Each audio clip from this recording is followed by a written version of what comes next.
protagonist announces, "From today on, our partnership starts," and reaches out his hand, praying that he and Ruri will click from the very start. He remembers that day like a spark, when they all agreed it was time to get stronger. Ruri tilts her head up at the protagonist, slips her hand into his, and nods, fully agreeing with everything the other guy just said. The girl swears she'll get stronger by Sugito's side, and together they lock in an oath that's simple, unbreakable, and built to last forever. A few days earlier, some guy on the bus shoved into the space next to the protagonist and demanded that Sugito hand over his seat. While Sugito keeps brushing off the stranger, he remembers this brutal truth: real growth comes after you get knocked down. Even as the guy spits threats and curses at him, Sugito stays stone calm. He doesn't even spare the offender a second glance. Sugito can't stop thinking, what would I do if this happened a couple years from now? And he's sure he wouldn't stand for the guy's attitude, but right here, right now, he shoots the rude man a smile and gives him his seat. The protagonist sinks into deep reflection, replaying the battle in his head and realizing that no matter how it ended, he'd still be screwed. Because even if he somehow won, the police never would have backed him, and society would have judged him like a villain the moment the dust settled. Sugito's smile turns soft and sad, because he's finally realized neither outcome works out for him, so he chooses to step back, swallow the pain, and smile anyway.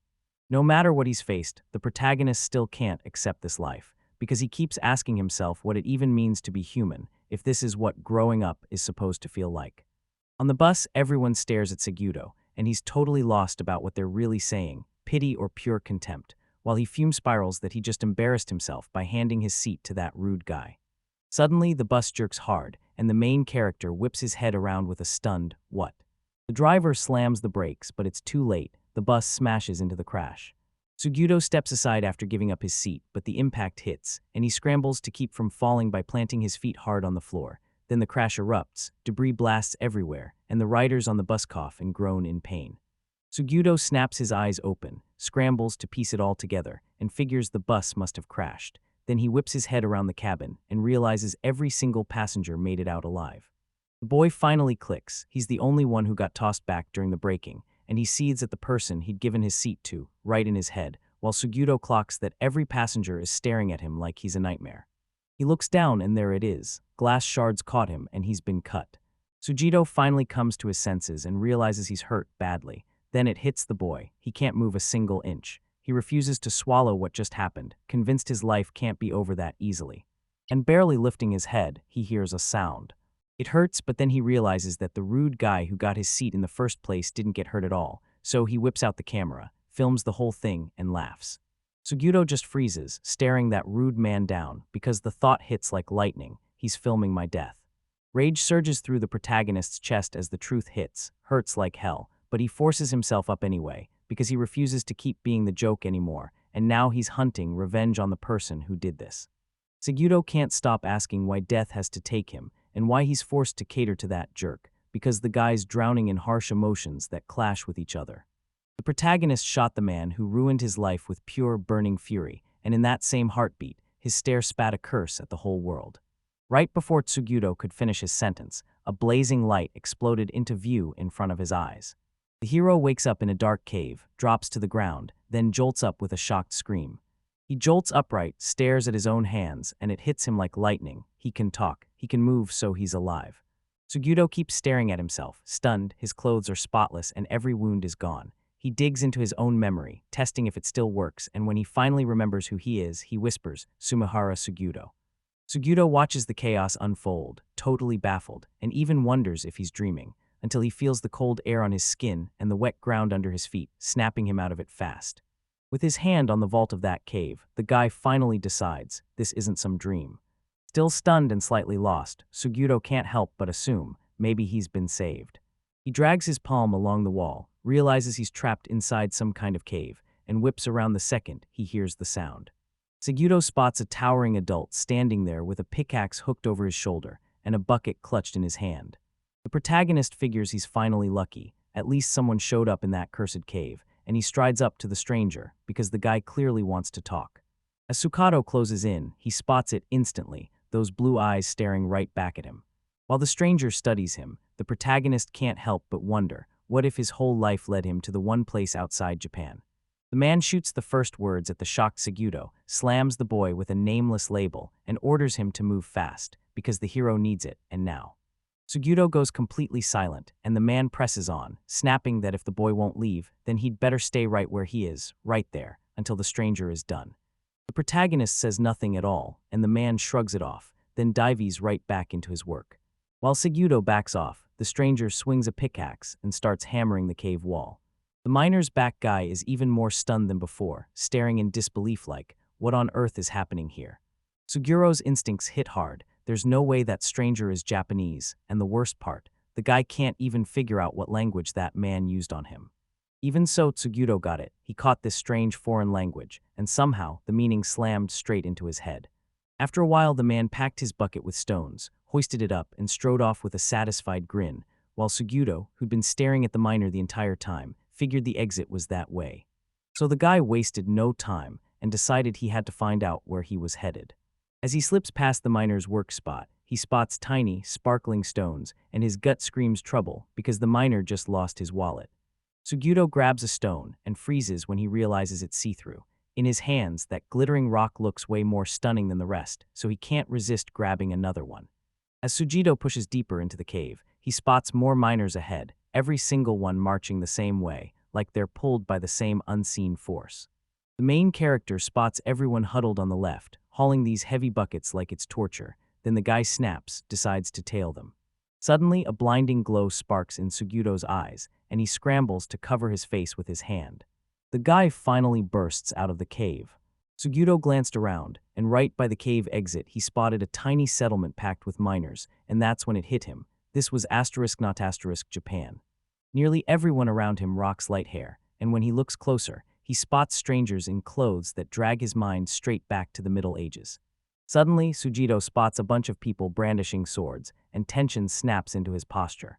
The stranger slips right past without a single glance at the protagonist, like they didn't exist, so he figures they must be guards, until he realizes the whole group looks way more like adventurers pulled straight out of some role-playing game.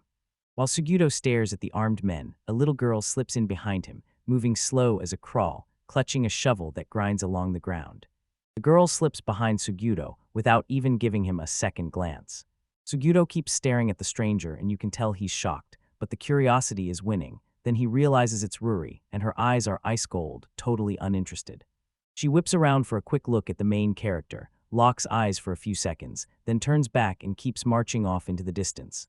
Sugito's mind drifts so hard he doesn't even clock the girl standing there, and with his head full of no way a country is that behind, he can't pin down where he's landed. The boy spots the miners standing in a neat row. Sugito almost slips in with them, but then he snaps out of it and thinks, no, I'll look around first. Sugito cranes his neck upward, and his whole body locks up, pure shock. Right in front of him, towering above the cave's exit, a set of insanely steep mountains thrust upward, so huge they instantly reminded him of the Tower of Babel from the myths. What he sees shatters almost everything Sugito has learned in his 17 years, and it slams him into a sudden, gut-punch realization. The main character finally clicks and realizes the place he's trapped in isn't on Earth at all. Sugito blurts out that his lucky streak's still going, then swings his pickaxe and smashes through the rocks.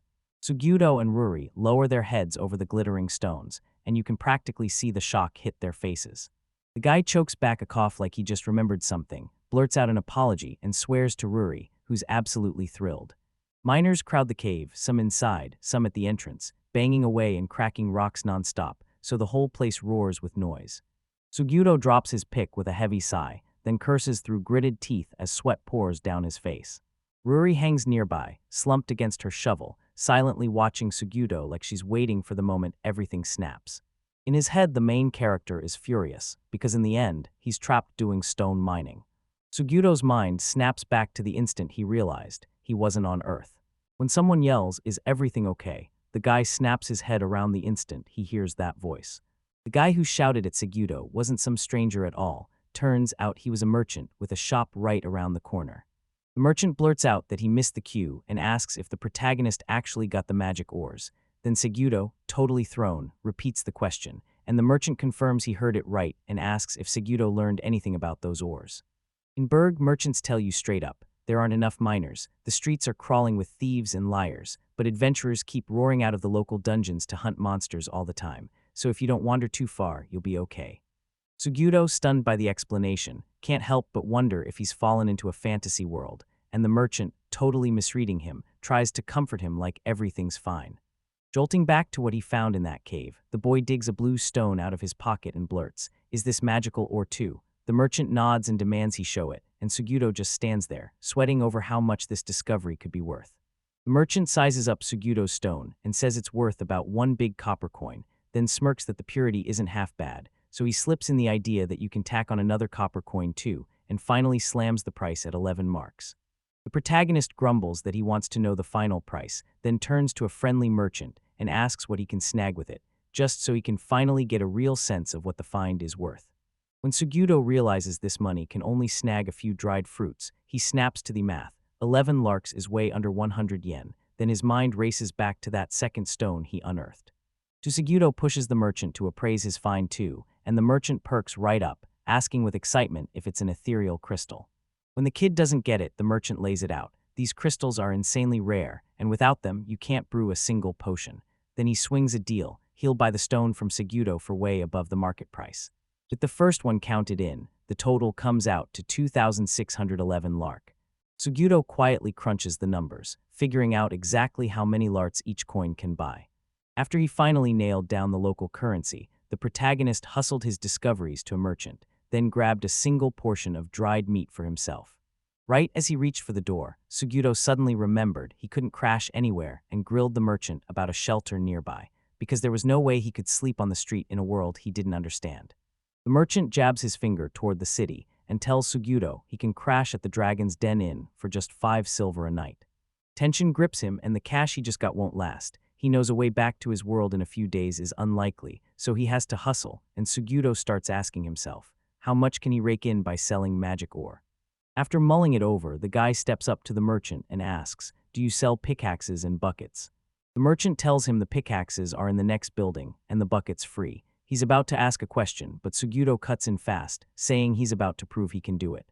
With pure determination burning in his chest, he's headed back to the dungeon to dig up a whole bucket of ore. After spending what felt like forever in that dungeon, Suguro's bucket is nearly bone dry. He can't shake the feeling that he picked the right spot, so why can't he do a damn thing? And it's not like he's alone, there are plenty of other people here with him. Still, Suguro's the only one who can't pull the ore out, because he realizes he's going to scrape up almost nothing like this, so he has to gamble on luck right now. Suddenly, a voice rips through the air nearby, just one word, "Here," and Suguro whips around to face it.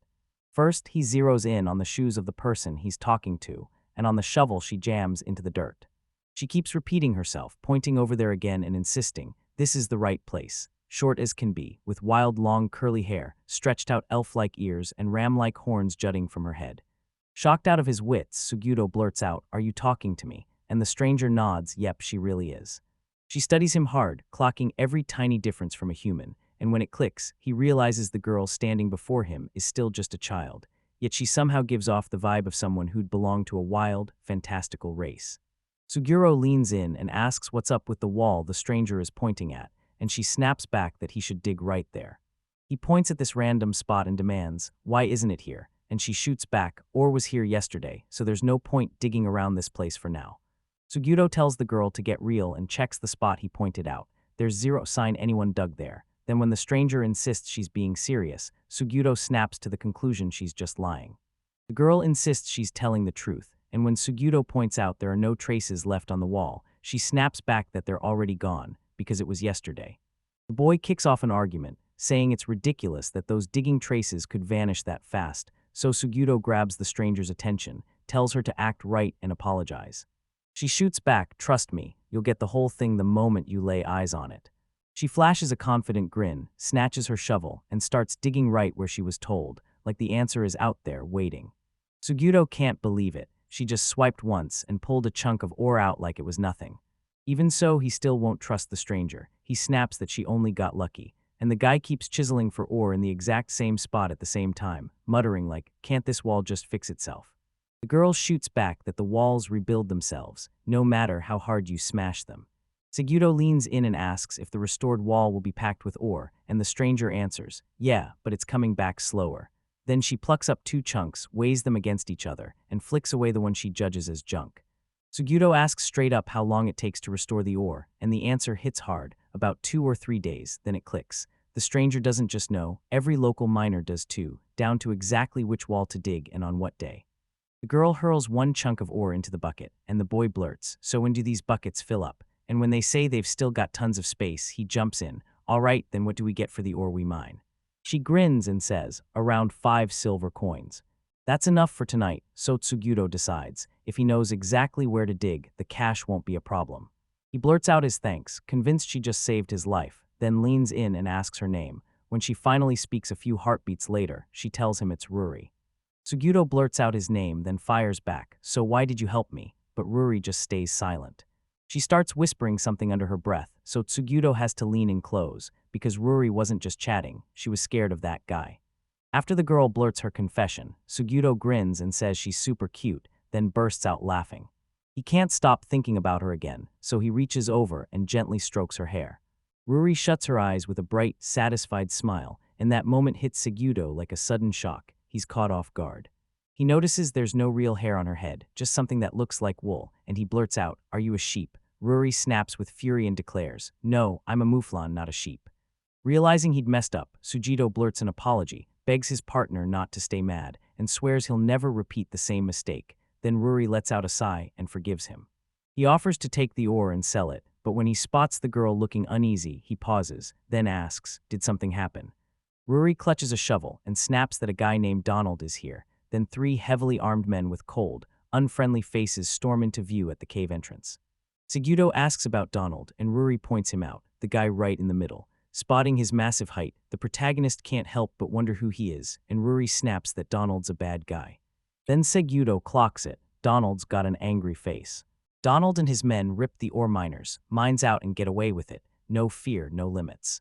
Tsugyudo keeps repeating Ruri's warning that Donald's the bad guy, but he points out how Donald's crew doesn't rob the miners completely. They skim just enough, then hunt for the next victim, over and over. Tsugyudo rages at what Donald's doing, stunned that nobody's finally standing up to him. Suddenly Tsugyudo snaps out of it, realizes what he just thought, and a nervous grin spreads across his face. He gets why the miners won't argue with Donald. They're picking the easiest escape route, and Tsugyudo remembers how, even after getting insulted, he still surrendered his seat to some rude guy on the bus. He knows the miners won't fight back, less harm, safer all around, but the moment they all bow and please, that sycophancy ends up getting him killed. Tsugyudo looks back on his past and calls it one big disaster. He thinks he spent his life embarrassing himself in front of people, then ended up dying, and now he can't help but wonder. With his own past, does he even have the right to judge the miners standing around him? Ruri notices something's flipped inside him. His fists are clenched so tight it's like he can't breathe. Right then, one of Donald's men rushes up and barks for 10 stones per person, and Ruri slams a shovel in front of him and refuses to move. Donald's subordinate snaps at the girl, bragging that miners should thank guys like him for hunting monsters, because without him, they couldn't mine ore safely at all. Ruri snaps that Donald's lackey is lying, because adventurers showed up today, and none of the 3 who arrived recently were among them, so the rude man's temper ignites. Donald bursts into the conversation, roaring at Ruri to hand over the stones, but even with her voice shaking, Ruri refuses to back down. Donald charges a few steps toward Ruri like he's going to strike her, then a rock smashes across his face out of nowhere. At the very last second, Donald snaps out of the way and the stone whooshes past him, inches from his face. Tsugyudo hurled that stone with deadly force. Then, in the crushing silence after it landed, Donald's men shouted his name, trembling with fear. Tsugyudo's moves only cranked Donald's rage higher, and he whips around to face the guy, except now the protagonist refuses to play nice anymore. When Tsugyudo gazes up at Donald, pure fury burns in his eyes, and he snaps upright at full height. Donald's fury only grows, veins bulge on his arms, and the leader barrels forward, grilling Tsugyudo. "So you're the one who hurled that stone." His face is stone calm, but his eyes have shed that old softness. They feel colder than before. Tsugyudo can still taste that disgust in his mouth, 3 of them against a crew with swords, so his odds of winning were basically 0. In his mind, they should have just handed those scoundrels the ore they'd mined and been done with it. But after what happened on that bus, Tsugyudo couldn't keep acting like he used to anymore. Even though Rory's fear was screaming in every breath, the boy remembered how she still chose to throw down and fight. As Tsugyudo stared at the girl who was weaker than him yet braver, it hit him like a punch. He realized just how pathetic he was, and disgust surged straight through him. Donald snapped and started yelling at the main character, furious, as he kept grilling him to figure out who hurled the stone at him. Sugito stayed stone calm and said, Donald asked for these stones himself, so I don't get what you're even mad about, and the way the protagonist looked, total, unshakable confidence. One of Donald's henchmen burst out screaming and jabbed a finger at Sugito, telling his boss that the brat had no mark at all. As the henchmen started pushing their boss to back off, Sugito stayed ice calm. The guy who rushed at Ruri tossed out his arguments, then Donald cut him off with a loud yell. The man spun back to the protagonist and demanded to know if the boy had any clue what was happening to people like him, while Sugito, completely lost, replayed it all and realized that if things went bad, he'd just end up dying all over again.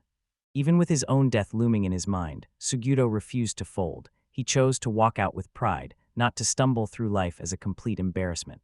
Determination burned in his eyes as he snapped at Donald, telling him to shut his mouth. When Sugito spat out another insult, Donald tore across the battlefield toward him. He'd had enough, and the leader decided it was time to end that rude guy for good. Even as Donald sprinted toward him and yanked his sword free mid-run, Sugito stayed upright and unshaken, like he'd already accepted his fate. At the very last second, Ruri burst out of nowhere and slammed Donald's hand with a shovel. Using every ounce of strength, Sugito froze, staring at his friend, completely stunned. Ruri's eyes burned with pure determination as Donald was forced to yank his hand back from the injury, and he lost his grip, letting the sword drop with a hard thud to the ground. Sugito shouted at the girl, but right before he could even move, a furious Donald slammed Ruri aside in one brutal motion, and she crashed straight into the wall. Horror snapped into the protagonist's eyes, and Donald didn't calm down. He kept screaming at Ruri and acting terribly. Sugito caught a flash of the girl's face, pure fear and agony, right before she crumpled again beside the wall. He shoved Donald out of his mind and sprinted to his assistant, panic ripping through him as he feared for the girl's life. When he finally made it there, the boy gently cradled Ruri's head, and dirt smeared her face as her eyes stayed shut in pain. She'd probably blacked out from the hit. Sugito instantly understood it. This girl was trying to save him. While he stared at his wounded girlfriend in stunned silence, fury and pure hatred surged back into him. At that moment, Donald snapped back into yelling, promising that anyone who defied him would get the same fate as Ruri, and sneering that only weaklings deserved to end up sprawled on the ground. With his anger finally easing, the leader let out a chuckle and strode over to Sugito, still parked beside Ruri, while Donald leaned in and swore the boy was next, then warned him not to believe anyone would save him. As Sugito turned to Donald, hatred flooded his eyes like a storm, straight-up revenge burning behind them, and just like that, the loud leader who'd been bragging moments earlier flinched without meaning to. Donald stumbled, hit the ground hard, and felt it in Sugito's eyes, pure rage, heavy regret, and a burning hunger for revenge, while sweat drenched his face. Sugito shot to his feet. Ruri lay out cold behind him, and right in front of him on the cave floor lay Donald, down and out. Everything Sugito was feeling, dedication, raw confidence, total focus, that crushing impenetrable darkness, collided into one thing and it erupted as pure curse. Donald shoved himself backward, trying to escape the madman, and started mumbling frantic words, begging the protagonist to back off and stay away. A murderous, bone-chilling aura swelled behind Sugito, and Donald, screaming like his life depended on it, shot up, bolted for the cave exit, and sprinted past his stunned subordinates. The last two of Donald's gang burst into pursuit almost right away, while Sugito didn't chase at all. He just sat down beside Ruri again. After a while, the guy pulled out an elixir and tried to get Ruri to drink it, asking first if she was able. Then Sugito carefully tipped the strange liquid straight into her mouth. Ruri finally snapped her eyes open, and Sugito immediately pounced on her with non-stop questions about her health, but she couldn't even get her words out, so the grandma who'd handed her the medicine blew a gasket at him. After she barked demands for payment from Sugito, she shoved both of them toward the door and said it was time to shut the shop, but the boy didn't listen. He called her a witch and blurted that Ruri had just woken up, and the old woman's outrage flared for the second time. They stumbled into a world that looked straight out of a spell, packed with magical gadgets, ancient books, and shimmering potions. Sugito shot Ruri another worried look and asked how she was, and this time the girl finally breathed out a real answer. Everything was fine. On the couch, Ruri blurted out, "Where are we?" Sugito froze for a second, then said they were in the city, in some tool shop, only for the old woman to flare up again and snap, "Nope, my shop is called Hein Magic Tool Shop." Sugito quickly spilled everything that happened after the cave incident, telling him how the merchant swore this shop was the best place to get Ruri the help she needed. The protagonist says coming here was a brilliant idea. Then the old, weird witch tries to slip the girl some suspicious liquid to drink. He'd already told the shop owner he wouldn't pay if Ruri claimed she was cured, but Segudo pushed back and tried to talk him out of it. Then the old lady started screaming again, furious because it looked like the boy had zero plans to pay. Turns out it was all just a joke. Segudo thanked the old lady and told Ruri to do the same. Ruri bowed with respect to the shop owner, and the poor guy instantly looked embarrassed. The witch waves off their thanks like it's nothing, saying it's just her job. Then Segudo and Ruri scramble to plead for a discount, only to get slapped with full payment and dumped out the store, leaving the heroes with barely anything left, just 211 lark. Right in the middle of the street, Segudo halts and fires a question at Ruri. Where does she live? He's ready to walk his friend home, but the shock hits. She doesn't have one. Now he's totally thrown, so he presses again. Where does Ruri sleep at night, and what about her parents? When she answers, she won't even glance at Segudo. She just says she always crashes in a flop house, and she has zero clue where her parents are. He doesn't shoot back a word, and sadness hits him hard. After a few seconds, Segudo finally blurts out where the shelter is. Ruri points and says it's right at the dungeon entrance. The guy hesitates, because trekking into the dungeon through the dark mountain path is downright risky, and he doesn't have a single coin for a room at the city inn. Ruri spots the confusion on his face and quickly apologizes, even admitting the treatment's price. Segudo tells her not to apologize, but she won't back down. She thrusts the money into the protagonist's hands and begs him to take it. She hands the guy 350 larks, and with what's left from Segudo in his pocket, he finally pays to stay the night at the Dragon's Lair, tavern the merchant had tipped him about earlier. With a huge sigh of relief, Sugito grins and blurts out that Ruri really does save him again and again. Then he looks down and the girl calmly tells him, "This is my path." Elsewhere in one of the houses, Donald erupts in yelling at a stunningly dressed girl and shoves her aside. She snaps onto the table, shrieks, and crashes hard onto the floor. Donald seethes with fury again. He ignores the fallen girl completely. On the bed, Donald huddles with both hands on his head, snapping curses out loud again and again, staring straight ahead like something just hit him. Table after table slams into view in front of Donald, packed with the basics, his stats, and every ability this person can unleash. Donald glares at the status column, cursed, and snaps that 2 39-point hits have been yanked from his health, furious all over again. He can't wrap his head around how he got wrecked this bad. Now, with only scraps of health left, even a simple fall could finish him. Donald's eyes narrow. Sugito did this, and he's itching to strike back. When morning finally breaks, a bell screams through the city, jolting Sugito awake. He'd been stuck sleeping in the room he and Ruri rented the night before. Half asleep, Sugito feels something brush past him. Turns out it's just someone's stray hair, and the shock finally yanks him awake. Seeing Ruri passed out beside him, Sugito can't help but wonder why she'd ditch her own bed to crawl into his. He looks totally baffled, yet he never dares to wake her. The bell keeps screaming through the air, and the sign outside, an inked bird staring back, reads dragon in asterisk asterisk. Slanted morning sunlight cuts into the room, and Sugito jolts upright in bed. Pressing his hand to his face, shielding his eyes from the sun or fighting off a wave of annoyance, the boy tells Ruri there's another bed in the room. He stares at the sleeping girl and blurts, "Why did you climb into bed with me?" When Sugito finally replayed last night in his head, he couldn't help but feel relieved they managed to stop at the Dragon Inn after all that chaos, because the moment they walked in, they were met by this huge, muscular man with a gloomy vibe hanging over him. The protagonist described him as a brutally gloomy, middle-aged guy, and in his head he couldn't stop thinking, are all the men in this world that enormous? The man strode up to Sugito and Ruri and told them straight up he'd be barred from the dining hall, but if his comrades were cool with it, they could get a room on the 3rd floor for just 5 silver coins. When Sugito hears about the canteen, he swivels his head and scans the place with pure curiosity. He signed the deal, still baffled about why only he was banned from the canteen. Then the boy got the keys and 2 flasks from that scary man, who warned him they were for light and hot water. Ruri spotted the flasks and lit up right away, especially when they brought up hot water, while Sugito had zero clue and blurted out what those flasks even were, until the girl said they were packed with magical ores. Ruri strode into the room, snapped a bulb into the lamp, and boom, it lit up instantly. Sugito totally didn't see this coming, and before he could react, the girl kept going. Put magic ore in the bath, add water, and it'll heat up fast.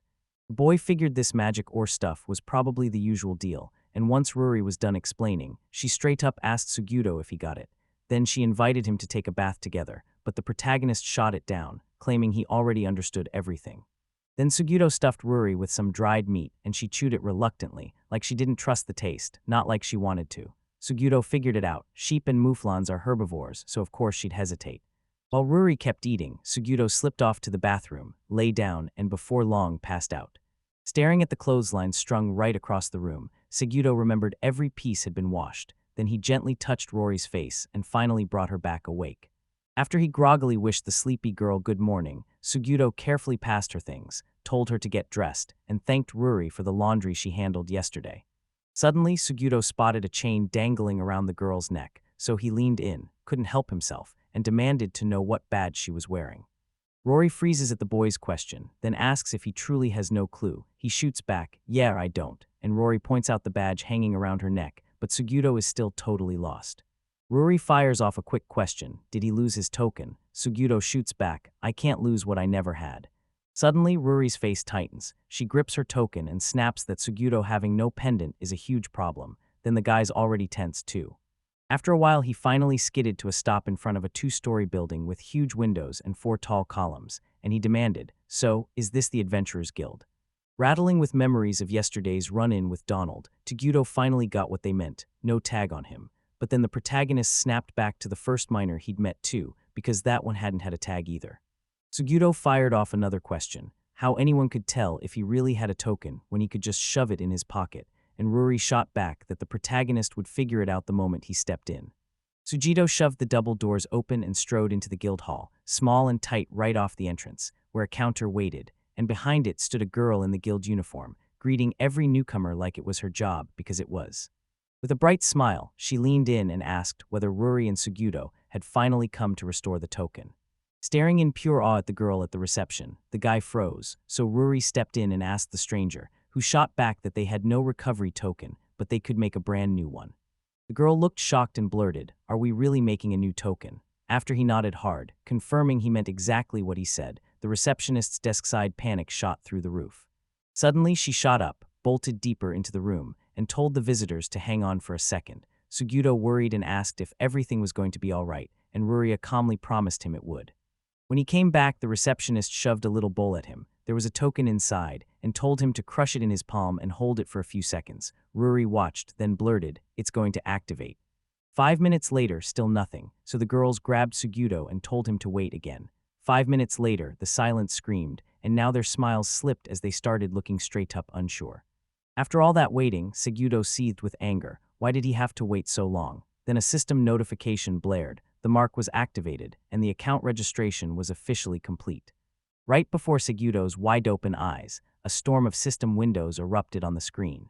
Shocked by the whole thing, he swallowed his nerves and finally asked the guild stranger what those windows even were, and the girl just grinned, saying the main character had registered successfully, so the worker's fear instantly cracked and left him relieved. The girl told him that his soul, what they call status here, was suddenly blazing across Segudo's vision, and only Segudo could see it, but the main character didn't look happy at all. He was still frozen in pure disbelief at what was happening. Segudo leans in, obsessing over his own traits like they're a mystery he's determined to crack. Ruri yanks his attention away from what he's doing and demands he look at his badge. Then Segudo notices the impossible part. It suddenly has the main character's name on it, even though it was empty and totally ordinary just a little while ago. The guild girl keeps talking. She tells you that to check your status, you've got to pour your personal token into the system, and she explains that filling means dumping your mana points straight into your gear. She leans in and explains it like this. Most special gear is called artifacts ***. They glow with an aura that feels like the souls of living creatures, and they're basically *** pools of mana ***, built to hold power, where filling simply means pouring mana into the vessel.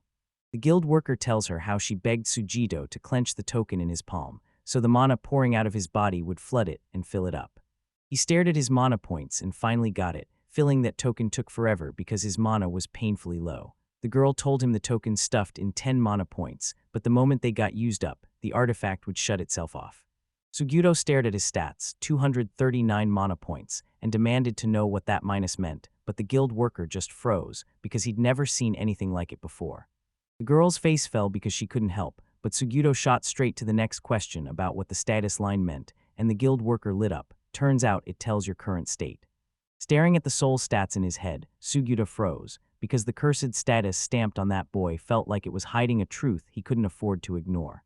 Segudo realizes he can't even ask that girl what his status means, because that would scream out loud that he's cursed. The guild worker keeps talking, but he's barely listening.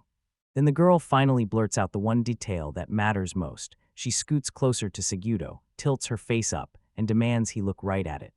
After repeating the request, the protagonist leans in and studies the worker's face again, catching just how beautiful she is. Right after that, a system window snaps into view in front of the girl's face. Bam, her name is Syria, she works for the Adventurers Guild, and that's also her clan. Segudo jolts back in shock and blurts an involuntary cry, and when Syria grins at him, she says her name again and tells him she's been dreaming for ages about finally meeting someone just like him. The guild member leans in and says, "That name window, it's the tag's most important trick." He explains that while other token carriers hide behind distractions, all you have to do is focus, and you can read the target's name. Segudo finally gets it, why Donald's men clocked in so fast that he was out of a token. Saria says this feature is the key to spotting red names, and that's exactly why it matters. She says the name turns red right after a murder, and once that happens, every single red name owner gets wiped out, no exceptions. Then the moment they're suppressed, you can show their token and cash in for a reward. Sugito leans in and presses again, so suppression kills the red name holders. And what about me? Won't I get a red name for this? Surya just smiles and tells him the truth. Once a red name holder is wiped out, the color of your own name stays the same. Now the protagonist finally gets why Ruri shoved him to hurry up and craft that token, because it massively lowers the odds of getting maimed or straight up killed. As Sugito keeps replaying yesterday's incident in his head, a chilling thought hits him. Donald could have killed him in seconds. Right then, Ruri yanks his sleeve and drags him back to reality, and Sugito asks her friend if anything happened. Ruri tells Sugito, "If you want in, you've got to register to become an adventurer." He still didn't get a word of what they were telling him, but Syria, who overheard everything, lit up with joy, because she was sure the main character would want to chase the dream and become an adventurer. Ruri shoots back that he'd planned it all along, and Sugito snaps, annoyed that nobody bothered to ask what he thought. Syria barrels back into the building, tuning out the guy's grumbling, and swears she'll get the documents done right now, while Sugito, utterly baffled, scrambles to call out to her, but she's gone before he can reach her. After a while, the heroes dug into their food in the very same inn where they'd crashed for the night, eating in tense quiet, while the dining room stayed oddly empty as everyone else buried themselves in their own business. Breakfast would have cost 60 larks, so Segudo looked at his stash and realized he only had 1 lark left. That creepy guy guarding the inn's entrance let them into the dining room, only if both guests coughed up a token, and the guy across from them quietly chewed like he was sizing everything up. Sugito finally realized the innkeeper wasn't just being rude. He'd banned them from the dining room before, all because he was terrified that the nameless boy might carry a red name. Even with the danger staring him down, the innkeeper still lets them crash for the night, and that convinces the protagonist he must be kind under that terrifying face, until Sugito snaps out of it and tells Ruri, "Eat your veggies and don't forget the meat too." The girl grumbles that she ate meat yesterday, but the boy snaps back that there's zero logic in her complaint. Eating it yesterday doesn't mean she can't eat it today. Sugito figures out mufflins and pecorins can actually chew through meat, but Ruri can't stomach it, so every time he turns away, she scoots the plate of meat right up to him. Snatching Ruri's veggies from her plate, Sugito grinned and told her she'd had enough, then said he wanted salad too. He wolfed it down in one go, shoved the meat plate toward her, and declared he was stuffed so she'd have to finish it. Ruri's face twists with pure anguish. She clearly can't stomach meat, and her pitiful state tugs at Segudo's heart just a little. The guy swears he'll help her wolf down meat, right after she finally confesses why she needs him to become an adventurer. Ruri doesn't spill a word at first, so Segudo toys with her, poking, asking if she's going to eat, talk, or do something else. But after a few seconds she finally snaps back, fired up, because she wants to be an adventurer too. Segudo freezes for a second, then blurts that Ruri could become an adventurer on her own, but she snaps back that she can't. Hands folded tight in her lap, she admits she's not fully in charge of herself, so she can't just do whatever she wants. This answer leaves Segudo even more rattled, and Ruri tells him he can read everything from her name window, so he leans in and bam, he spots it clearly. His companion's tied up in bondage because of debts. Segudo's jaw drops and frustration burns through him as he hears it. Ruri tells him she can't become an adventurer until her debts are paid, and the moment she says it, her face falls into a mix of sadness and resignation, like she's been stuck in this misery for ages. After he finally gets the full picture, the protagonist realizes Ruri is pushing him to become an adventurer, because the job means he can work, earn rewards, and move forward. Then Ruri's voice shakes as she admits she wants to help too. Segudo caught what she meant, asked if she was really saying, "Let us be adventurers together," and she nodded yes. Then Ruri swallowed her nerves and tried to find the words. Ruri finally mustered the strength to finish her sentence. She declared she wanted to rise higher and get even stronger, and right then, the girl's determination practically blazed.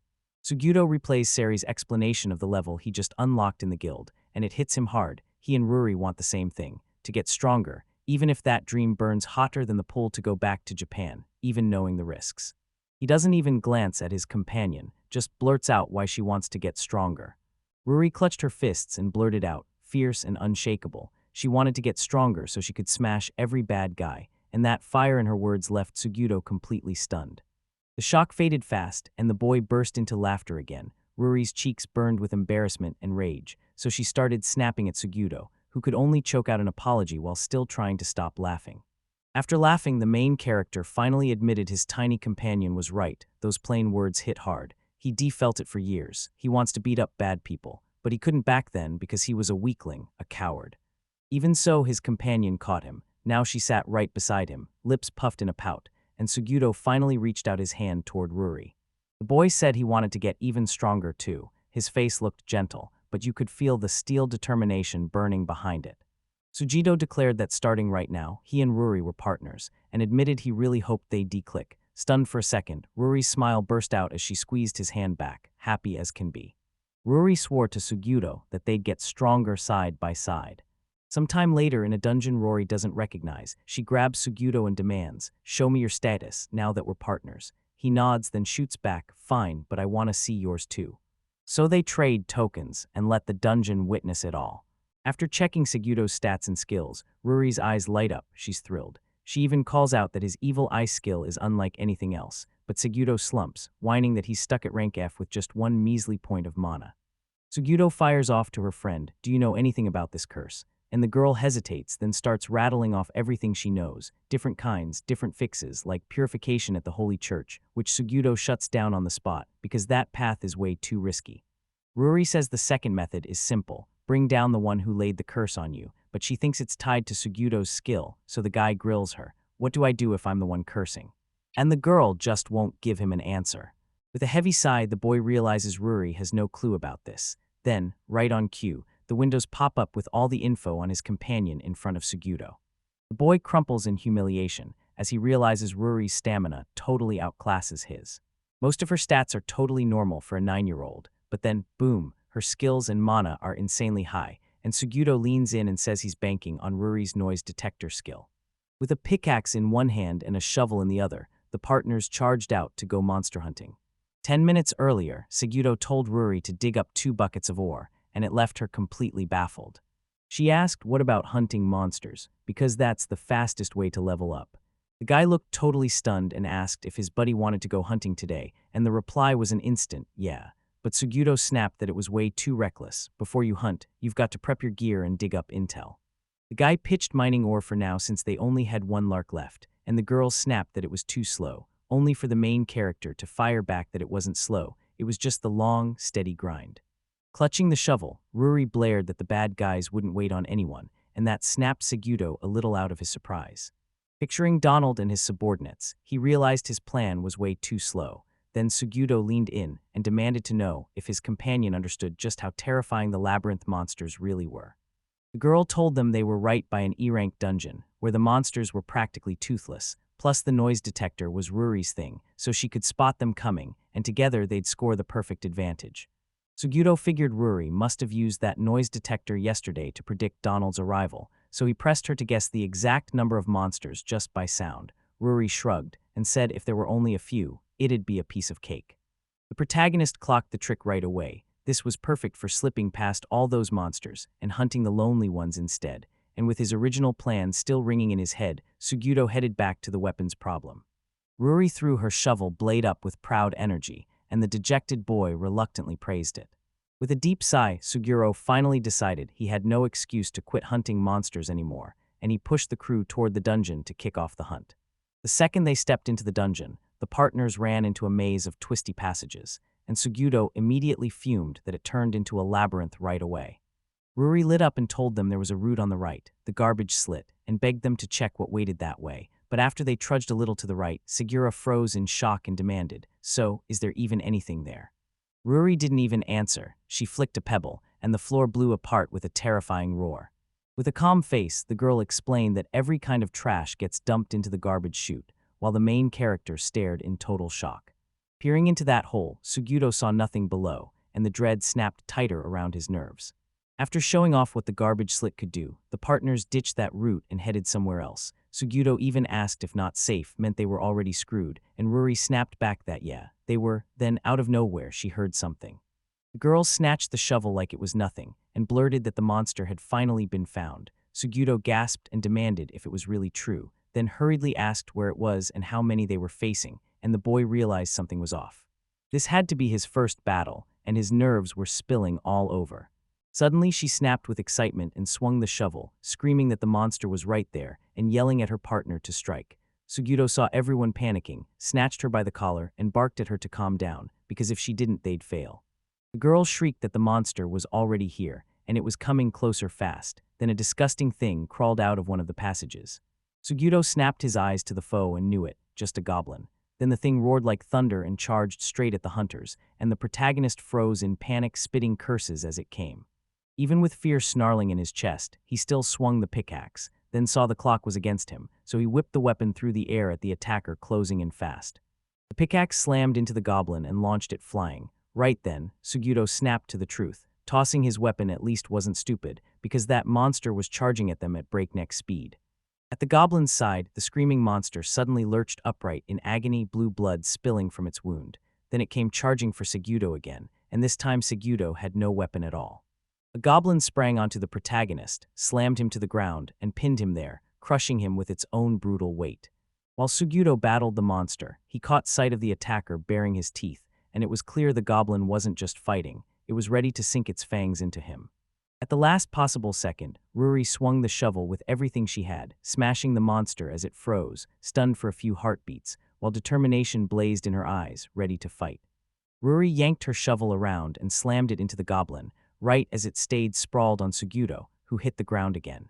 Even when the girl tries to smash and wreck everything, the goblin barely twitches. Sugito realizes Ruri's strength just isn't cutting it, but Ruri won't quit. She keeps throwing herself into the fight. With a fierce battle cry, the girl yanked up her shovel and slammed it straight into the goblin's left eye.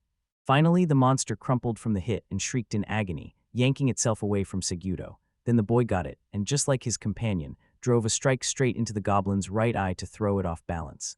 The monster clutched its head and finally stopped attacking. Then Sugito lunged in and grabbed the pickaxe he tossed earlier.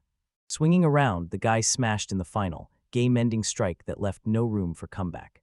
System notifications exploded across Sugito's screen, experience points flooding in, leveling him from 8 to 9, and his stats jumped up with it. Suddenly, the pickaxe the boy gripped started to glow, and Sugito lunged to intercept it, hoisting it high over his head, grinning like he'd just won. Sure, his strength only climbed by 2 points, but you could feel the difference instantly. Ruri wasn't just watching. When the protagonist glanced over, he saw she'd lifted her shovel too. She wore a grin so bright it practically screamed victory, and Sugito couldn't help but clock that his partner was acting every bit the heroine. Suddenly, the boy snapped to it. They'd copied each other's poses without even noticing, both lifting their weapons straight up to the sky. Sugito cleared his throat and asked what was wrong, because Ruri looked way too happy for comfort. The girl bragged that she'd leveled up, and the protagonist immediately praised her for it. Ruri even declared she was the coolest in the world now, while Sugito just froze, not knowing what to say until later, when his companion pressed him about his own level, and he finally admitted he'd leveled up too. With his pickaxe slung over his shoulder, the protagonist demanded what they should do with the goblin he'd just crushed. Ruri said she'd handle it, but Sugito suddenly had to call her mistress. He hated that, so he snapped back at Ruri to say what she knew. Ruri said the goblin that vanished could be sold to the guild, and that it would be the perfect proof that the adventurer really crushed the monster. Turns out Ruri had been carrying a knife the whole time, meant for cutting hair, not trouble, and once Sugito found out, he snapped that she'd better clean it up. After dodging out of the chaos, the main character steadied his breath, locked eyes, and swore he'd lay out what they'd do next. By the end of the day, those partners had raked in 2014 larks, and it felt like music to Sugito's ears, but Ruri's mood took a sharp dive. She wasn't just unhappy, she was offended by the main character.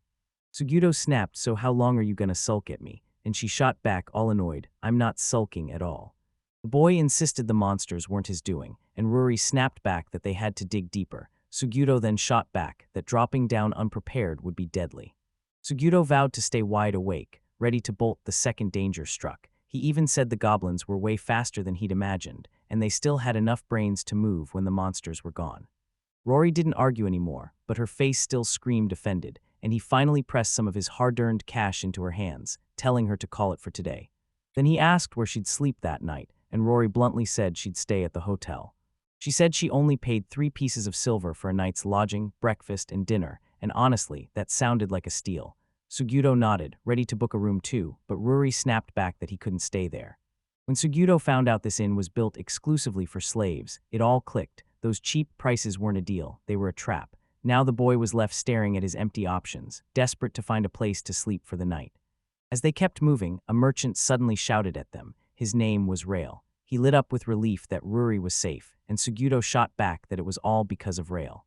He spun to his companion and said the merchant was the one who pointed him to the shop where Ruri got cured, and Rail listened as the girl hurriedly thanked him. Then Sugito forked out 3 pieces of silver for dried fruit and told the confused girl to stretch out her hands. The main character snapped the fresh-bought dried fruits into the girl's palms, and Ruri demanded, "Is Sugito giving me that bag?" The guy grinned and said, "Yeah, this is a gift," then leaned in. "Tomorrow we go deeper, so you'd better get ready." Ruri grabbed Sugito's hand and poured out her thanks for his incredible gift. The girl waved goodbye and slipped out, and Rael turned to Sugito, who was still posted by his counter. The boy told him he'd handed his friend dried fruits since Rael couldn't trade straight with the slaves. The merchant snapped, shocked, and demanded to know if Sugito realized that every street stall nearby had papers to sell slaves, while the protagonist, naturally, had zero clue. Rael spotted Sugito's embarrassment, burst out in a warm laugh, and asked if he truly wanted to pull off something cool. Then when the main character tried to wave it off, Rael just shrugged and said it was all fine. The merchant swore Ruri would cherish that gift. Then the moment she spotted the bag of dried fruits Sugito bought, pure joy lit up her face. As night crashed down, one of Donald's henchmen burst into his home, demanding to know why Donald was behind bars, then froze when he spotted Donald in leather armor, staring in shock and yelling, "Why are you dressed like that?" Yanking his sword from the sheath, Donald spat out a curse and swore no token would stop him. He would hunt down Sugito, the man he needed. The heroes lounged outside by one of the caves, their backs pressed to the cold mountain rock, and Ruri shot Sugito a quick question. Was he mad? The second he heard it, Sugito snapped his head toward her, wearing a puzzled look like he couldn't even understand why. The protagonist fired his friend's question back again, like maybe he'd misheard, but Rory snapped, "Yes, I asked exactly that," and the girl looked down with a guilty flinch, still watching Sugito say nothing. He snapped his gaze away and clammed up, refusing to say another word. Not long ago, the heroes marched into an E-rank dungeon called the Magic Ore Cave, just 5 floors stacked up, and the real nightmare waits at the very bottom, the great poison spider and the blue killer fish. Sugito shot a panicked look at what little they'd been left with on day 2, then screamed at the top of his lungs as a giant rat clung to his leg and wouldn't let go. When the monster got tossed aside, Sugito shot up with experience points, plus a fresh level and new stats. Then he whipped his head left and right and spotted Ruri squatting right at his feet. She clocked the protagonist's shoes, different from yesterday, and let out a weary sigh. The boy muttered that Ruri had spotted it too. Then Sugito's thoughts snapped back to yesterday when he'd gone to the armory beside the guild. After he inspected the gear, the boy realized there was no way he could afford it. Then, out of nowhere, a jittery salesman rushed over and offered him Sugito, urging him to switch out his shoes. He glanced down and realized his plain, dirty sneakers were probably a rare find here, so that's why the seller came in with a deal. Once Sugito clocked what was really happening, he snapped that they'd pay him in costly boots and an even better exchange, and the poor man nearly freaked out, while Sugito looked downright thrilled. Still, the deal went down. Sugito got the Yinxian protective boots, armor-like and deadly-looking, and for them to truly turn into a weapon, he had to mesh them with his ability, constitution, and battle style. Besides the shoes, Sugito got a whole haul of bonuses too, dragonskin belt and 3 throwing knives, and the protagonist is grinning hard, thrilled that sneakers worth nowhere near 5,000 yen somehow paid off like this. Ruri puffed up her cheeks and snapped that it wasn't fair, only Sugito was the one fighting. Realizing it, the main character clocked the truth. She hadn't leveled up today, because he'd ordered her to keep her eyes on the enemies. The boy snapped to the truth. Ruri could be super helpful, but you wouldn't score a single point for hunting monsters. Sugito, already plotting, tossed out a new plan. He'd thin the enemies out, and Ruri would swoop in to finish the job. Ruri noticed the girl's mind wasn't on them and asked what was wrong, and she admitted she could sense someone lurking in the passages ahead, so Sugito edged closer, told Ruri to hang back, and kept her shovel ready. Even though that tunnel was empty, Sugito knew Ruri's detector never missed. Then he spun around and saw a giant spider monster hanging right above her. Sugito screamed his guts out to warn his friend. She hadn't clocked the danger yet, when a poisonous spider barreled straight for her, and just as Sugito sprinted alongside the monster, he instantly knew he couldn't reach her in time. The spider dropped straight onto Ruri, pinning and crushing her under its weight. Then Sugito's scream tore through the air as he shouted her name. From across the distance, he spotted that terrifying pool of blood, and his stomach dropped in pure horror. And just when the main character thought it would keep going, the spider suddenly halted for no clear reason, and it left them completely stunned. The blood wasn't human at all, it was a monster's, and Ruri had her shovel poised the whole time. She swung to fling the spider away, and when Sugito saw she was safe, he burst with relief. But the spider wouldn't go down. It lunged back and tried to bite the girl's shovel clean off. The main character launched into the fight because fear for his companion was gnawing at him. Clutching the shovel even harder, Ruri screamed that the spider was hers now, and then she slammed down and wiped out the monster that came crashing from above. A burst of system windows exploded across the girl's vision, confirming she just pocketed experience points and shot from level 7 straight to level 9. Ruri tried one more time to talk to Sugito, and she admitted the boy hadn't said a single word since the fight. Then she pressed him, asking if he was still furious she didn't spot the spider. Sighing, he brushed Ruri's head with gentle care, a bitter sad smile tugging at his lips as Sugito told her, "Don't worry, I'm not mad." He stayed quiet because he'd drawn a few hard conclusions on his own. The girl stared up at the boy and stayed completely silent. Seconds later, Ruri clamped her fists tight and snapped that they had to draw their own conclusions, because they were partners, no excuses. Sugito watched as her cold apathy morphed into reckless whims. He fell back into his thoughts and remembered. They'd planned to dodge those poisonous spiders right from the start, because that venom could melt them, even if those monsters were running solo. Sugito kept mulling it over until it clicked. Those spider attackers didn't just strike, they clung to the ceiling to vanish, then used their web to creep around without a sound, all while the monster still slipped right past Ruri's noise detector.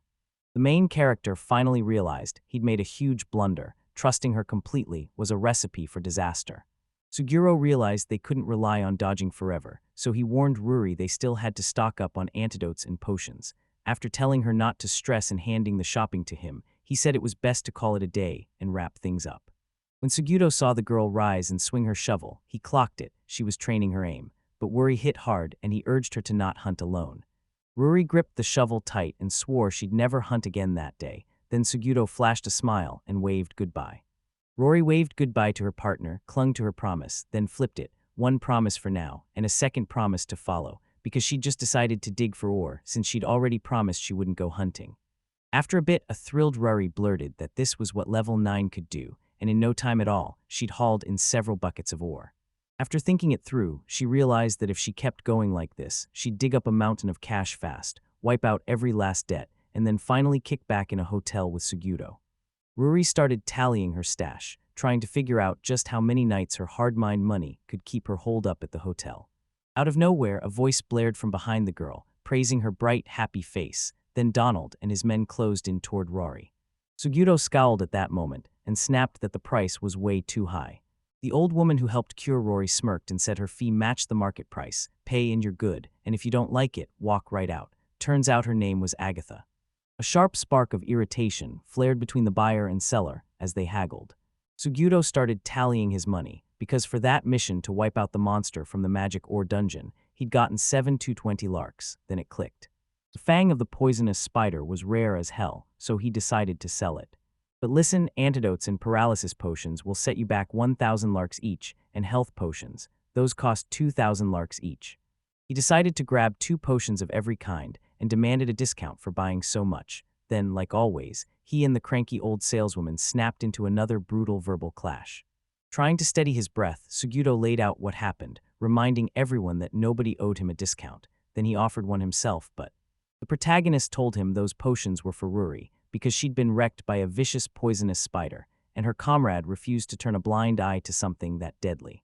Sugito snapped from warm to downright threatening, then pushed even harder for a discount, using the old woman's guilt like a weapon. Right after that, the merchant shoved the guy out of her shop again, then still handed the main character a discount. 6 potions for 6,000 larks, no less, and seeing she was softer than she looked, Sugito wished the old woman a long, happy life. Storming out of the medicine shop, the protagonist wrestled with a single question. With the money left, should he grab dried fruit for Ruri? At first he figured he'd better hold something back, just in case, but when he remembered the look on her face when she got her gift, he shrugged and went for it anyway, because that small treat was worth the cost. Inside the cave, Rory faced Donald and his goons head-on, gripping a shovel like it was about to swing. Donald snapped his gaze to the girl and told her to stop being so on guard. He wasn't here for the ore, but she wouldn't budge, clenching the shovel out in front of her. As he kept talking, Donald swore that if Ruri agreed to his proposal, she'd never have to haul him ore again. Then his next words snapped out with fury, and he demanded, "Where is Tsugyuta right now?" Ruri froze, hugging her shovel to her chest, as a wave of fury rolled off that man, and pure terror snapped onto her face. Even as the girl trembled, she clung to her silence. She refused to talk, no matter what. Donald didn't bother pushing anymore. He went straight for brute force. When the girl hit the ground, the man shot his question back at her again, immediately. Segudo's dried fruits tumbled from the bag onto the floor, and when Donald lunged a step toward Ruri, he stomped right on them, crushing Segudo's precious gift. Rage started to flare in him, and he kept pushing it, rude, cold, and full of threats. Remembering Segudo's warm smile, Ruri clenched her fists hard, like she was bracing for what came next. The girl clenched her resolve and yelled that she wasn't going to tell Donald a single thing. Night had swallowed the city, and Segudo, back at the tavern for another stop, finally cracked open the dried fruits he bought for Ruri, and one bite proved they were seriously delicious. He had no clue what fruit it even was, so he figured he'd quiz Ruri about it tomorrow. When he replayed that night in his head, he couldn't shake the feeling that Ruri had gotten hurt while they were busy blabbering about nothing, because someone yanked her by her clothes and hauled her away. The hand that had snatched her in an instant yanked back, then Rory dropped straight into the garbage pit, where there was a 0% chance of survival. Tumbling into the garbage pit, the battered girl, shaking with wounds and agony, still forced herself to shout Suguto's name. That fair-haired hothouse boy clung to a dream, then he sprinted ahead like he'd just cracked the secret to something that made him burst with joy. He's always dreamed of becoming a world-famous adventurer, and he grinds for it every single day, training until his adult life finally pays off when he earns his full qualification as a real adventurer. And just like that, he found real companions who made his heart feel at home. At least that's what the boy kept telling himself. Then everything shattered when a colossal monster crashed in, snatched his comrades right out from under his team. This monster was a cyclops, one massive, one-eyed giant, and it crashed onto the scene out of nowhere while the others were busy slaughtering goblins, then proved it was insanely strong. The monster tore into the warrior leading the way to shield the others, ripped his leg off like it was nothing. Then the hunter loosed an arrow only for the monster's brutal power to rot his hands, while another one of the boy's comrades thrashed on the ground, screaming in agony. The guy who barely even had time to react looked absolutely terrified, eyes wide, mind blown, like he couldn't possibly believe what just happened. With his comrades bleeding behind him, the boy bolted, leaving his sword locked in its sheath, unable to even look back as his dying friends stared him down, begging him to turn around, but he kept running. His comrades never came back from that mission, so the boy drowned his pain in alcohol, snapped at everyone he could, and slowly figured out that pulling the wool over people paid easier than swinging a sword. This boy, just like that dark-faced man who was crawling out of him, could only stand there and watch other people get killed. Denault lounged with his feet propped up on the table, and even as he sat there, gloom clung to his eyes like it would never let go. Down in the caves where the magic ore is mined, Suguto whipped his head around in panic, but Ruri was nowhere, not even a whisper, and he'd been certain she'd sprint in early to start the work. Right then, Suguto felt that old stranger's eyes pin him to the spot, and when the boy finally looked back, the man snapped his gaze away instantly. While Suguto stared at the system window, it revealed the stranger's name. Thames, and he was stuck in the exact same spot as Ruri. Suguto raised his voice and demanded, "Hey, did you spot Ruri anywhere around here?" Temza hesitated, and that pause made the boy's gut scream that this man knew something, so Temza started mumbling about Denault. The second Segudo heard that name, his temper snapped. He blurted out a furious shout and demanded why the man brought it up, and Tempsis told him the truth. Rory had clashed with Denault the day before, and somehow ended up tossed into the ravine. Stunned by what he just heard, the protagonist pressed the man for answers, but when the next question hit, his voice died in his throat. Suguto finally snapped, exploded into another round of yelling at Tensis as everything crashed down in front of him, because what else could the guy possibly say? All he could add was that Denold was hunting for Suguto, which basically meant he'd helped set this whole disaster in motion too. The protagonist froze dead in his tracks, panic punching through his chest. He refused to accept that something terrible had happened to Ruri because of him. Sujito spun around and shoved deeper into the cave, where one split became 5 twisting passages, and the protagonist shot back to what the guild told him. Every single path ended in a dead end. Stuck at a fork in the road, Sugito blared the girl's name into the air, because the boy was certain she had to be right here, somewhere. Teeth clenched, the boy bolted ahead. This whole dungeon was packed wall-to-wall with monsters. Temsis stormed out of the caves and headed straight to a bar, where he told Sujito he'd snagged a token for cash, then leaned into Donald's and his henchmen and warned them that when that guy stepped into the dungeon, he looked dead serious. Denalt's minion shoved Temsis away, spun back to Denalt, and demanded, "So what are you gonna do?" Revenge burned hot in Denalt's eyes. He looked even more ruthless and furious than usual. Rising from the table, Denalt barked for them to follow. No debate, no turning back, not even when one of his subordinates tried to talk him out of it. Death threats weren't enough to stop him. He was locked on revenge. One of the man's subordinates whispered that their boss had been acting way off ever since he laid eyes on Sugito. Denalt had never once played with danger, but yesterday, he threw that rule out the window and took the biggest risk of all. The subordinate finally got the grim message. Denalt won't snap back to normal until Sugito is gone, so he stormed in and slapped the second henchman, hard, because the guy had passed out from too much alcohol. The first subordinate leaned in and told the second, "We've got a job. Our target is that nameless guy we met earlier." Then, after sizing him up and calling him not really dangerous, the second subordinate grinned and said, "All right, I'll take Sugito myself." The 3 of them took off toward the caves, Denalt staring straight ahead, eyes blazing with wild fear, gripping his blade so hard his hand shook. Right in the caves, Sugito had already smashed a bunch of goblins, and now he hucked another one back to the ground. Enraged, he snapped at the last goblin and barked at him to get out of the way. Once he carved a path through the chaos, he stopped caring about the monsters and bolted ahead. Then a system window snapped into view, flashing that he'd earned experience points and leveled up from 11 to 12. As Sugito pushed deeper into his hunt, the world wouldn't let him breathe. He got thrown back into battle, and after he crushed a giant moth-like monster, the cursed state was instantly boosted with the paralyzed state. After smashing yet another giant spider, they loaded his body with poison on top of everything he already had.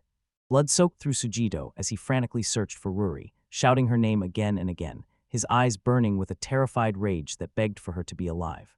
After all those battles, the boy had no choice but to slump against the wall, because he desperately wanted to pop a potion and refill his health points, but the fear that Ruri could have been hurt stopped him, since he couldn't risk using 1 potion only to need 2 later.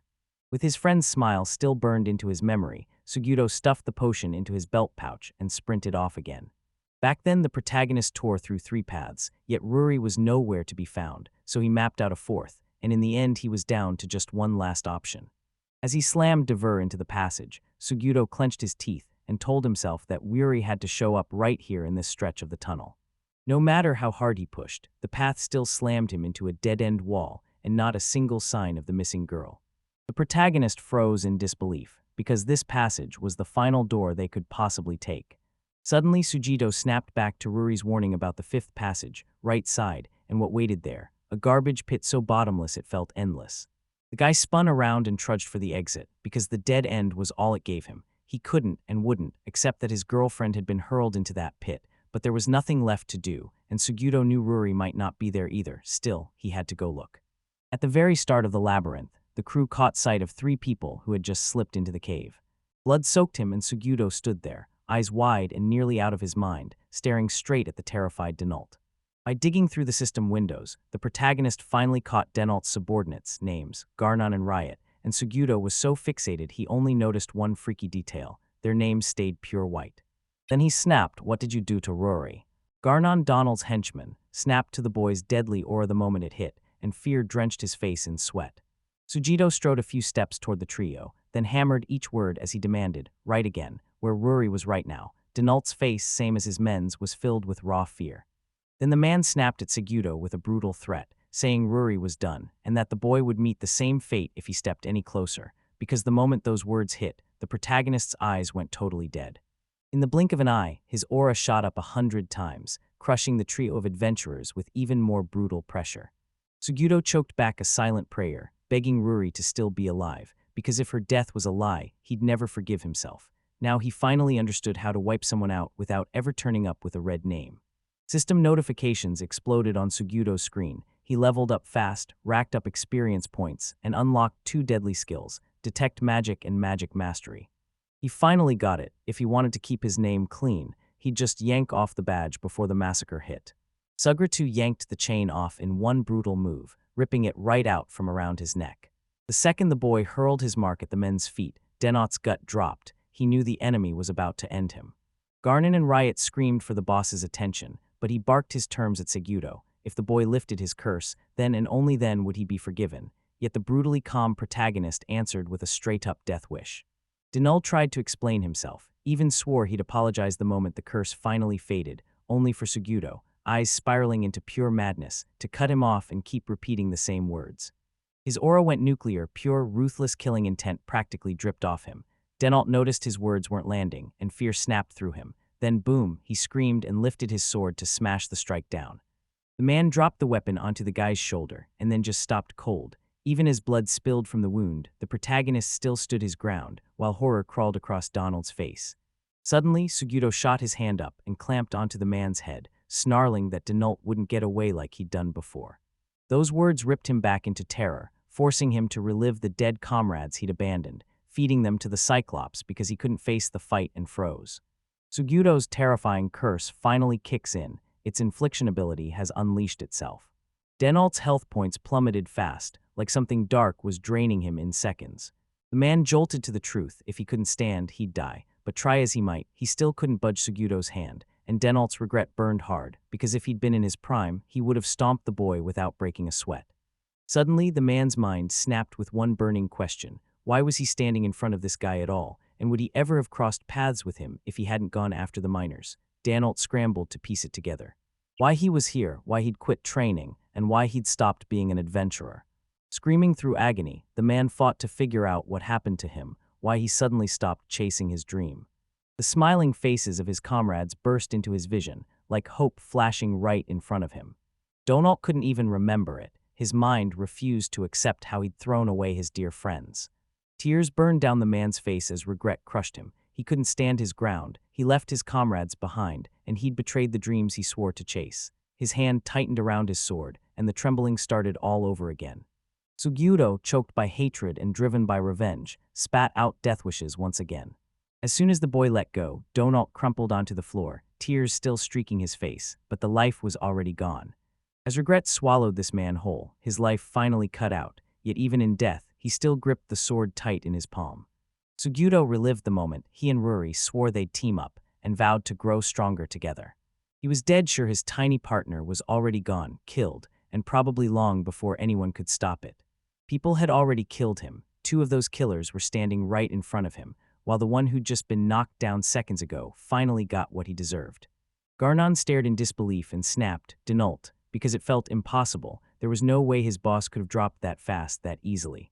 Riot snapped his eyes to the chaos, shot up, and bolted for the exit, but Sugito saw it coming and wouldn't let him go. The guy yanked a throwing knife from his belt with one sharp motion. In the next heartbeat, the weapon rocketed toward Riot as she desperately tried to get away. The knife drove into his back, and the man crumpled forward, dropping to his knees as screams tore out of him. While Garnon was locked onto the chaos, Sugito burst in front of him, and with lightning-quick precision, yanked the other man's sword straight out of its sheath. He hacked at the fat man's legs, then calmly kept striding forward, his right hand still gripping a bloody sword. Riot, even with his injury screaming pain, fought to crawl away, then he glanced back and met Sugito's murderous stare. In the very next second, the guy swung once, snapped, decapitating the swindler, and Garnon, watching it all unfold, froze in pure shock. With his turn finally here, Garnon lunged for the potion that would refill his health points, but his hand slipped, and it clattered to the ground. The man reached to grab it, then the flask whacked into someone's boots and bounced off. Garnon snapped his gaze up, and there was Sugito. With one razor-precise kick, the protagonist sent the last man, who was seconds from begging for mercy, flying away, and Garnon instantly clocked it.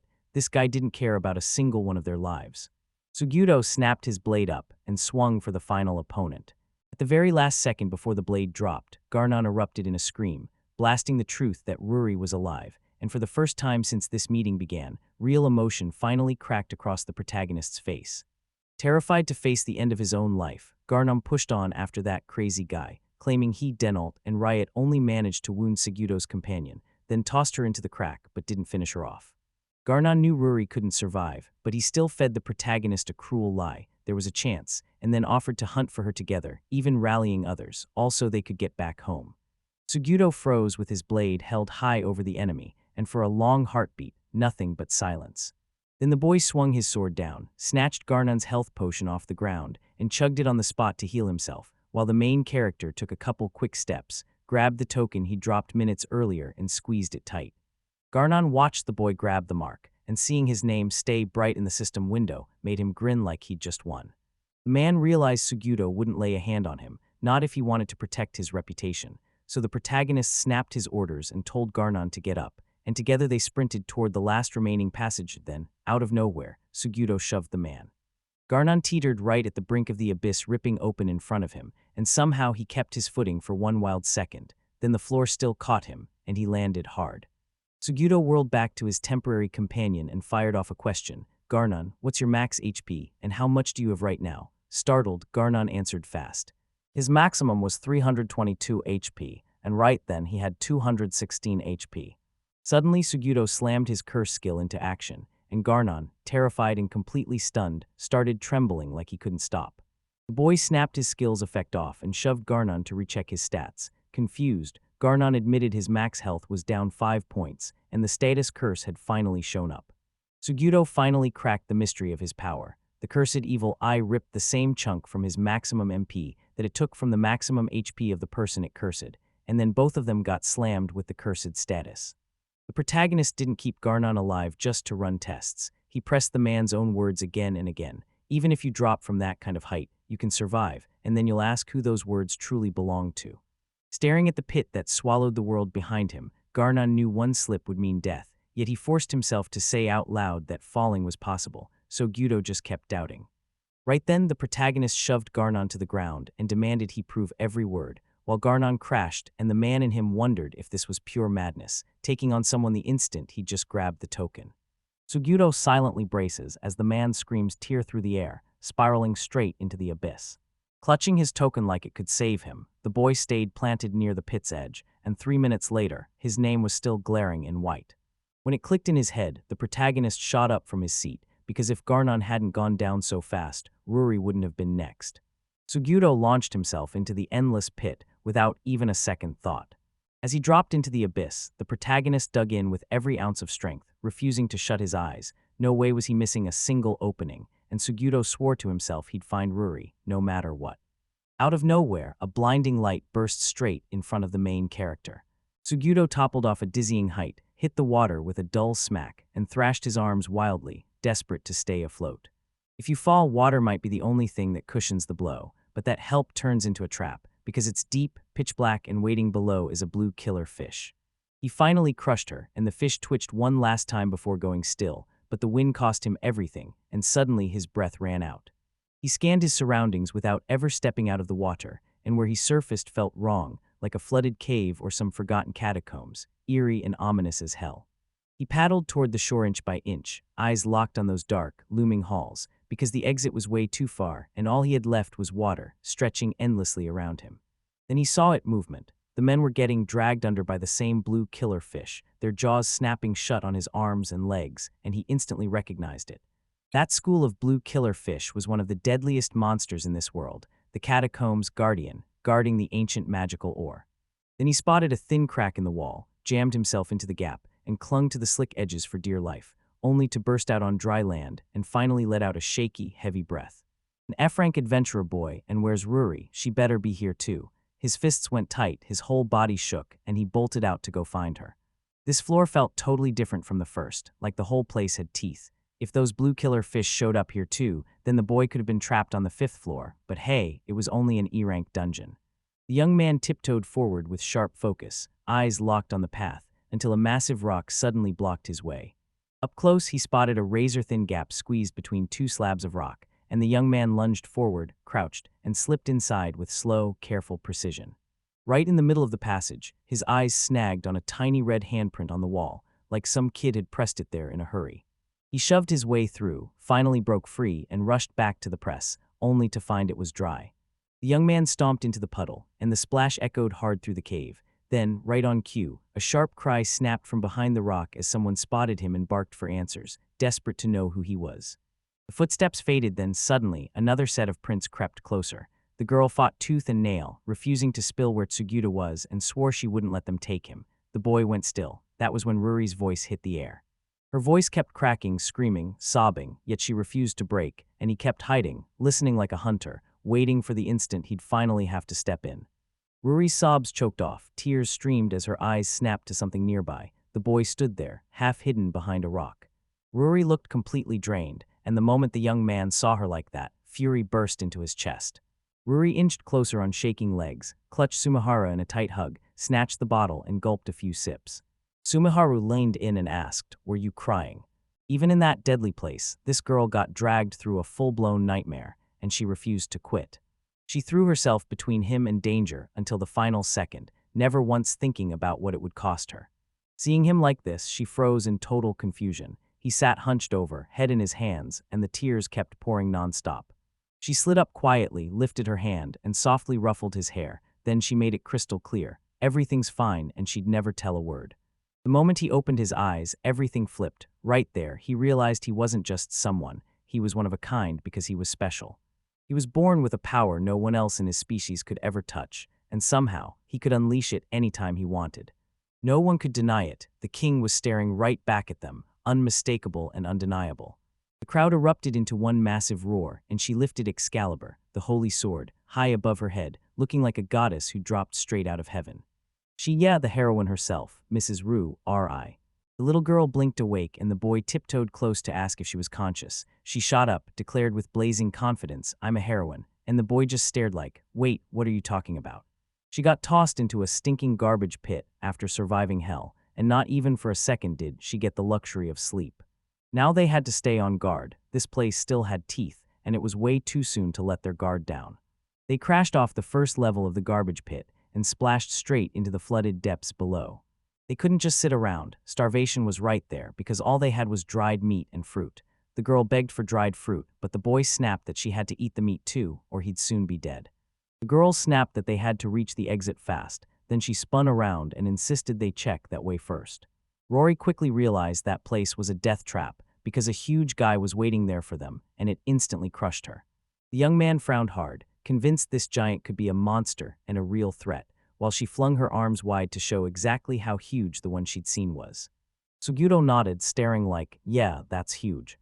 Since even careless Ruri could stay sharp, he figured he had to check it too, because if danger was lurking, then they'd need that intel to cook up real countermeasures fast. After 20 minutes of hauling themselves forward, they hit a fork in the road, and without a second to spare, they whipped left. 10 minutes later, a weird sound slithered through the air from ahead, right behind the rocks, so he shot a hand up and told the girl to freeze and stop making noise. He crouched behind the rocks and peered out with sharp, cautious eyes, and what he'd spotted there before was clearly a monster, looming as its massive shape slid forward at an unhurried pace. A massive growling cyclops, scarred up and down, bearing vicious, sharp teeth like weapons. The young man stared at the monster, totally stunned, like his mind was slipping, until it clicked. The thing wasn't going crazy, it was battling a whole school of blue killer fish. Then it hit, this cyclops wasn't just battling them, it was chewing them up too. Blue killerfish latched onto him, ripping into his skin and staining him with fresh blood, and the cyclops erupted, furious growls, arms flailing, charging straight into the walls. The cyclops and the blue killerfish tore into each other with savage, primal fury until nothing was left. The kid spat the word abomination under his breath, then stayed silent as he watched, praying this savage brawl would finally be the end of those monsters. Then the cyclops jerked his head up out of nowhere, and the young man couldn't even figure out what just happened. The young man finally clocked it. Those aren't just waves. The cyclops straight up blew the water away, and this monster wasn't in the same league at all. That cyclops exhaled, and a roaring surge of water came crashing down, slamming everyone off their feet in an instant as they tumbled and spun through the rushing current. The young man coughed again, then spun toward the girl, his worried eyes locked on her. Cyclopes aren't supposed to be here, and that black skin isn't how they usually look either. She said it's a special subspecies. 5 minutes later, they burst back to the fork in the road, the exact spot where they'd taken that turn. 20 minutes in, Ruri spotted a brand new fork in the road and had to choose fast. The young man screeched to a halt, spinning his head as panic crawled in. He He couldn't even wrap his mind around how they'd ended up here. After a quick talk with Ruri, they chose to cut left, praying that road would finally spit them out near the exit. 20 minutes later, Rory burst forward, then the young man bolted right after her. He couldn't even blink when he realized she'd dragged him straight to a line of dusty old chests, like she'd just cracked open a whole new shot at finding what mattered most. The girl couldn't believe her luck. She was absolutely stunned by what she found. They prayed these were treasure chests, and Rory stared too, freezing mid-breath like the next second might change everything. He could feel something was off. Those chests looked way too oversized, even for a dungeon this level. Someone dropped them here on purpose, and the young man snapped his gaze around, scanning everything like his life depended on it. Then the girl yanked open one of the chests. Right away, he snapped at her, warning this could be a trap, but she stayed calm and said, "So far, everything's been fine, nothing happened." Inside the first chest, a dagger waited. They refused to gamble with the others, moving like cautious shadows, so the young man stepped up and swore he'd open the next ones himself, determined to shield the girl. The second chest snapped open, and there it was, a ring. Ruri's eyes widened the moment she spotted the ring, but the third chest hit her hardest of all, leaving her breathless, because she realized this wasn't luck at all, it was fate. They dug up the shovel, and out came a steel dagger, a ring, and that shovel, too. Rory practically burst with joy, but the young man couldn't shake the feeling that the treasure was kind of a letdown. That dagger wasn't just a weapon. It turned out to be an equipment artifact tied to the soul area, soaking up mana like a sponge, shaping abilities inside the soul for each person, and letting the owner use them whenever they wanted, and you can bet every adventurer would kill for something like that. Now they've got a level 2 expert, steel dagger, plus the cursed eye, a level 3 golden treasure ring item box, and a level 1 reinforced iron shovel with pure reckless aggression. It turns out every last one of them was an artifact. Ruri even snatched her shovel back and demanded it be returned, and he totally wanted to split all the loot with her, but he wouldn't hand over the shovel yet, because it was the weakest item in the whole bunch, and he wasn't sure she actually wanted something that low level. She knew he'd wanted to keep the shovel, but because she found it first and had asked for it, he finally caved and said he didn't need it, then immediately turned and asked how long she'd put up with that bizarre name. Because she wouldn't let it go, he had no choice. He gritted his teeth, acted like he wanted to keep the shovel for himself. Then, for once, he handed it over to her. She thanked Suguro, swore she'd take good care of the shovel, and told him he could keep the other 2 items in return. Then his guilt hit hard, because his stuff was way better and worth more, but seeing her grin made it feel like a win. This whole area was totally empty. There was nothing left to do but race back to the fork they'd just come from, because he'd spotted that exact fork on this level 3 different times. Without even thinking, they bolted down the left path they hadn't dared to try yet. But if his worst fears were right, this road would dump them at yet another fork, dead ahead, left, and back to the right, and if that's true, there'd be a mark carved into that very stone. Yeah, there was an imprint, and that sealed it. Every nightmare he feared was real. The level's circuit snapped shut, rage surged through him, and he had no idea what to do next. He played the whole level in his mind, right up to the exact spot where the imprint hit, where their paths collided and they finally met. He brought her 2 bits of bad news, one worse than the other, and asked which one she wanted first. She shrugged and said they all sounded the same, so he leaned in and told her he'd start with the worst one. He leaned in and told her he was almost sure this level had no exit at all, and since it was brutal news, he softened his voice to say they should pause the training, because right now they had bigger fires to put out. The girl blurted it out with hope that this was the good news, and he snapped, "Listen to me till the end, because that's not the real point." The young man admitted his next words were barely backed by proof, but he still felt it in his bones. Ever since they'd found those chests, he knew this cave was magic, and if it was magic, then there had to be a way out. He pressed her for answers and asked where the monsters in this cave really came from, and she insisted they were dragged in from outside. Then he narrowed his eyes and said it was only one guess, because after what that poisonous spider did to him and what he learned from the guild books, he already had a different conclusion. 3 explanations line up, and all of them are terrifying. Either the monsters crawl in from the outside world, or the ones that were here at the start just kept multiplying, or worst of all, these monsters were locked away in this cave on purpose. This cave is bending space like it's alive, looks tiny from the outside, but inside it stretches into something massive, like it's chewing up reality itself, maybe even beyond the dungeon's walls, and once you're caught in its range, you don't just enter, you get pulled in, like the cave is swallowing people, and that's exactly what these caves that swallow people are. Still, there was a way to beat it. If the conditions lined up just right, the delay could be completely dodged. To rip the spatial distortion wide open and carve a way out, they had to do one thing: slay the dungeon boss, because his very presence locked the whole space in place. Once the boss goes down, the exit might finally unlock, so if they can beat that monster, escape could be right there in their hands. And yeah, that's exactly why this turns out to be good news. After thinking it all through, the young man looked at the girl and said, "When we finally break out of this weird, deadly cave, let's become real adventurers." The girl nodded without even thinking, like the choice had been growing in her heart for ages, and she happily took his offer. Then he hesitated for a beat and told her that now, after everything he'd already said, she had to look exactly where he was pointing. He jabbed his finger toward the cyclops lurking behind the rocks and declared he was the boss of this level, and the two of them went stone silent, because retreat was gone, finished, nowhere to run. Only one mission remained. Take down that monster together. Ruri shot Segudo a look and asked if he was ready. Then he slipped the ring on, stared forward, and told her to trust him with everything, right as blue killer fish burst up in front of them. Even with fear biting at them, determination blazed in their eyes. The dungeon snatched the giant too. He was one of the stuck ones. 3 passages linked 3 places: the Aborigines' habitat, the lair of the vicious fish, and a barren empty stretch, all sealed inside a closed world with zero escape. Years in captivity stripped him of everything: senses, thoughts, even hope, until all that was left was one brutal goal: survive side by side with those savage fish. After all these years, that was probably the first time irritation like this ever clawed at him. A cold shiver raced down Sujito's spine when the Cyclops' massive eye locked onto them. A cold fear surged through his bones, like something was poisoning his very soul, and he blurted out, "What's happening?" 25 hours ago, that young man swore that if they could take down the Cyclops, they'd finally claw their way out of this place. Yet with the monster's sheer madness and monstrous scale, he couldn't even picture a world where they'd actually win. The girl insisted everything was fine, swore they could smash the Cyclops, and begged him to trust her, and the young man snapped back to calm down, telling her that her confidence was just a wild illusion brewed by the shovel. He realized one simple attack couldn't beat a monster like that, so he gripped the evil eye in his hands, and with a master mage's skill, his spells and fighting techniques surged to insane power. But if he didn't map out every detail first, it still wouldn't be enough. The Cyclops was already standing there, and the young man kept throwing himself at it again and again, because attacking felt insane. He dreamed of just dropping his defense with the evil eye, but he never expected it to get this complicated. He barked sharp and sure, "Let's go," and when the girl heard it, she straightened up and braced for the fight.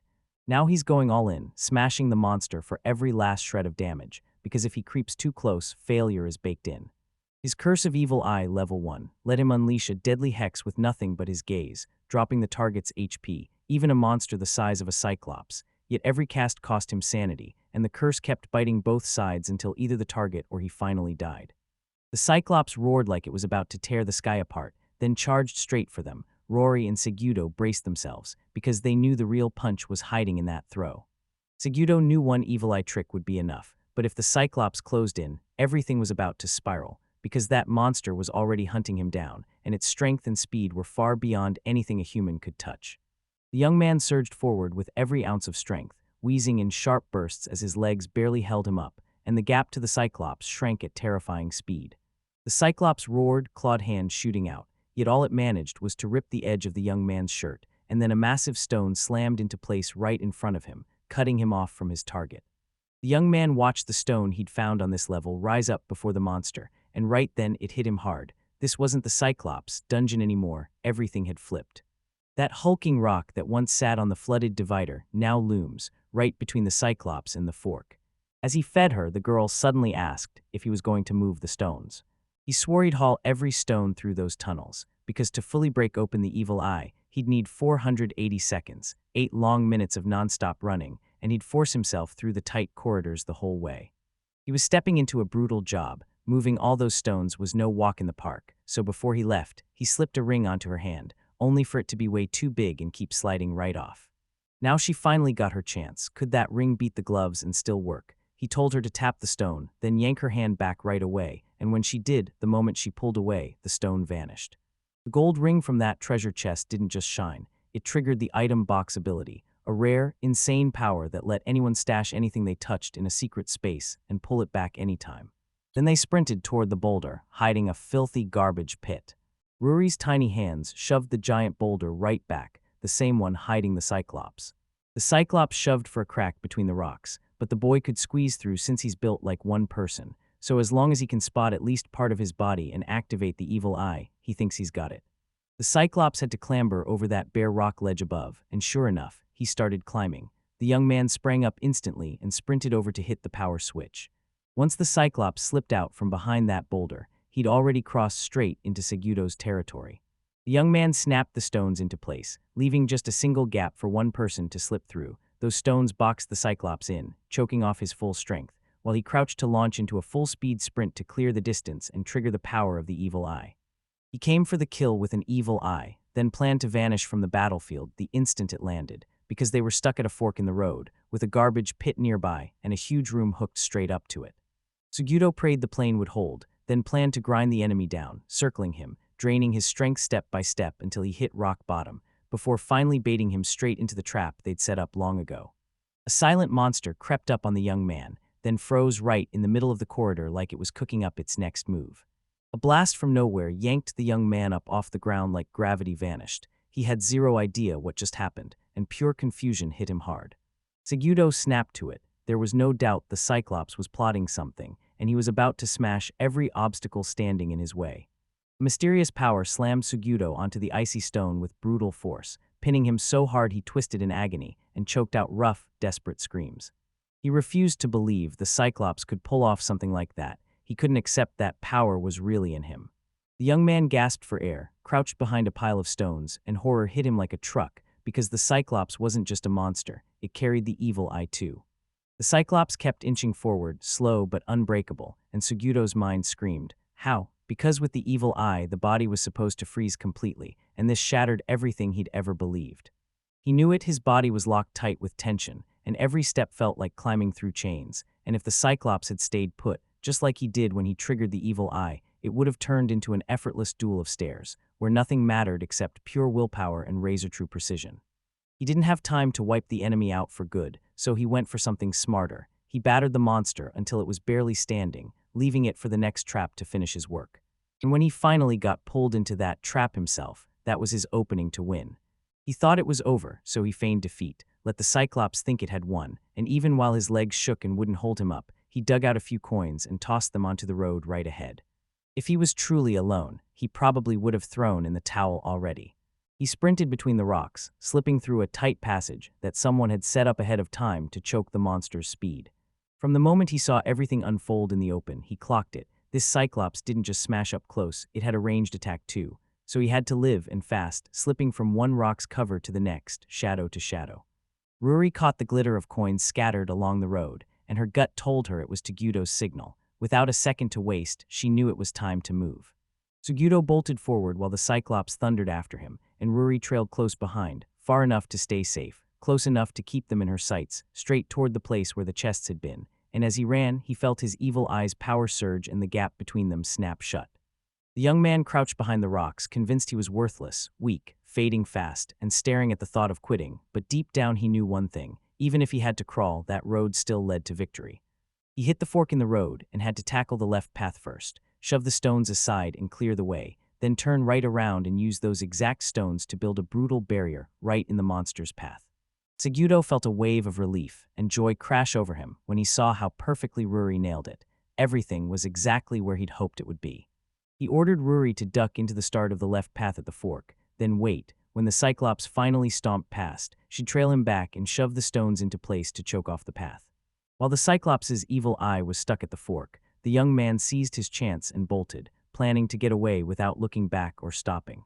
That far-off dream and the secret road back buried inside all this chaos crushed the Cyclops' mind. His reason just couldn't hold together anymore.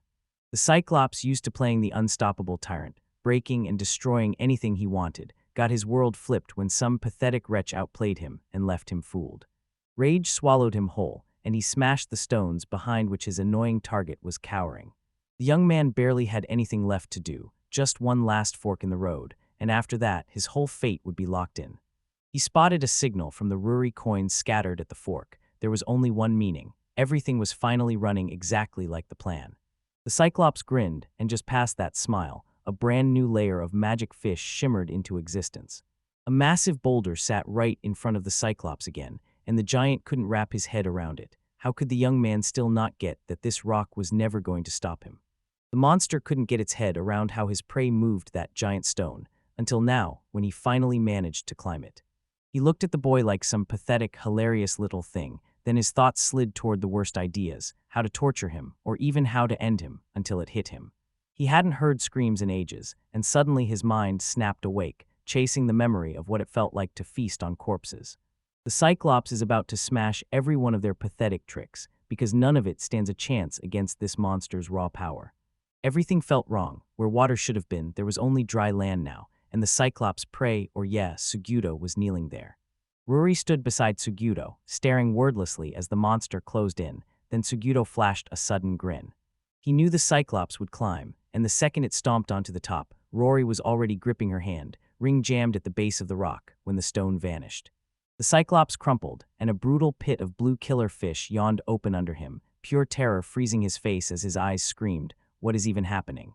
The monster thrashed and clawed for its life beneath the waves, trapped by a perfectly timed, ice-cold ambush built just for it.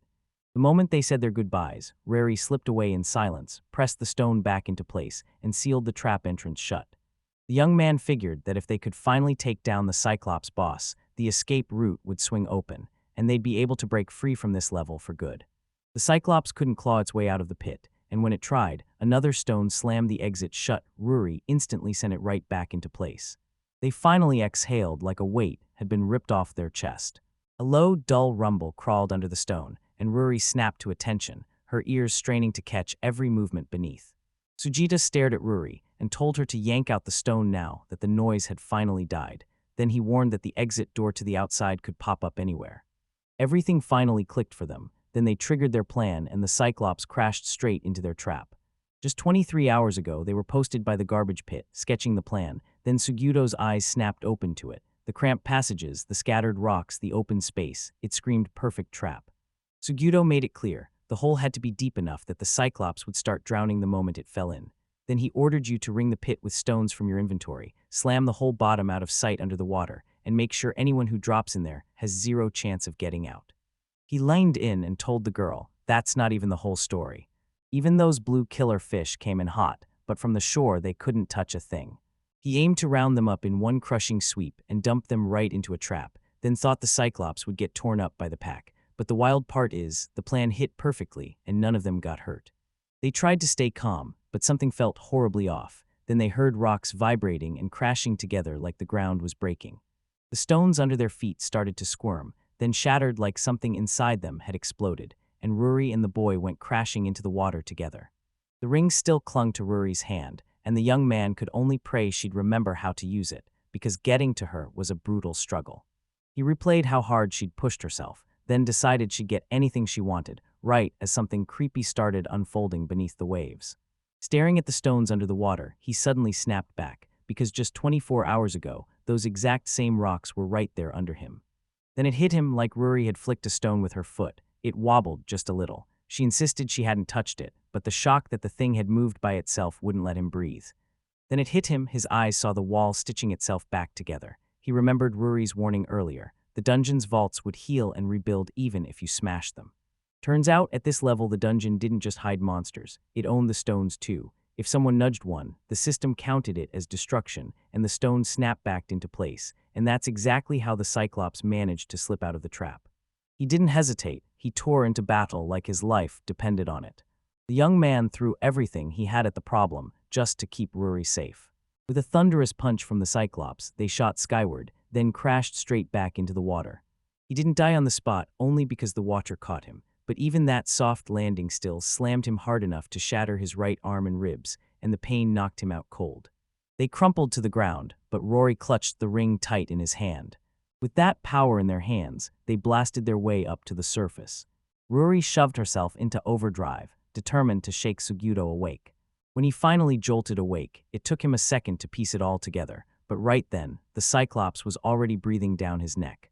The moment he spotted the Cyclops, rage flared. He shoved Ruri aside and planted himself right in front of him. Ruri dropped down, and the young man's lungs caught fire, like the pressure was about to rip his body wide open.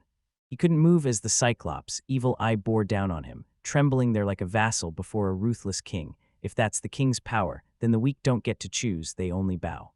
Blood poured from the young man as a shattered arm and cracked ribs proved he'd taken the worst. He thought it was the end. Then Ruri snapped into action, sprinting in and smashing the cyclops, leg hard with her shovel.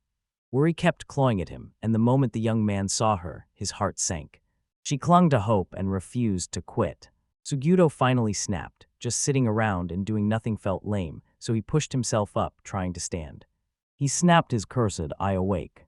Cyclops finally admitted it. His fear was just panic roaring inside him, but he refused to accept that humiliation because he was the king, and he swore he'd crush whatever stood in his way. He wanted to end him the exact same way he'd done to everyone who came before. Ruri slammed a reinforced iron shovel into the Cyclops' leg and left him with a brutal injury. She clenched her resolve and vowed to save Suguro at any cost. And just when you thought it couldn't get crazier, somebody tossed the criminal's dead body into a dumpster with the rubble, like they couldn't be bothered to deal with it, and even after death it just stayed there. This was a boy who'd poured half his life into something. That sword in his grip meant everything to him, almost like a regret he couldn't bury, so when he dropped from above, Donald drove it straight into the Cyclops' shoulder. He drove it deeper and deeper, like he could drown his regret for good. Then, calm at last, he let the sword fall from his hands and slipped into the depths, never once coming back to the surface. Cyclops lifted a leg to smash Suguro, then stopped cold, backing away inch by inch as his wounded knee and the pierced shoulder screamed in pain, leaving him no way to charge back. The evil eye effects finally snapped off, and the water rushed back to normal. This was their final make-or-break shot at destroying it. Suguro's scream tore through the air as Ruri charged straight for the Cyclops' eye with a shovel. The Cyclops saw her as nothing but an irritating, blood-sucking pest, even as fury and pain kept blazing through him. He begged her to just shut him out and stay out of it, but right then, the young man started unleashing the evil eye that rips the soul apart. He wanted to spark terror in his bones, and right then Ruri tightened up, because that sliver of a chance was all it took for her to strike. Ruri slammed into the Cyclops' giant eye from the edge, and that brutal impact wasn't the finish. They had no clue what was going on, but one thing was crystal clear. The Cyclops wasn't down yet, and it started snarling with pure fury. A shovel wasn't going to pierce anything standing in front of it. A shovel's for digging, sure, but Ruri still yanked the Cyclops' eye right out with it. After losing his eye, the Cyclops surged straight toward the whirlpool and dove right in, then reached for his eye with everything he had, but it was already out of reach. Locking eyes with it, Suguro couldn't believe it. After everything, it was finally over.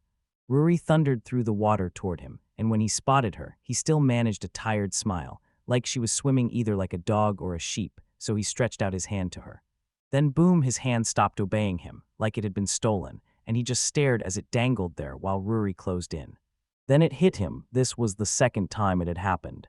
Suguro figured it was all pointless now, but deep down he couldn't deny the relief. He didn't feel anywhere near as awful as he did back then. Ruri came rushing toward him, panic slamming into her chest, and he fought to stay upright, just for a little longer, just a little more. Suguro was desperate to travel with Ruri, but the moment came. He crumpled and lost consciousness. While all this chaos unfolded, his experience points skyrocketed and his level surged from 16 straight to 24. Then the system crowned him Emperor of the Evil Eye, unlocking the Evil Eye of Truth, Evil Eye of Pressure, and a whole wave of deadly upgrades. Seguro's subconscious collided with the Cyclops, and Seguro stared back with pure contempt. The youth leaned in and demanded, "What do you want?"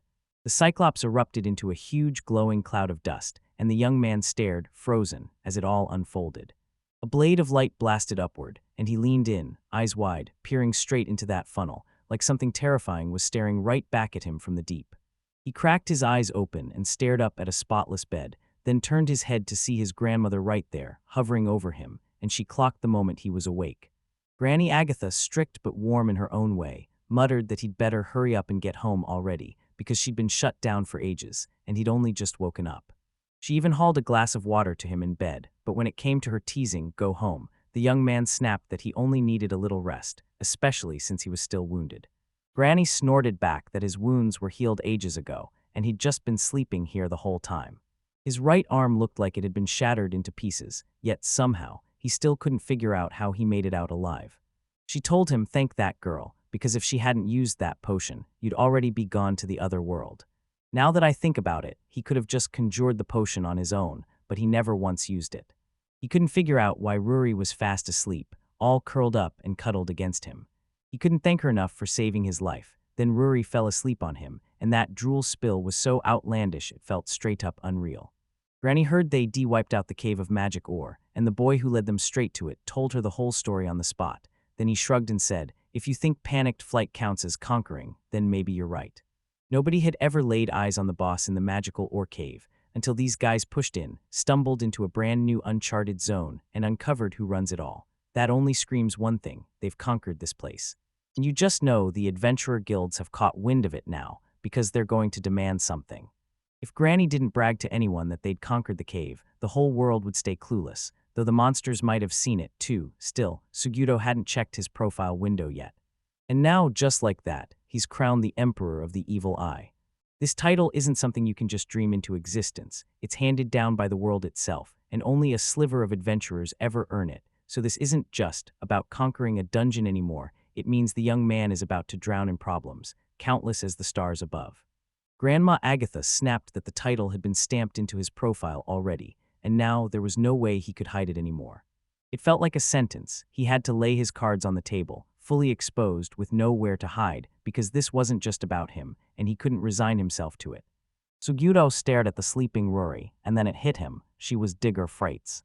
Agatha chuckled like it was a joke, but the young man couldn't figure out why she'd been handed the title Digger Ease. The boy didn't get why, but the girl was obsessed with shovels, and he just knew Rory would freak out, in the best way, once he heard. Then Grandma snapped that they had to handle their own problems, and sent them home the second the girl woke up. Staring at her, he finally understood he'd never had anything to fear, because from the moment he chose to become an adventurer with her, he found the road that was truly his. From that moment on, he chose to push forward with his eyes locked ahead, just like Ruri, because no matter how brutal the road got or how many problems slammed into his life, as long as his partner stayed beside him, he'd dig through the mess and forge a way on. And if anyone tried to block them, he'd glare them down without blinking. They have to level up side by side, pushing harder for each other until they're unstoppable. Right now, Sugito wore the crown as the Emperor of the Evil Eye. And just like that, Ruri snatched the title of Digger for herself.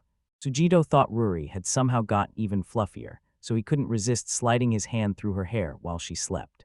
Once the cave packed with magic ore was wiped clean, the two shockingly returned, and just like that they seized the title.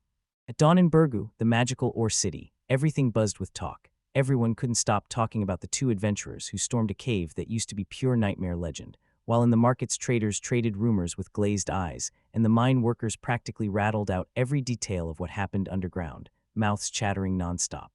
Clearing an E-rank dungeon should have been no big deal, but the moment the news hit, it sparked a full-blown frenzy. Word raced from mouth to mouth in the market, and the man couldn't stop staring as he heard the tale, because the whole area was talking, and every retelling only fed the rumors even more. They traded stories about how that wild crew dove straight into a stinking garbage pit, crushed the dungeon boss, and then popped right back out, getting titles for it too, so reckless it made your head spin, but strong enough to make it impossible not to stare. They thought they must be some big-shot experts, totally sponsored by Lysheimer, or even a whole army of companies, but nope, it turned out it was just a bunch of kids. The market guy swore it was a gloomy boy and a fluffy girl, both as white as snow. Meanwhile, Grandma Agatha, Ruri, and Sugito piled into breakfast, and right then the young man spun around to face Ruri and spoke to her. Still, she kept shoveling food into her mouth without even glancing at him, and he knew she had to be hearing every word, so he called her again, but Ruri didn't so much as flinch, and in the end he just let out a tired sigh. He snapped his tone and dubbed her Digger Ruri, then asked for a moment of her time. She jumped on it right away, thrilled to finally hear the title, and it was obvious to him, she was genuinely proud of it. He told Rory the Digger to stop piling all that meat into his mouth and to eat something herself, at least a little. Then Rory snapped back that she had her own veggies, and they were way better than meat, so really, what else could she say? The young man whipped his head toward Grandma Agatha and demanded she jump back into their talk. Then she brought up an inheritance, and he pressed her hard to spell out exactly what she meant.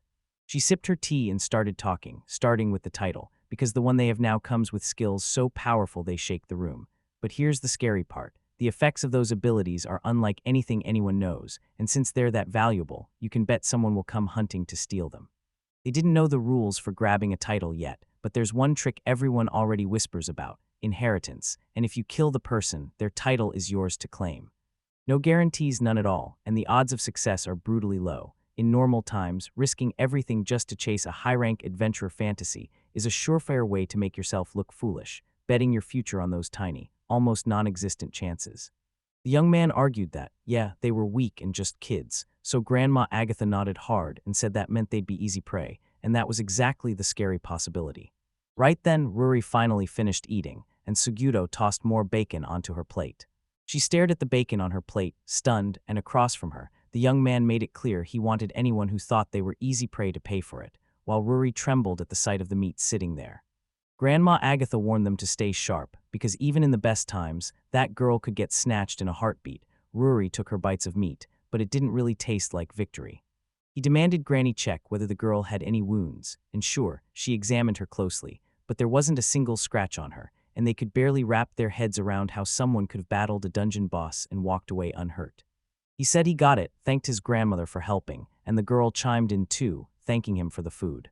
Agatha told him he could call himself the girl's protector, but the second he asked what she thought, she reminded him he was still just a kid, and the kind of death that hit children wouldn't just haunt her, it would leave her drowning in nightmares. She slid into her seat at the table, snapped that she wouldn't feed them breakfast for free, demanded her money back, and made sure they didn't get to forget it.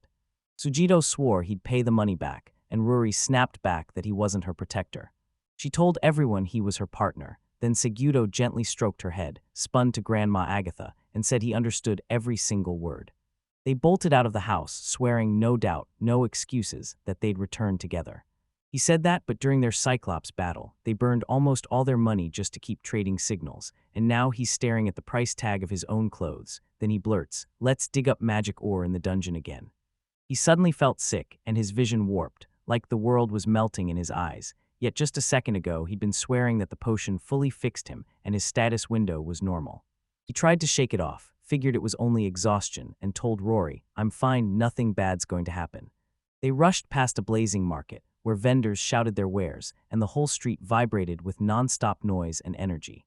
The young man realized that beyond the dungeon, his whole world was just Granny Agatha's shop and the armory, nothing else at all. So when they stepped out and started wandering, people clocked them fast and started whispering like they'd seen a ghost, and the girl clung to him, scared to death, hustling just to stay close. As they rolled past the candied fruit stand, Ruri couldn't stop staring at the treats. She kept moving, but kept whipping her gaze back like she was dying to taste every sweet. The young man gently grabbed her attention and reminded her they were dead broke, right after breakfast, too, so there was no way they could afford a snack right now. Back in that cave when his strength was slipping away, he remembered the promise he made to her if they crawled out alive. He'd buy her anything she wanted, so he stopped dead, sucked in a deep breath, and whipped around to face Ruri. Right as they reached the sweets shop, he let her pick whatever she wanted. Ruri's eyes lit up, and she started scanning the counter, savoring each delicious fruit one by one with her gaze. They dropped down right on the roadside, and when he asked if it tasted good, the girl lit up and called it divine, then said it again and again, leaving him stunned at how insanely delicious it must be, but honestly he couldn't complain. Servants couldn't trade or buy anything without special permission, and they were stuck only with the shops near the dungeon, so in the city, she never stood a chance to afford those kinds of things. Turns out, she was a debt servant for Lijimer. Lijimer Company is the massive power in the city, running the mining, guarding every supply, and pulling adventurers into the dungeons to smash monsters so everything keeps moving. And at the top sits Lijimer himself, the man everyone treats like the real ruler of Berg. Segudo was right on the edge of grilling Ruri about her past, the debt that dragged her into servitude, but when he glanced at her canteen and saw it was empty, he froze for a beat. Then he shoved the question to the side, stood up, snatched the empty container, and told her he'd be right back before heading off to the water source to refill it.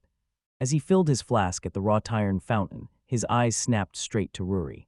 Roughly dressed, 4 men closed in, and one of them yanked the girl up onto his shoulder. Right then, the young man who'd been filling the flask snapped his head around to the noise and saw it all, even though he didn't have a clue who they were. Just as he sprinted back to where Ruri had been sitting, the men were already gone, dragging her out of sight in the blink of an eye. Grandma Agatha's warnings weren't empty threats anymore, they were reality. He shouted that they wouldn't be able to hide from him, but right then, his words died in his throat and his eyes locked in shock. He couldn't wrap his head around it. He was sure that potion had fully healed him, and his status screen showed 0 changes, so why was this happening? Something was definitely off, but there was no time to think. Brutal blur slammed into his vision, his legs buckled, and he dropped hard onto the ground, while he could only stare as the kidnappers, silhouettes hauled Ruri away and vanished into the city crowd. Ruri kept begging, saying the same thing over and over, "Let me go," but the man completely ignored her, like her screams meant nothing. The man gripping Ruri on his shoulder snarled as she yanked at him again, then snapped his hand down on her thigh and hissed that she was a stupid child, ordering her to shut up and stop making noise, like her very existence was annoying him. Rory snapped around and drove her elbow into his back with everything she had. He yelped in shock, then pitched forward, clutching the pain. The man's footing snapped from that brutal hit. He stumbled and crashed to the ground. Then Rory dropped too, sliding off his shoulder as the men closed in, and she exploded into a flurry of sharp, crushing strikes. Ruri, level 20 and totally unshaken, stalked out as the winner, delivering a brutal knockout, while the rest were left scattered and defeated on the ground. She replayed how Sugito panicked, chased after her, and hauled himself back, so when he returned she was ready to demand a thigh massage from him. And the second one of the kidnappers stepped in to stop her, she shot him a look packed with pure, arrogant confidence, and he started trembling like he'd just seen a monster. Even though the kidnappers had heard about her title, the second they laid eyes on Ruri's frail little frame, they dropped their guard. She exuded raw power and crushing pressure, like she'd stared death in the face over and over, and still walked out victorious every single time. They bowed the moment they confirmed she held the title, calling her mistress, begging her forgiveness for the kidnapping attempt, and then offering to escort her, like it was the best help they could give themselves. They keep bowing to Lady Ruri, chanting "Milady" with shaking voices, begging her to loan them her massive heroic power, each one throwing their heartfelt praise into the same relentless chorus for her unstoppable strength. Rory owned up to what happened, clocked how dangerous things were, and chose to move alone. Her words hit the kidnappers like a death sentence, while sounding like a cold, confident command that only she would handle whatever came next. They traded a quick look, and a grin flashed across their faces, then they dipped their heads and pointed with their hands like, right there, this was the way forward. Segudo still crumpled with weakness, and his vision blurred so badly he could barely stay upright. He realized these hidden corners were totally unfamiliar, so he stopped digging and switched gears, held still for a second, scanned the situation, and mapped out his next move. He knew he had to rush to the Adventurers Guild and file a missing person report, because this was a dangerous gamble. Maybe the people who snatched Rory were adventurers too, chasing a prize through inheritance, and if they were really after a title, he couldn't afford to waste a single second. He was ready to hand over the expert steel dagger as a reward, a prized treasure adventurers fought over, and that was all he had right now, though he was certain it was worth a fortune. Plus, he already knew the Adventurers Guild building sat somewhere on the main street. He caught the rumble of a cart grinding down the street, snapped his head toward the sound, and there it was. The cart was barreling straight behind him. Panic hit, he dug in deep, and sprinted with everything he had, fighting to escape before it caught up.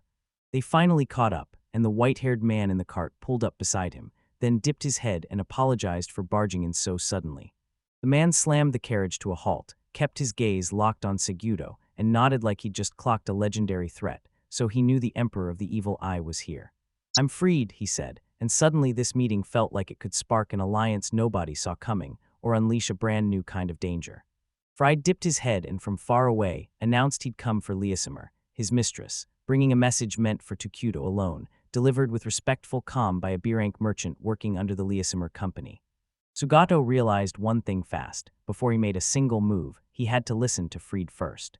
This morning, the young man finally stopped trusting these people, convinced they'd come for Rory the moment she got that honorary title. So when she got kidnapped anyway, Liasimer snapped and decided he was taking action to get his property back.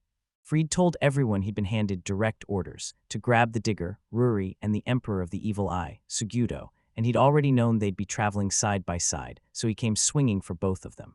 Segudo blurted to Fried that Ruri had been kidnapped, and with pure desperation choking his voice, begged him to help find her, right now. They closed in on the building, and Segudo's stomach dropped when he realized it was Liasimer's home. Inside, everyone was scrambling, clerks barking orders, guards pacing, messengers darting by, and Fried shoved the young man the right way. Fried swung toward one of the maids and asked, with perfect manners, where Mrs. Liasimer was. She said she'd just wrapped a major business meeting and was now holed up in her office. As they headed that way, Fried shot a quick look at the young man, then leaned in and hissed a warning under his breath.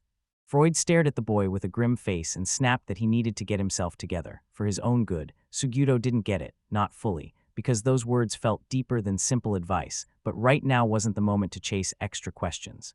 Fried blared the news loud and clear. He'd brought in the Emperor of the Evil Eye, Segudo, and as the young man stood right there, tension prickled in his gut. Then Fried didn't even wait for a reply and pushed open the door to Mrs. Liasimer's office for him. In that grand, fancy office, a gorgeous girl sat there waiting for them, like she'd been expecting every step. Sugito didn't find some refined girl or fancy office at all. What stared back at him was a nightmare, her shape twisted into a shadowy, stinking creature with eyes that looked straight into the abyss. He just couldn't make sense of what was happening to him, and it all hit like a total mystery. He clenched his focus and fought to clear his warped vision, while right beside him, the lady calmly greeted the Emperor of the Evil Eye, saying she'd been waiting for him, and there was no reason to waste a second on formal introductions. The young man bowed politely as she spoke, and she wasted no time. Right away, she demanded that he become her subordinate, but he shut her down with a hard refusal. Then she softened her approach, urging him again and again to at least hear her out so she could finally explain why she wanted him. With grit in his voice, he swore, no matter what, that he'd never bow down and become anyone's subordinate. He refused flat out to be her subordinate, never bowing to her, never letting any woman see a crack in him, and if he sensed she was about to rope him in again, like she did with Ruri, he'd claw his way to the end to avoid living the same nightmare twice. She said it was a real shame, and if he changed his mind, he better tell her right away. Then she spun to Fried and demanded, "What happened?" Fried looked genuinely crushed and admitted it. After it all went down, that servant got snatched by some unknown crew, and instead of rushing off to find her, he made it his first priority to bring Segudo to her first. Segudo tried to step in and said, "If Ruri comes back unhurt, I'll help you, just tell me everything." But she cut him off cold, flashing that she'd already gotten a full report on the whole incident and knew every detail of what was going down.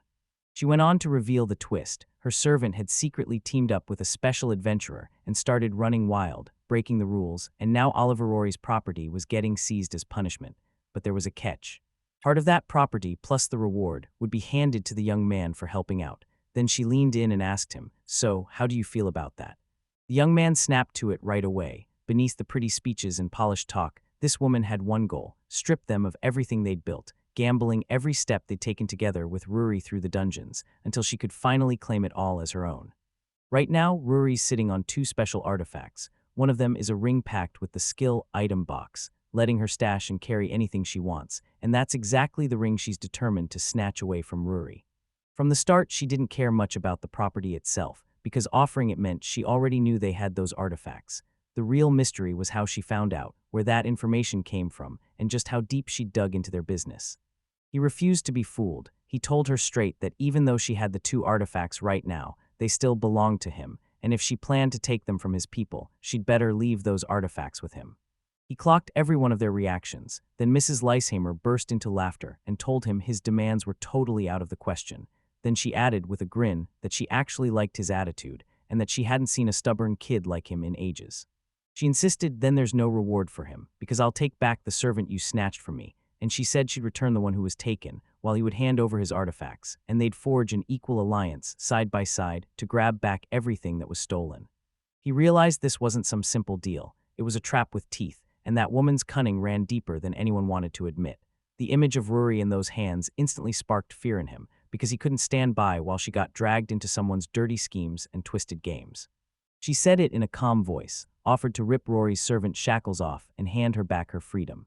She stared at him like, "Why are you so desperate to free Ruri?" Then snapped back, "I'll tell you the truth. This girl was sold by her own father, and even if you rip off those shackles, she'll still be good for nothing to anyone."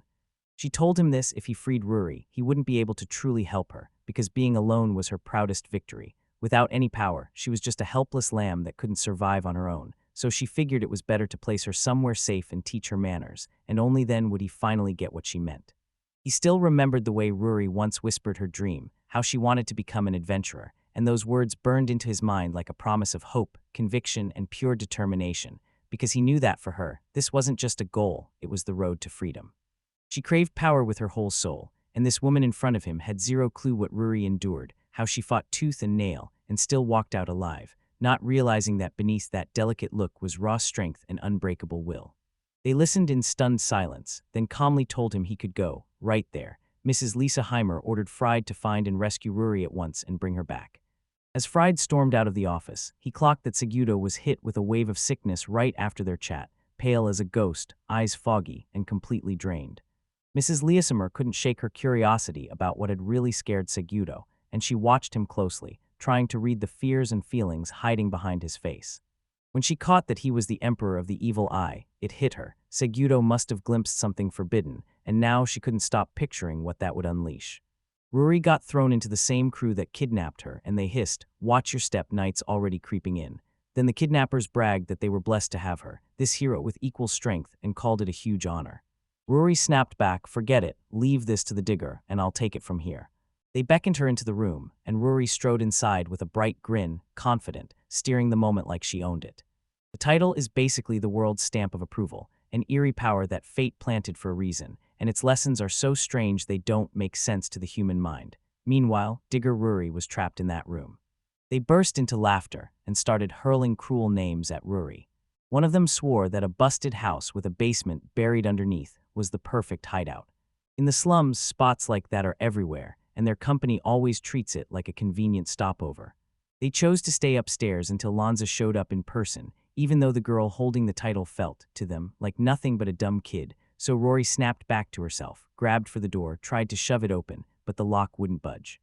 Ruri clenched her shovel handle like she was pulling her old self back into place. Then the new one too. She planted herself before the door, drew in one fierce breath, and decided she wasn't about to quit.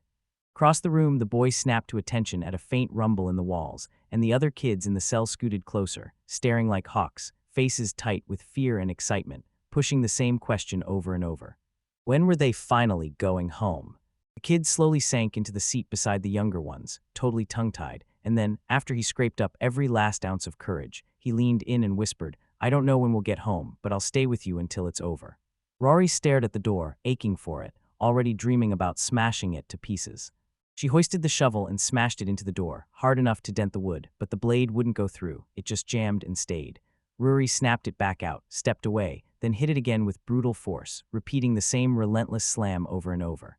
When Ruri's shovel crunched into the wood, a wild memory suddenly hit her, scooping soft, crumbly boiled potatoes with a spoon, and even though it caught her off guard, it felt oddly nice. After 3 intense minutes of nonstop effort, a clean hole tore through the door, big enough for Rory to slip through in one go. She gave a small, steady nod as pride surged in her chest. Then she marched out into the corridor and headed straight for the exit. Next door, Ruri caught a flicker of movement, then a girl appeared in a barred little window. She scrambled onto her older brother's back, wobbling like she might slip, and shoved her face against the metal bars as her thin fingers clung tight, while the boy underneath stared up, desperate to know if she could actually see anything.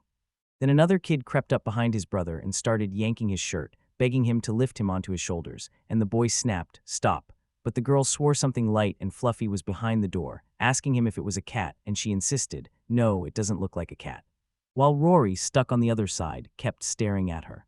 One kidnapper caught Ruri slipping out of the cell, snapped it to Lanza, and said she planned to break free. Then he watched her slash the door open to make it happen. Driven by pure curiosity, he hauled himself up, clambered onto the door, and gripped the bars to see what was happening outside, while Lanza, still not buying that Ruri had really escaped the cell, stepped in and checked that she was truly just a little kid. He said that even if he used indicator magic to gauge her level by what mana was left, she'd come out at around 20, but then that shattered door proved it loud and clear. Her attack power was nowhere near that low. So yeah, here power didn't come from skill, it came straight from the title. Lanza was a C-rank merchant working for Myriad, and the moment he showed up, the girl went pale with fear. He finally unleashed his power, hurling the lightning pierce spell and calling down lightning itself, and then he clocked just how sharp that girl really was. The girl juked Lanza's lightning blast at the last second and bolted, so fast she clawed her way out of defeat, while Lanza was left staring, with no time to react. That sharp lightning bolt crashing down from the ceiling made everything click. This girl wasn't just a kid, she had real fight experience, and Lanza could see it instantly. Meanwhile, the boy in the next cell kept staring, eyes glued to every second. Lanza snapped into action again, summoned a swamp under Ruri, and bogged her down fast, gooey. Sticky muck swallowed the ground and made every step feel impossible. Before Ruri could even move, he snapped a lightning spear spell. Thunderfast bolts tore through the air, and the girl couldn't dodge anywhere, getting fully struck and pinned in place, unable to move. The blast slammed the girl to the cold floor, exhausted and shaking, her body still burning from the discharge as she panted for breath, while jagged lightning marks scarred her clothes, and her limbs trembled from the leftover crackling tension. When they saw their master had pulled it off, the kidnappers erupted in relief, grinning like they'd just witnessed exactly what they knew he'd deliver. Lanza, though, didn't even join in. With a cold, commanding glare, he barked for the yelling to cut out, ordered the girl bound, and kept under watch so she wouldn't wake up too soon. The boy in the next cell held his breath as he heard Lanza command that once the mark was gone, the girl be bound so tight she couldn't even twitch a finger, then shoved straight into a train car. When he understood what was coming, horror slammed him still. They were arguing whether the carriage had already bolted, all of them scrambling to get ready. Meanwhile, the boy pressed to the door, couldn't take it anymore, and slid to the floor. Lanza shot the children a look full of annoyance, and then demanded the kidnappers why they hadn't even managed to sell one single thing from the three they had. They told him their business partner had demanded a massive discount this time, so when it proved impossible, they shut it down and refused, no sweat, since they could still find clients easily. Meanwhile, the boy sat in a tense ball with the other kids in their cell. They grilled Lanza, asking if it was really okay for them to make those calls on their own, even though Mr. Myriad never fully approved of the whole plan, and Lanza admitted he was still stuck in constant nerves, promising he wouldn't stop being unhappy, even if everything ran flawlessly. Staring at the unconscious Ruri, he leaned in and said they could top it all off by giving Mr. Myriad a real prize, the girl they'd dragged in today, because she was way more valuable than the rest, while the boy lurking around the corner clenched his teeth hard as the words hit. With a bitter lump in his throat, he finally accepted the nightmare. This girl would end up just like them, trapped underground as a servant with no freedom, and while his eyes burned, he quietly wrapped his arms around the frightened kids nearby, willing them to feel safe. In the southeastern corner of Berg, the magical Ore City, its slums are pure darkness, and Frayed with Segudo are weighing the nightmare, realizing that if the kidnappers wanted to vanish, these twisted streets would be the perfect hiding spot, so right then they've already thrown multiple people into the hunt across the other areas. In the lawless slums, Freed decided the safest play was to dig for answers the hard way, no fancy rules, no shortcuts. If they wanted information, they'd have to talk to the locals, scout the streets, and trust their gut, while the boy stayed silent, weighing every detail like it mattered. Fried caught it right away. Segudo wasn't just tense, he was terrified, haunted by what this legacy could cost. He understood that if anyone tried this method, the girl's life would hang by a thread. That fear latched onto Segudo's mind, fueling his anxiety and hardening his resolve to move carefully. If that's the case, then everything should be okay, because she's just as strong as he is, but winning her title won't be easy, since inheritance comes with extra conditions you have to clear first. Fried told me that to inherit the title, you've got to earn at least one skill tied to it, like for the Emperor of the Evil Eye, Segudo had to master the Evil Eye spectrum, and these kinds of abilities are insanely rare. Frida snapped that for Ruri, the digger. Inheritance is a total nightmare, because nobody knows where she's really from, or even where the digger herself came from. The kid swore that even though she'd been freed, it was that at all, just some idiot swinging a shovel, yet he knew he was the only one who saw her get hit, which meant Freed couldn't have any idea what her digging power really was, and maybe she didn't even know it either.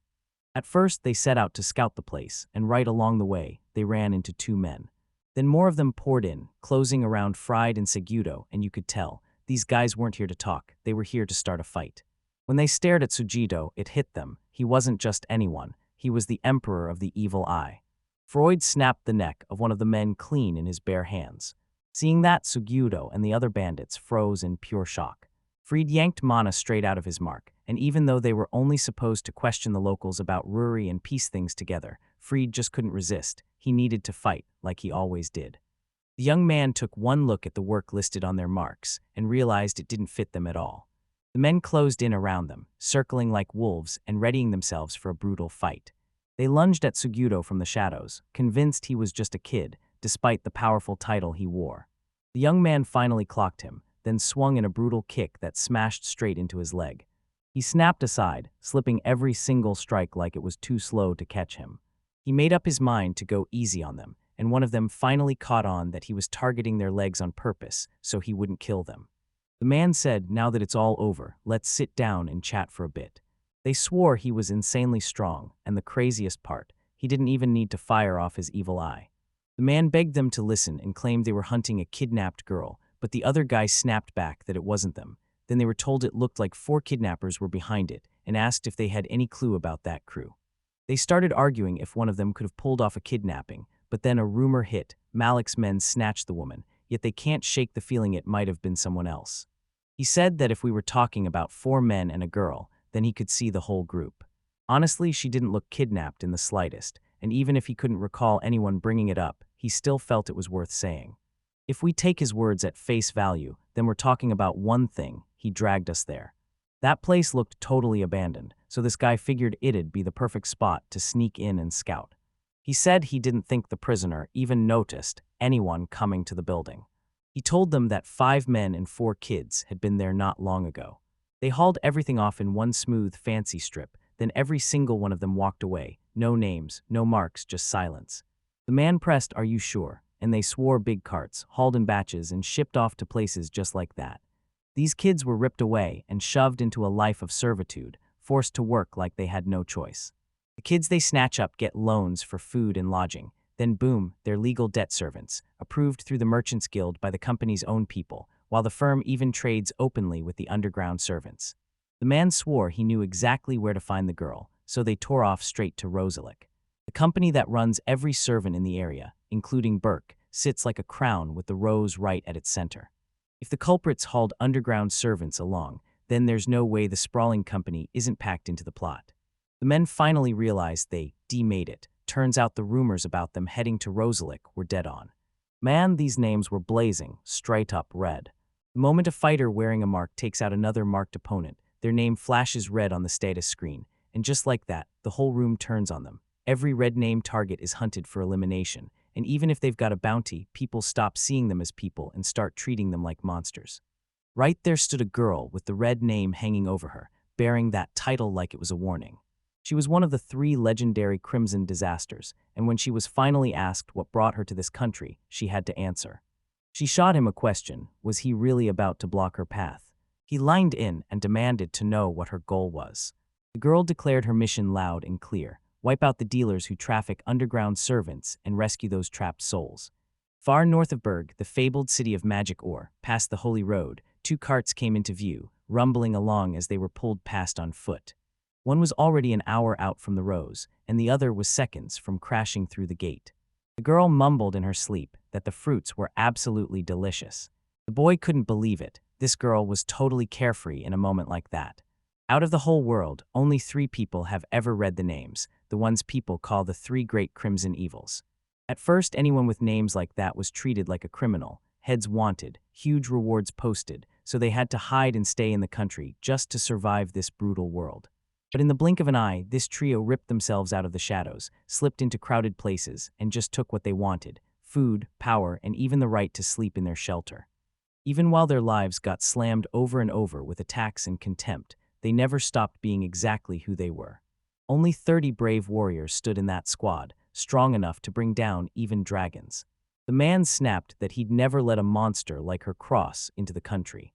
Num's defensive spell hardens the enemy's body into stone, freezing every move, so he can use it to take the girl down and strip her of her advantage. Berdard burst up behind her and drove his sword into the air. But the girls jabbed him right back with their teeth, an artifact made strike equal to his skill. Then they hurled a spell at her, and it still didn't do a thing. The girl lit up and said it was absolutely delicious. The 3 great crimson evils finally stopped cowering, tearing through the shadows, then vanishing again as they dropped their hiding and refused to stay nameless.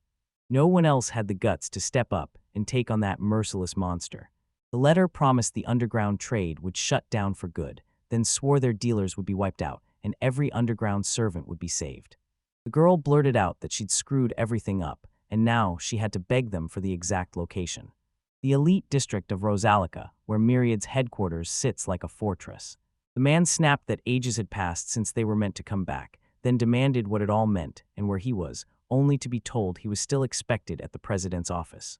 The man shrugged and said, "Yeah, I'm loud, just like always." The boy spun toward him and demanded, "So why'd you come back empty-handed, without selling a single servant?" He was told straight to his face that he'd already gotten the full word, and that the client had haggled forever, so the negotiations crumbled at the very last second, which is why the guy demanded an explanation. The maid spilled that the 2 acted totally unfiltered around each other. Turns out they're childhood friends, and rumor says they even grew up side by side in the same slums. He was furious the family would suddenly start snapping about the price, and he just couldn't wrap his head around how badly she wanted a discount, until the guy finally answered, "It's half." He snapped back that it was absurd, then they fired the same question at her: what was she even thinking? Because in the end, that girl wasn't as simple as she looked, and she was probably plotting something. The man told the boy, don't turn this into a tragedy, because he'd come back with more than nothing. He had a souvenir for him, a fresh one that just sent the market prices soaring. He got the intel from his source in Berg, turns out that magical cave of ores was seized, lock, stock, and barrel, by some kid with a title. The kids snapped their heads toward him and practically begged, "Hey, can you take a look?" She had pale, fluffy hair that looked like a cloud you just wanted to hug. She never woke up. Kyle was told to take care of two human kids, Kyle and Vita, right from the moment they were brought in.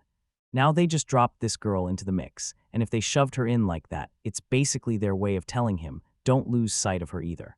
She snapped awake and he told her, like it was impossible, that not even 100 years had gone by. When she looked down, she swore she'd turned into a caterpillar.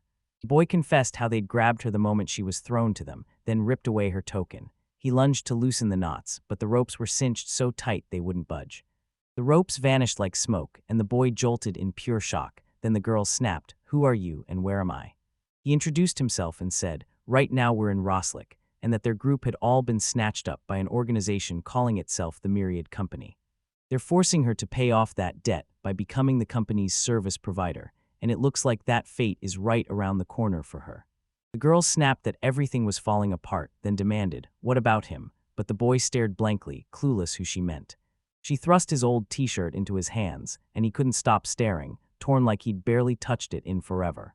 The boy snorted, sniffing her hard, then declared she had absolutely no scent at all, because he's Kanan, and his nose is so sharp it blows a human's out of the water, and he still can't remember ever meeting anyone like that.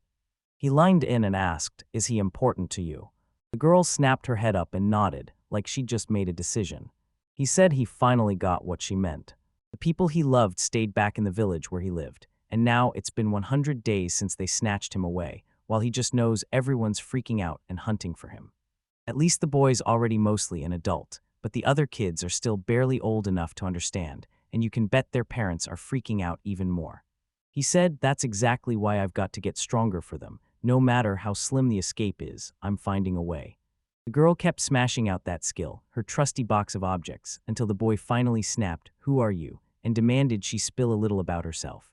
She introduced herself as Ruri, said she was a super cute digger, and told us to just leave it to her, because her shovel was about to do the real work. The man stared at the digger's wild title, totally thrown off. He'd never seen anything like it, and then he realized the title wasn't some adult at all. It belonged to a 9-year-old kid. He admitted he never saw the fight firsthand, but with everything people said about how insanely strong that monster was, she had to be just as terrifying. Plus, they told him he'd stumbled on a treasure so valuable it could change everything. The guy started wondering if they could study this power, and his companion shrugged, saying nobody knew for sure, though if it really could pass through inheritance, then the mechanism was probably insanely complicated. He leaned in and demanded, "So you really don't want to take that skill for yourself?" He flat out said he had zero desire, and not a shred of principle to inherit anyone else's titles. Someone asked him straight up, "Are you really happy about leaving the Adventurers Guild?" He shot back that he'd already made up his mind. They snatched her with shocking ease, but that still didn't put them in a safe spot at all, so they grilled him, "What happened?" And the man froze, stunned that he'd come back to the city and couldn't see what was going on outside it. The dragon's beloved child is already rushing toward them, only for a team of the Adventurer Guild's strongest warriors to be sent after her, and by morning they've learned the worst. Every last one was wiped out, and there she lies in the empty wasteland. The man pressed her again, demanding to know if she was really one of the 3 great crimson evils. Then he finally heard what they whispered. "Yeah, they claim the girl eats people, but it's all just rumors." He didn't get why she needed a rose. Then the guy just shrugged and said he had no idea if she'd come to town just to see the sights, but if she wanted, he wouldn't mind inviting her for a cup of tea. Suddenly, the earth lurched with an earthquake. No one had a clue if it was a bomb or something worse. The man demanded, "Are you telling me it's that girl or some dragon?" She's now stuck in a secret room on the 3rd floor, but the sound she hears is blasting from the first. Yeah, this is definitely an even worse mess than it sounds. The man told her that their tea party was canceled, with her right there. The main character leaned in and demanded to know what the hell went down at the Myriad Company. The protagonist demanded to know what happened and what shattered the building in two, then asked if this was where the girl was stuck right now, while the man nodded and said, "Yeah, I think so." With their power, he figures they can scramble over the wreckage, tear inside, and hunt for someone who can finally tell them what happened. He figures they should kick things off with an investigation, sweep the whole area, grab every body they can find, and line them up one by one. He couldn't stop thinking, was he really letting her go through something like this all over again? The man swore that the Evil Eye Emperor and the Lesheimer Company are there to save Ruri, yet his words admitted they're not exactly in a good spot. Then it hit him, he finally realized it was them. They told him to wait and talk, and promised that if they helped them, they'd finally hear every word they had to say. The main character demanded to know where the girl had gone. The man kicked off the conversation about the deal, demanded he listen up, and made it crystal clear this wasn't the moment to pick a fight. Rage flared in him and he snapped again, "Where's Rory?" The man snapped back that the heroes got the same stubborn streak. The girl snapped that the man acted like he didn't know a single thing. She demanded to know where the myriad had vanished. Right then, darkness slammed over the hero's eyes like a wall. As he backed away, his sight snapped back to him, but almost instantly, it blurred and shifted again. His evil eye finally snaps to life, and he watches the world warp and twist in front of him. The main character had no clue who this girl even was. Someone told her she wasn't allowed to eat anything except this. That girl held every order her mother figure gave like it was sacred, treasuring each command with her whole heart. They branded her a beast and demanded what she did to their daughter, then shoved her out, warning her not to dare show up near them ever again. The girl couldn't shake the feeling. Why did they keep staring at her like that? He stared her down and spat, "You're a monster." He couldn't tell if he was the only one seeing it all, or if the world was just lying to him. He finally figured it out. The blurry distortions that hit him every morning weren't from some failing health, because if that were the cause, things wouldn't have stayed the same later on. Yeah, if you remember how RPG skills keep running on their own, then you'd call that passive, right? And that's exactly the kind of thing the evil eye is. Once it has even a tiny stash of mana left, it keeps going. When mana surged into his eyes, the true evil eye effect got cranked to maximum, and that power warped everything into distortions. First, he still doesn't know what's really behind those hallucinations, so instead of letting the true evil eye sleep, he reawakens it with raw magical skill, seizes control, and cranks its accuracy up to terrifying precision. He stared in shock as water suddenly burst into existence. But this wasn't like anything they'd seen before, something purer, lighter than air, a strange, weightless liquid that seemed to swallow their whole world. A red haze swallowed the whole space, and in that instant he swore it was Freed's mana. The other guys were all gray, like they'd been drained of color and hope. The man spun toward the hero and demanded they bolt, because there was no way they could stand against that monster. A black dragon sliced through the water, gliding like a shadow straight across the waves. His power hits a whole different plane, then boom, he's swallowed up, trapped inside a raging vortex. He could read her status at a glance. The girl snapped her head toward him. She leaned in and asked, "So, got something you want to tell me?"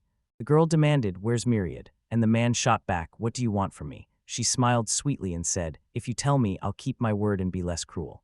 Every one of them refuses to hear a word anyone says, and even though he picked his own path, he still seethes at having to get his hands dirty. The boy was stunned by why his mana flow kept climbing, and the man just shrugged, saying he'd planned to quit anyway. He swore that if he ever got the chance again, he'd never lay eyes on them, those three blazing great crimson evils, gone for good. The man snapped aside with a lightning-fast dodge. The protagonist was stunned by how fast his powers evaporated, and Freyd leaned in, asking if his ears were ringing, then, with just a few words, dropped a ton of valuable information. Lightning dodge is this advanced spell that plays mind games. Yeah, it looks like teleportation, but all it really does is let him streak at lightning speed, so you swear he's vanished. It felt like the world was ending, because the way those two talked, it was crystal clear she's the main enemy of the Myriad Company, and she's the one behind all the pogroms. The guy spun toward him and demanded, "So you're telling me everyone in this company is just bad?" He said it was brutal to explain, because he couldn't even tell what a bad person meant to him. Then he dropped the truth. Only a handful of people even knew about the underground traders, the pawns for countless companies.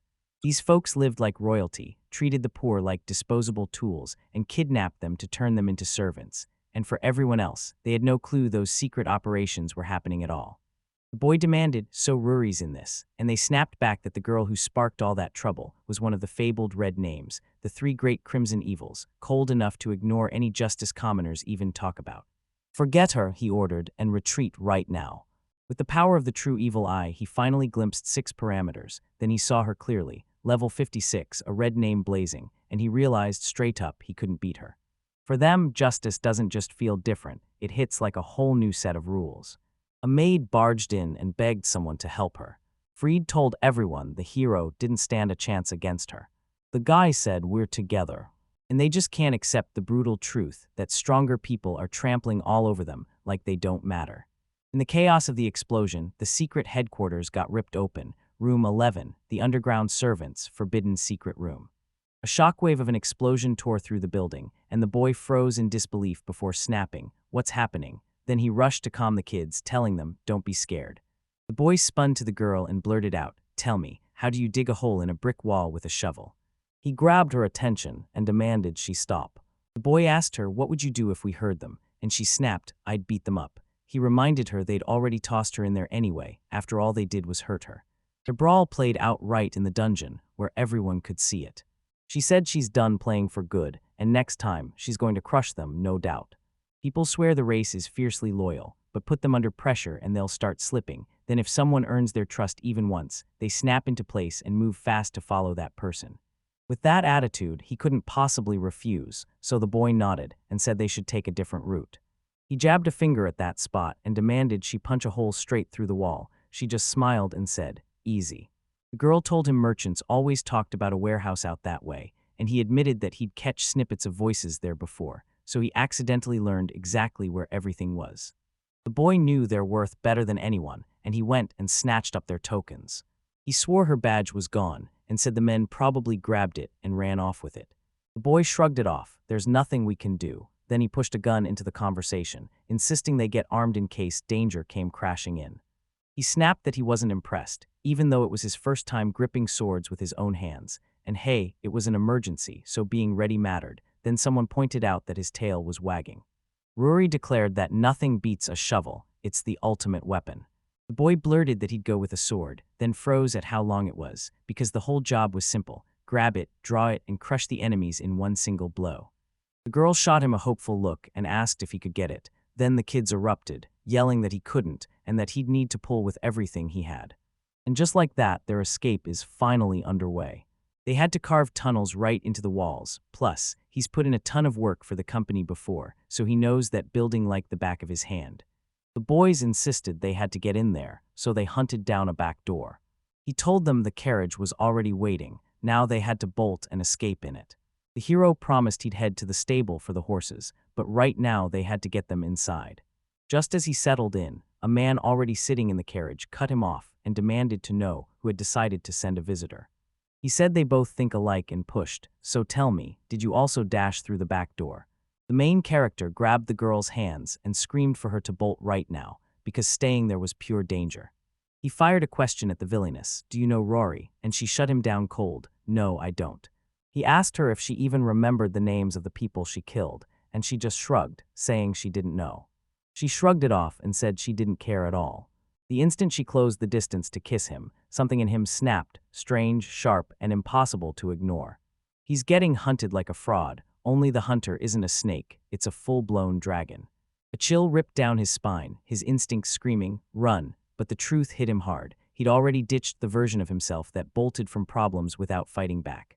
He swore he'd never run, and if anything ever happened to her, he'd make sure she didn't die.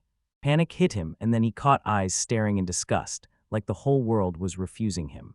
Even if his eyes saw the hit coming, his body still couldn't take the impact. A savage explosion tore through the air, and the man was left staring in shocked disbelief. His guard grabbed his attention and told him, "Stay inside." The company's most terrifying guards finally stormed in Bellamy's brothers. The man grabbed her name and called her the very same digger who'd conquered the cave of magic ore. Then he threw himself at her mercy, begging for forgiveness, because somehow they still didn't feel like they'd truly understood each other. They were in serious danger, and he snapped at them, making it clear, at that moment, fighting was pointless. He leaned in and suggested they cross the border together. The man insisted that it would be best for everyone to be saved. The main character was sprawled in the rubble, broken beneath the wreckage. He dropped into his bed, started counting sheep like it was the only way to outrun his thoughts. But something about it felt off, way too strange to ignore. The hero snapped, "Wake up," and then demanded where they were. She blinked and said, "Good morning," but he cut her off. This wasn't the moment for hellos. The girl snapped that they weren't making jam today. She claimed they were stuck in a spacetime called Cooking with Ruri, and he snapped at her not to throw that around like it was normal, even though that's the kind of crazy you don't just shrug off. She had no clue where she was, and the guy was just as lost, like the whole world snapped into chaos without warning. The girl lit up and said breakfast was amazing, then begged him to show her how to make jam. She shot back that she'd handle everything they needed, then demanded they haul in at least a full ton of fruit. The boy finally got it. This was supposed to be a simple fruit-picking trip up in the mountains, but trouble hit fast. He knew nothing about nature, and even the sweet candied treats she scarfed down felt like a total mystery to him.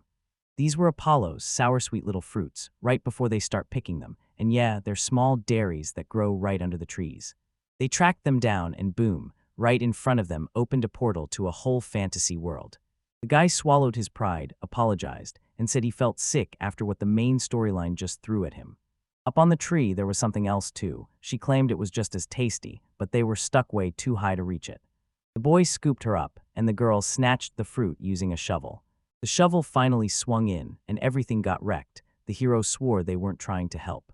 He scooped her up, leaned in, and told her, "Now it's your turn, you're the one who picks." He asked why she grabbed just one, then leaned in and offered to grab more for her. It felt just like a tiny kid begging to be picked up, screaming for someone to lift them higher and make them taller. He felt it like his paternal instincts were finally snapping to life inside him. The boy grabbed his granny by the patience and begged her to hurry up and whip up some jam. She shot back that everything was ready to go, preparations locked in, no delays. They were told to rinse the wild Apollos hard first, because beetles love to cling to them, then gathered dried leaves to get the fire going, and finally dropped the chopped Apollos and the fruit into separate pots. Pile on a mountain of sugar, just over half for Apollos and about a quarter for the cinquefoils. The boy stared at the huge amount, stunned, and his grandmother just smiled and said they'd better grab something sweet. The girl snapped that she'd do whatever she wanted, no questions asked. The name Digger isn't handed out for nothing, so don't let her forget. Nothing can stop a fearless young girl. Granny pushed him to start too, because that's where the scale would show up, and they had to yank it out and toss it for good. For Cernushki, toss in a hit of citric acid or some herbs and spices to crank up the flavor. Then once it thickens, pour the jam straight into bowls or sterilized jars. It's a great shield too, but she insists on it warm, and the guy swore it was absolutely delicious. He told her it'd be great if the girl ate meat too, and Granny shrugged like it didn't matter at all, then let her munch whatever she wanted. He begged her not to ruin the surprises, because without protein, there's no way to build muscles, none at all. She shrugged and said she didn't need to be some muscle man while she was still young. Then he pushed back. You're an adventurer, sure, but without weight and strength, you won't have the power to take on monsters. No matter what, his body hasn't gotten any better, and even if he dragged himself back to Earth with what he has left, he could still rise to become an international wrestling champion. Strength doesn't live in looks, it lives in the levels you can't measure. That girl looks breakable at first glance, then cruelty powers her up, unleashing strength and agility no human could match, and trust me, there's no way they haven't already heard about the 3 great crimson ashes.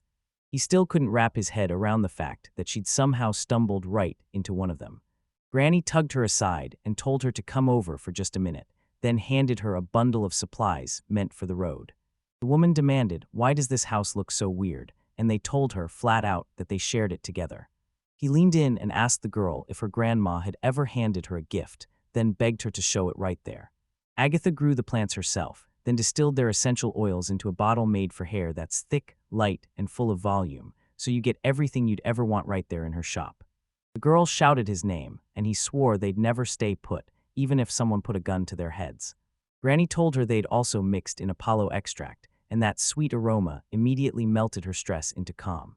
He confessed he was scared he'd end up turning her into a dakimakura, basically, a cuddle pillow he'd slip into at night. The girl snapped back that he was the one who ruined everything, and then grinned, saying he'd be the pillow. She promised that next time, they'd have to cook exactly the way Grandma wanted. The air screamed with a massive boom, like a colossal bomb just detonated. The man leaned in and said, "Let's cross the border together." So yeah, everyone should steer clear of that danger stalking them and live to see another day. The boy was absolutely convinced that the bees weren't just nearby, they were the company's toughest, most loyal guards. The man demanded, "Lower your weapon," but the guard snapped back, "We can't afford to drop our guard." He said that girl looked ridiculously strong, and the man snapped back, yeah, he knew, and told him to shut up and stop. He bows in a deep apology for his guards' rudeness and makes it clear they need to step back now, because he doesn't know if they even realize what's going on, and he'll explain everything later on the way. For now, he urges everyone to think hard about the 3 children's lives and whether retreat might be the smarter choice for them. The girl demanded to know if they'd save everyone and make sure not a single soul got left behind. He shot back that he wasn't just talking about them, he even promised he'd treat them right. The man praised her as smart and warm-hearted, then beckoned her to climb in, while the boy shot back, "Wait, where are we headed?" He shot back that they weren't going south at all, and told the girl she should already know those districts. The man snapped that this is exactly why he despises using magic. Lightning evasion isn't some spell he can't crack. At his magic level, he shrugs it off, turning anything he touches into electrons, then pushing it to perfection by planting roots first before he even moves. The real trouble is yanking his body back from that lightning, because it isn't fully under control yet, and the backlash leaves him badly injured. But that same power buys him the precious seconds he needs to flee the disaster, making it one of his deadliest military assets. He swore he'd fight to the last drop of blood, and deep down, even he can't seem to believe the words coming out of his own mouth. The meeting with the Myriad was already locked in, so we had to race south, because the Holy Road takes you there. Why couldn't we just wait there first? The city was stripped clean, every last military force was gone. Still, he wasn't done yet, there was more work waiting for him. Fred shot back, "Hey, are you okay?" And the protagonist breathed, "Don't worry, we're safe now." He demanded what happened, because all he could recall was the girl's fist slicing past his face. The man told him that after that attack, she vanished right away, and he couldn't shake the feeling she'd already assumed he was dead. His face felt stretched and tight, but not a single scratch marred his skin. At the very last second, he chugged the potion and basically swore it was luck. Then he apologized for that guy's trouble, and the man just waved it off, saying he was shocked he hadn't been erased completely, because his defense skill was absurdly high level. The guy asked, "What kind of skill do you even have?" And the answer hit him like a blank wall. He couldn't remember a thing, because no matter how hard he leveled up, he never once spotted anything like that. Fred insisted that even with everything fighting him, he still blasted all the way from outside to here, but the odds of stopping the rollover felt grim until his own skills kicked in, keeping him alive. Without them, he would have smashed through the building and splattered into mincemeat. The man swore the young one made it through, and the maid prayed nonstop, every single second, begging fate to spare his life. She told him she'd thank him no matter what, no excuses, no matter how hard it got. He said that if they'd hauled him just a bit farther, the building she crashed into wouldn't have had a single piece left standing, and then he told everyone to treat the rescue like a miracle. The girl shot back that even if it was true, she knew everything somehow landed in the right place because of him. He warned them, "In the future, we have to get out. Those scoundrels are running this place." The man demanded to know what was going on. Then they told him the kids they'd been talking about were gone, and he snapped that they should search the very places they'd been locked up. The boy demanded to know who he was, and they told him, "You're an adventurer from a guild in this city, and you're here to wipe out the mess the Red Crimson Evil left behind." He said there wasn't a single body there, because the dead were only the company people. He demanded to know the mission conditions, and she told him it was an assignment she'd snagged from the Adventurers Guild. They hauled the girl in and demanded to know why she'd shown up at the guild. He unleashed his toughest oppression squad across the city to hunt her down, and soon the intelligence unit came back with reports, because if she's suddenly here, it can only mean one thing. As the guild's leader, he refused to let her butcher the townspeople, so he demanded to know, right there, if his life would be enough. She told him she wasn't hungry right then, so she didn't feel like eating meat. The girl slammed her assignment down and stared at it like it was the enemy. Before this, I heard rumors flying around about the joke everyone tells. The beloved dragon kid's name is Red, but she still keeps charging out there as an adventurer. The first time he heard it, he mocked it as ridiculous, but now it all clicks, and he knows they've got no power and no fighters to stop what's coming. The man blurted that the girl was showering right now in the guild bath, then told everyone to shove the wrong thoughts out of their heads and start with something she never needed. So yeah, from now on, they'd keep watching her. Now they're left with only one option, calling Berg. So yeah, every servant was hauled together in one spot, and that only means she wasn't stirring up chaos for nothing. He demanded, "Is everyone here?" And they told him that 10 of them bolted during the riots. On that missing persons list, 3 more kids were added, like the town's nightmare just got bigger. He wondered if the girl had slipped away with the rest of them. He said that if the assignment meant freeing the servants, then she was trapped in the same deal too. The man snapped that he'd missed something, but the job was clear: save the company's servants, and Ruri had absolutely nothing to do with it. He demanded to know where they'd vanished, and someone told him to go grill the adventurers standing watch. The man shot back that his work was already finished. They warned him so he wouldn't get the wrong idea, then made it clear the guys had a few questions to ask him. He apologized for bothering him after he'd already put in so much work, then asked if he'd somehow caught sight of Safina while he was around, only for the guy to snap back that he wasn't there at all, he was stuck on duty. He said the boy was totally missing the full picture, so he'd lay it all out right now, because that observation ability doesn't work on her at all. The scouts who tracked her down and still came back alive had an upgraded power for long-range sight, and her detection level is so high it's basically impossible to spot her. A few of the squad survivors kept their distance and studied her with the snow detector and sound detector, but Safina's abilities were totally different. They figured she wasn't just sensing noise or footprints, she was using gaze detection. So basically, it's pointing out where another person's line of sight lands. Even if he tried, he couldn't spot her. His power was too weak, and from that far out he couldn't make out anyone clearly. All he could rely on was the trembling in the ground, thumping through his boots. The guy said, yeah, everything's fine, and that he just needed any kind of lead he could get. Then he pressed, asking if the guy knew anything about the kids who ran away. The man jolted in shock and blurted that the legendary Crimson Evil tiptoed with light steps, so he forced himself to focus on every move, even though it felt insanely unlikely that any kids would be there. He asked if he was really sure. There were 4 of them, after all. Then he snapped back that no, he definitely didn't remember a thing, and there was simply no way he could have missed the roar of an entire crowd. The hero demanded what to do next, and Fred snapped back that the whole area was already searched. Then the guy said they could have slipped into the carriage. A big shot like the company was probably trying to hustle that carriage as far as it could go, so he told them that too, still hearing the wheels grind out that rusty screech as they hit the ground. Someone's coming for him right now. Once they get the full picture, they'll scramble and report his exact location on the spot.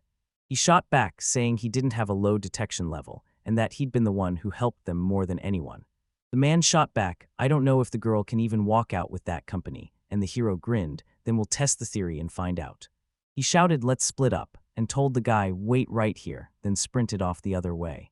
The company building's back wall came into view, and the moment he unleashed his lightning magic, he felt a cold current of gray mana crawling through the air. It lay sprawled across the ground, stretching out into the distance. Right at the base sat a metal tube.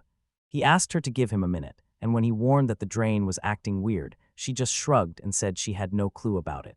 For some reason, the company got stuck building a massive sewer and canal system across the city, an enormous ditch that stretches way beyond their own building. Fry told him that lightning dodge let a person move at lightning speed, so he couldn't stop wondering, did his spell blast that pipe and turn it into a working path, like power lines? A moat hugs the main street, stretching out of the city, and it even runs along the holy road they traveled until they finally rolled into town. A thin, gray haze hung over the place, like the world was holding its breath. That guy was probably the Myriad's right hand, so going after his henchmen was the smartest move if you wanted to find the leader.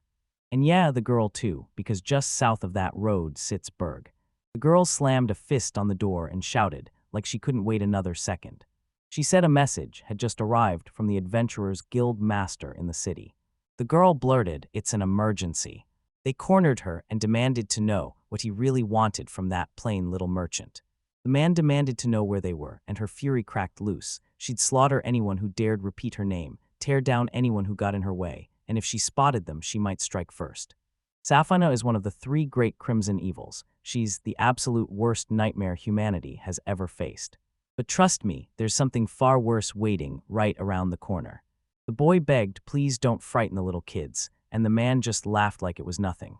The boy begged the man not to touch his food. He feared he'd slipped poison into it, so the man snapped back, don't break my heart, why would you do that? And the boy shot back, because we can't trust the kidnapper. He snapped back and said the kid had it all wrong. The kidnapping wasn't done by him at all, it was someone else. He was basically treated like a servant, but he was the one who pulled him out, shielded him, gave him a place to live, handed him clothes, and even covered a ton of his expenses. The boy snapped, I'm just a liar, I've been feeding you stories about that girl.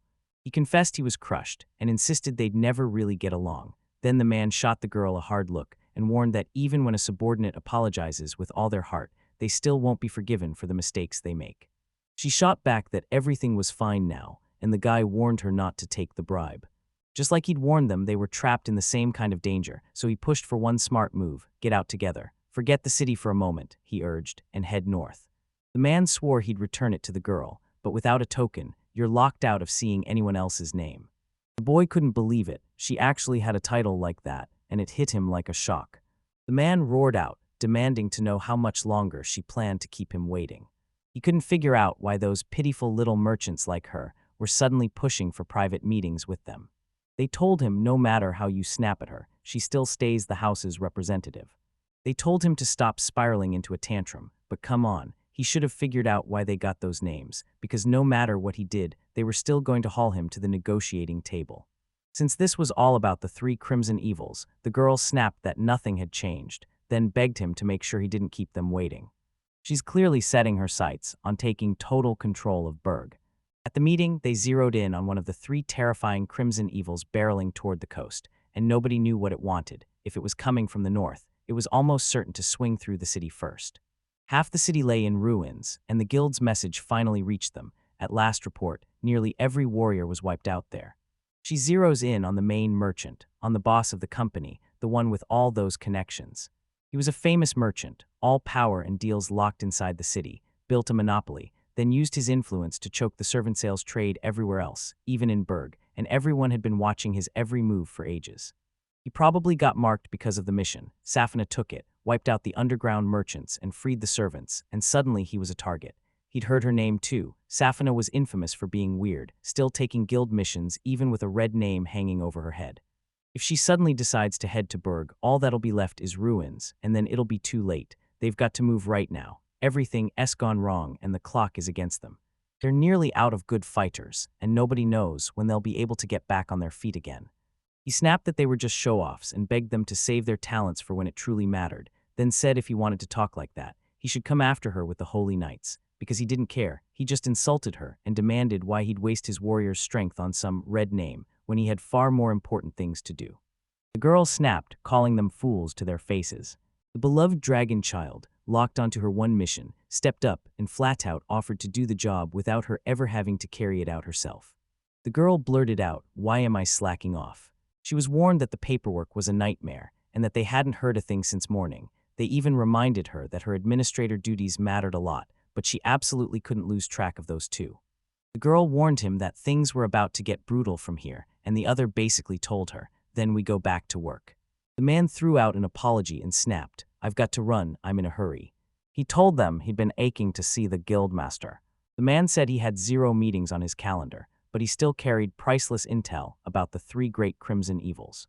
He wants to fire off a request for Myriad to wipe the Safina off the map for good, no mercy. And if the guild's already got something like that in the works, he'll back it with cold hard funds, so he asked someone to deliver the message to the leader.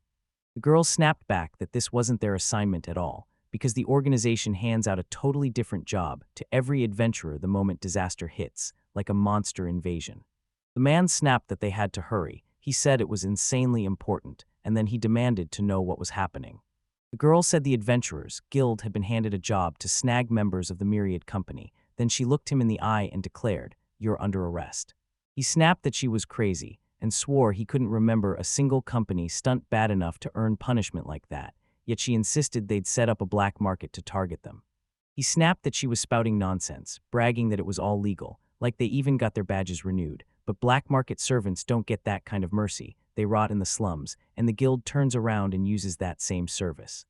She snapped back that anything involving prisoners was handled by the merchant guild. End of story, because they were just underlings passing down orders, so the best move was to drop your pride and surrender like good little obedient fools. They had 0 proof, no way this could be the reason behind the guild's first order, and yeah, he'd seen something just like it before. A brand new guild quest just dropped, win the prize, earn the glory, and he has 0 clue who cooked up this wild idea. The man said he finally got what was going on, and then he couldn't stop being fascinated. Those 3 great crimes and pure evils are the enemies of humanity, and the city's adventurers throw their lives on the line to smash them down. He leaned in and demanded, "Don't you think it's a damn tragedy to throw me away as a sacrifice just to keep Berg's adventurers safe?" Orders came down from above, surrender to them from every front. That lightning dodge still left a sting in his bones, and the man couldn't stop thinking he should have stocked up on more potions. They tried to break him down, calling him nothing but a wounded merchant, swearing they'd decrush him. Then the man slammed down a thunder curtain. The woman snapped that those obnoxious posts kept flooding in nonstop, one after another. The woman pointed at the door and said, "We're closed," and sure enough, every single shop in the place had its lights out. Then she demanded everyone stop pounding on the door.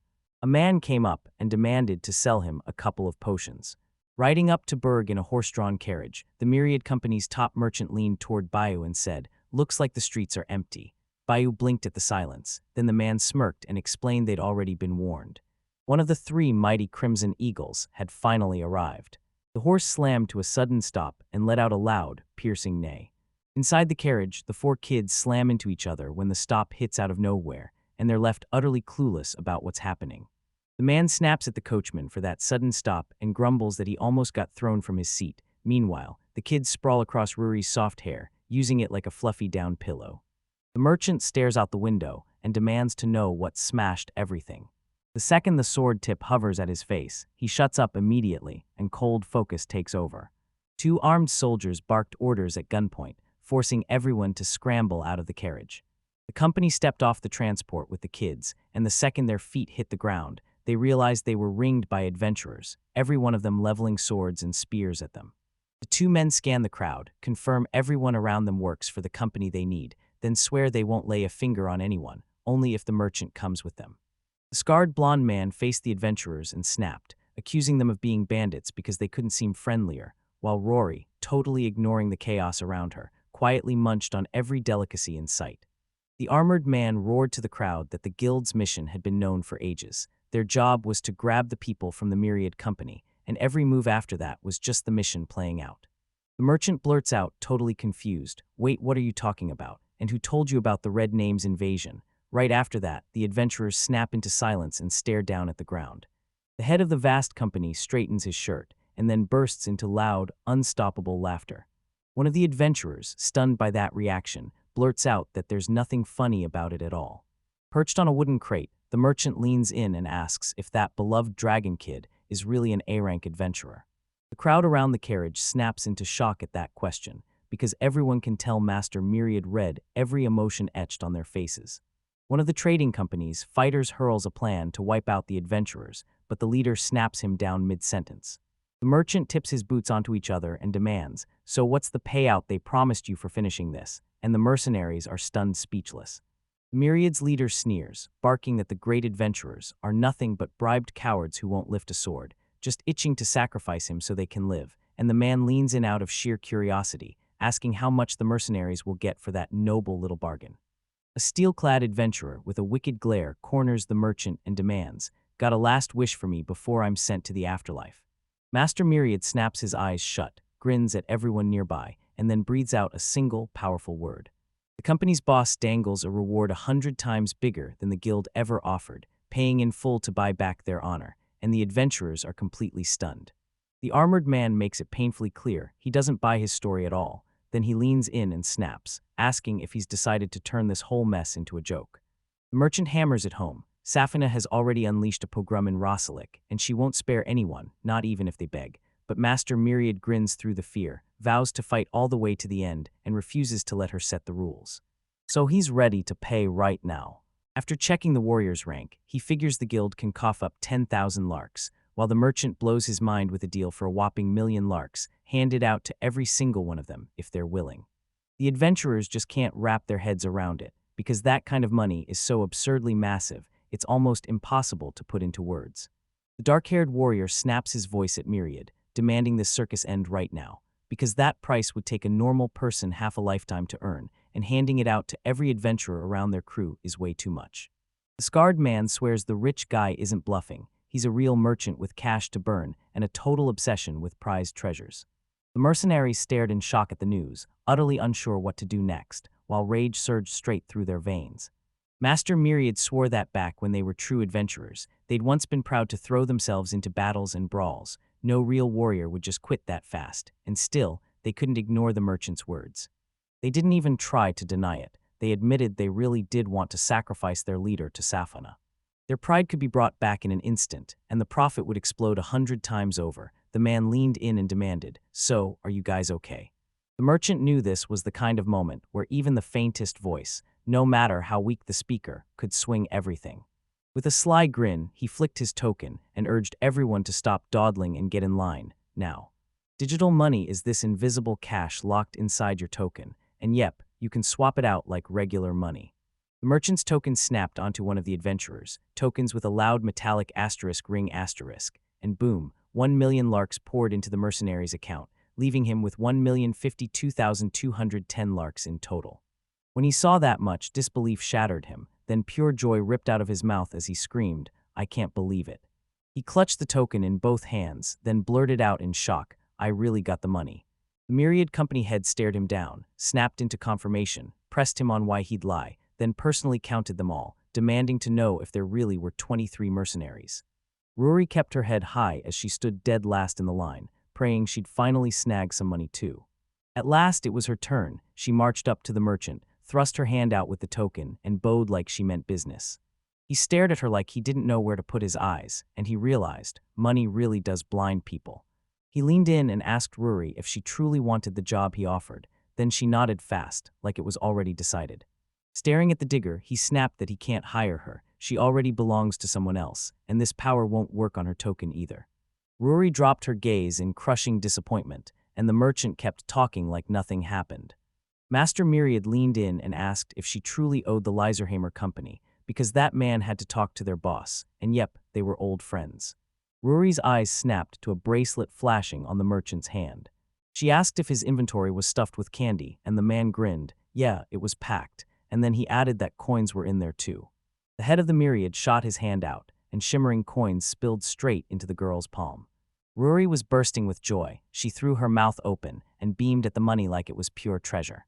The man grinned and said he couldn't wait to team up again, while the girl dumped her loot on the ground and started counting every last piece. Bayou strode up to the merchant, stared him down with total seriousness, and stopped just a few steps away. The man caught it right away and demanded to know what the boy needed. Bayou grinned and blurted that he was jumping in to fight too, because with 1,000,000 larks, him, Vita, and Kyle could finally wipe out their debt. The Myriad company master stayed ice calm and said the boy had totally misunderstood his move, unlike him, and then the digger proved she was worth every coin because she was something special. His voice cracked into a scream. He swore he could fight, but the merchant just shut him down, saying there was no way. Bayou knew it. This guy was laughing at him, calling him a barking little puppy who didn't get fighting, and honestly, it stung. Still, he couldn't just bolt, because the status would stick around, haunting him. This moment was the perfect chance to settle everyone's debts in a single brutal fight. The boy racked his brain on how to win over the merchant, because he definitely wasn't getting any more eloquent, while the man sat on a wooden crate, rubbing his head like the answer was right there. He folded his arms, sat bolt upright, and stared at the problem like it was about to give him answers. The head of Myriad stared down the boy, said he was old enough to know what money means, but still a kid, and then asked, "Can a kid like this really fight the right way?" Bayou snapped his eyes wide at the merchant's words, then spun around to stare at Ruri, Kyle, and Vita, only to see them quietly counting the coins and grinning, and that token clenched tight in his fist. Then he leaned in with pure confidence, swore he could take it on, and prayed the man would finally approve. Master Myriad flashed a grin and stared at the boy like a promise was about to explode into destiny. He nodded in agreement, and when their tokens clanged together, the deal was locked in for good. A special episode where Koptelnitsa shows you how she cooks her porridge. Then she leans in and tells you to open your mouth and drag out a long, loud sound so she can feed you. Because of what's going on right now, Sujito ended up catching a cold, and now he's miserable and feeling absolutely awful. Ruri rockets into his room, yanks the door wide open, and shouts that she made him porridge. The girl calls her dish dish-digging porridge, and the young man pushes, "Say it again," so Ruri shoots back the name with zero hesitation. She launched into this wild story about legendary porridge vegetables mashed with a shovel, and only the real diggers are allowed to cook it, because the way she talked sounded like she was rapping the whole time. Then the girl blurted that it was scorching, with a bluish mark on top, and she grabbed a spoonful of the porridge, rushed it to her mouth, and blew hard to cool it down. Sugito stared in silence at the laughing, carefree Ruri. Then the digger grabbed the porridge off the spoon and shoved it straight into the shovel. Right after she told the young man to open his mouth, she swung the shovel toward him, and Sugito blurted out, loud and furious, whether she really had to do it with a shovel. Magic Ore City is split in two, the main area and the outer area, eastward along the mountain's base near the Magic Ore Cave, while the outer area sits west of the bridge over the Great River. Since the Holy Road slices right through the outer region, you'll keep bumping into all kinds of merchants there, hungry for valuable ores, so those stretches of the outer region are usually buzzing nonstop. Now with news spreading that an adored dragon child has been invaded, the whole area instantly goes silent, empty streets, no one around. Everywhere else it was chaos. Well, almost, because in one spot Bei was screaming at the top of that huge company, begging to be freed, and even swore he'd erase the entire debt for Vita and Kyle too, for all three of them. The boy's sitting on 1 million larks in his account, while Vita and Kyle are laughing and playing like they own the world. The merchant promises that the moment the fighting ends, he'll waste no time and do it. Bayu snaps, demanding to know why he can't do it right now, because that half-wolf can fight, right? And the man just stays cool, saying the boy might let him down, and then it won't be the same story. The head of Myriad rubs his chin and sinks into thought, because that frozen currency Bayu owns is basically worthless, since only Bayu can touch it. After thinking it through, the man tells the boy he'll hand over some coins, and lets him shop anywhere he wants. Bayu snatches the coins, totally bewildered. When it hits him what's going on, he blurts out that he never meant to go shopping. Then right then, one of the guards snaps the master's focus and demands, "What are we supposed to do?" The chubby man demands to know what the boss thinks they can take down among the 3 red names, and the merchant lets out a heavy sigh, because he's dead sure it won't happen, no matter what they try, since every adventurer he hired is just D and E rank. He finishes his thought and declares it's time to head to Berg, then pull the most powerful adventurers in, one by one, and make them join his side. A mercenary slams in right then, raising his voice like a warning bell and calling out how this plan can't possibly work. That's because the toughest adventurers have all vanished into dungeon magic and deep cave shadows. The merchant squints at the man like he's lost, then snaps his eyes back to Ruri. He demands to know why they're pushing this when the dungeon's already been conquered by that girl. Digger strides up to the fruit and vegetable store with unshakable confidence, saying nothing at all. She stares at the coin in her palm, tightens her grip with total confidence, and snaps her eyes to the door. She knocks twice on the door, crossing her fingers she'll snag a snack. Everyone stares at this picture in total silence, like the room just froze. The adventurer breaks the silence, backs up the merchant's claims, and then drops the real truth. Those sudden mutations hit the dungeon right after it got conquered, and it started warping its very structure. Dungeon mutation is almost unheard of. One moment the labyrinth is normal, and the next the whole terrain gets flipped, spawning anything from brand new monster species and shuffled routes to a total do-over that recreates whole new layers of deadly challenges. The man kept talking, telling all the workers that the stairs to the mysterious level were rebuilt right where the garbage pit trap used to be, and now the new dungeon floor feels like a mountain of treasure, with everyone praying they'll dig up chests and artifacts. So every top-tier adventurer marched toward that place, while the merchant leaned in, listening hard and weighing every word he said. While the greengrocer Lotto fruit and veg clerk shuffled crates and muttered to himself, he couldn't stop thinking he'd probably have to shut the shop for a while. He shoved himself upright, hands on his hips, and fumed that the merchants had packed up and vanished from these districts, after all the sweat and years he poured into his shop. He refused to throw it all away, not when he'd been doing this for more than half his life, and even if the greengrocer looked pathetic to everyone else, his resolve wasn't budging. He strode up to the boxes, snatched a fruit, and declared it was the season for fresh vegetables and fruit. Right then, boom, a knock rattled the door, and the seller snapped his gaze back.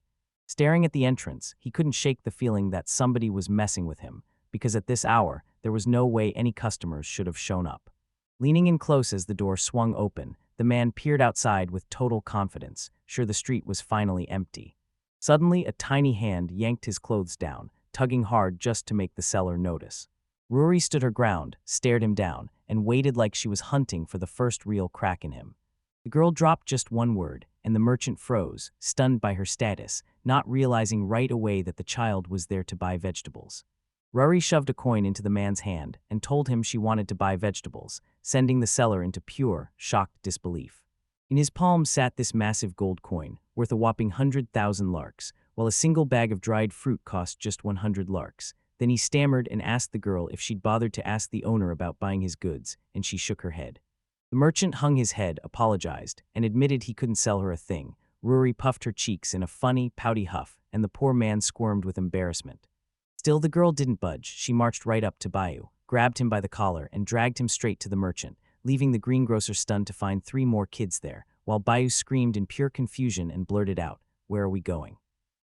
Next, Ruri jumped in and played professor, giving the boys a full lecture on how healthy vegetables and fruits are, while Vita and Kyle sat there hanging on every word and the merchant in the background just watched her, totally awkward. Then the girl pulled a tiny sad face and told them, "Eat these, those kids will feel better right away."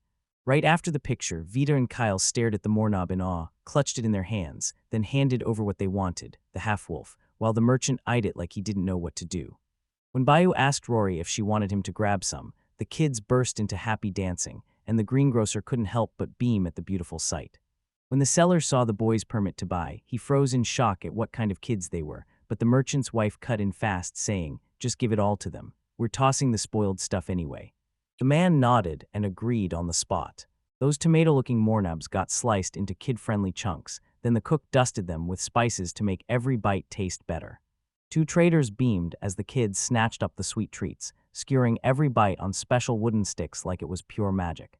Zonchik swore this felt ripped straight from a fairy tale, because one of the three great crimes of evil had just shown up in their city, and the head of the Myriad Company had the room falling silent when he said they couldn't even scrape together enough power, even if they went straight to the guild. Suddenly, a shadow tore across the sky. Something was barreling straight toward the adventurers and the company employees. Everyone snapped their heads toward that mysterious object, the guard, the mercenaries, and their leader, all of them staring like they couldn't believe what they were seeing. With a brutal thud, the armored body crashed onto the ground, so mangled it looked totally unrecognizable, like a giant red raindrop blown apart by puddles and wild splashes. Everyone froze, eyes locked on the thing that just dropped out of nowhere. Then dread hit hard as they finally understood what they'd witnessed. Metal screeched through the air as he flew off, if you could even call him a man at that moment. The sword-sized danger slammed down at one adventurer's feet, and he lunged to grab it, hands trembling like crazy, yet he inched forward, closing the distance to the ID card of the one who'd fallen from the sky. Snatching the token, the mercenary scanned the name, Katsi, and his horror crashed over him as he stared at the find. The Myriad's leader demanded, "Who are you talking about?" And the mercenary shot back that the name carved on the metal belonged to a C-ranked adventurer, one of the toughest hunters the guild could have sent. This guy's whole body traced back to the west side. Somebody yanked him up into the air and launched him all the way here from the main street, right where the mercenaries had started, until he finally hit the ground, and all that remained was a messy pile of meat and a dark red puddle. Safina, the dragon's adored child, the walking embodiment of death, is already rushing straight toward them. The guards around Myriad's head went pale, burst into a scream, and demanded the master's next move, then a grin snapped onto his face. He shot up from the wooden box he'd been glued to, slapped his hands together, and declared they'd absolutely beat Safina, so everyone could stop panicking. One of the adventurers blurted that they were finished, no chance of winning, even if it burned their pride to say it out loud, while the merchant just shot back, "So who in the world gave you the right to duck your debt?"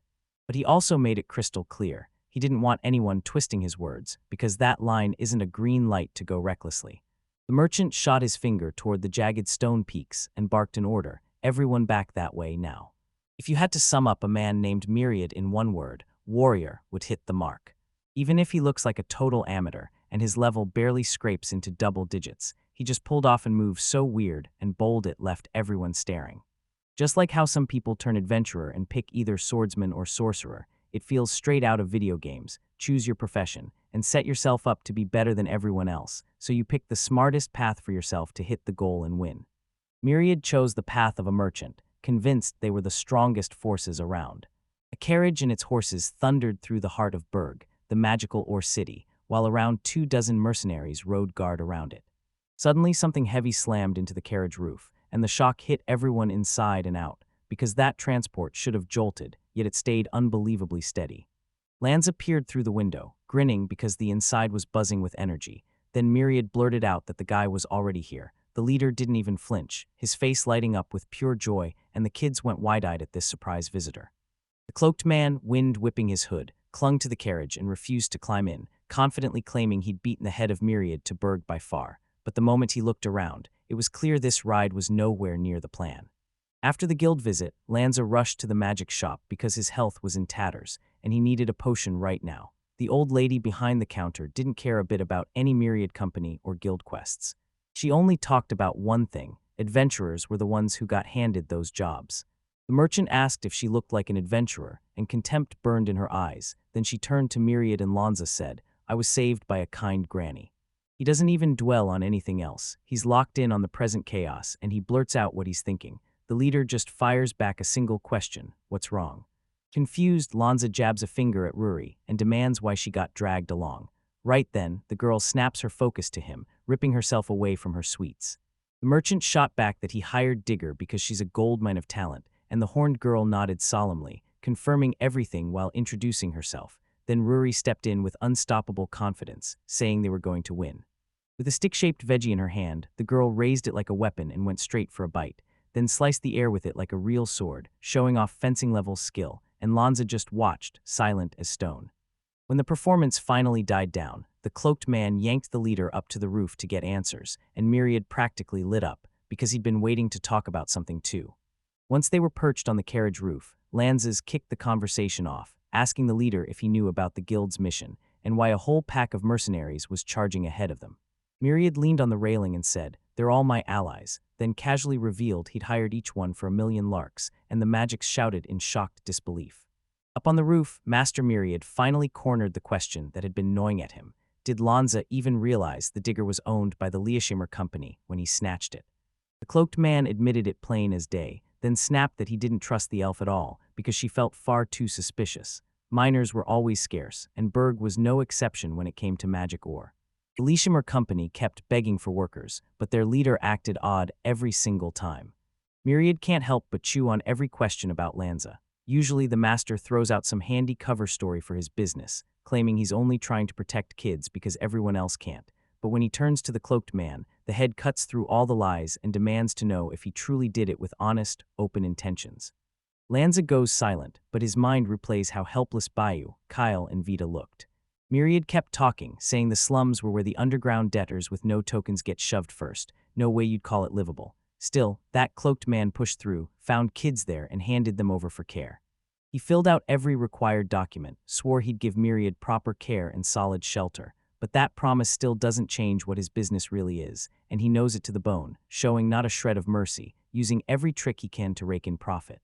The chief swears Lanza lives by a totally different code, and the cloaked man just listens in silence. He doesn't dare argue, because every word the chief says hits like truth. The master insists the mage should pick up an adventurer's life again, because hey, they'll all live through it. Lanza glanced aside, held up a beat, and then told Myriad, again, that he just wanted to know what he was after, while the company's head shrugged and asked if he should have been more modest. Still, somehow, he looked completely at ease despite everything. Then the master kept firing off his plan, beat the red name by storming into the magic ore cave and hiring the best adventurers he could find. Pay was stacked, 5,000,000 larks for every C rank, 10,000,000 for each B rank, and a whopping 100,000,000 for every A rank. Offer that kind of money, and the deal would click into place.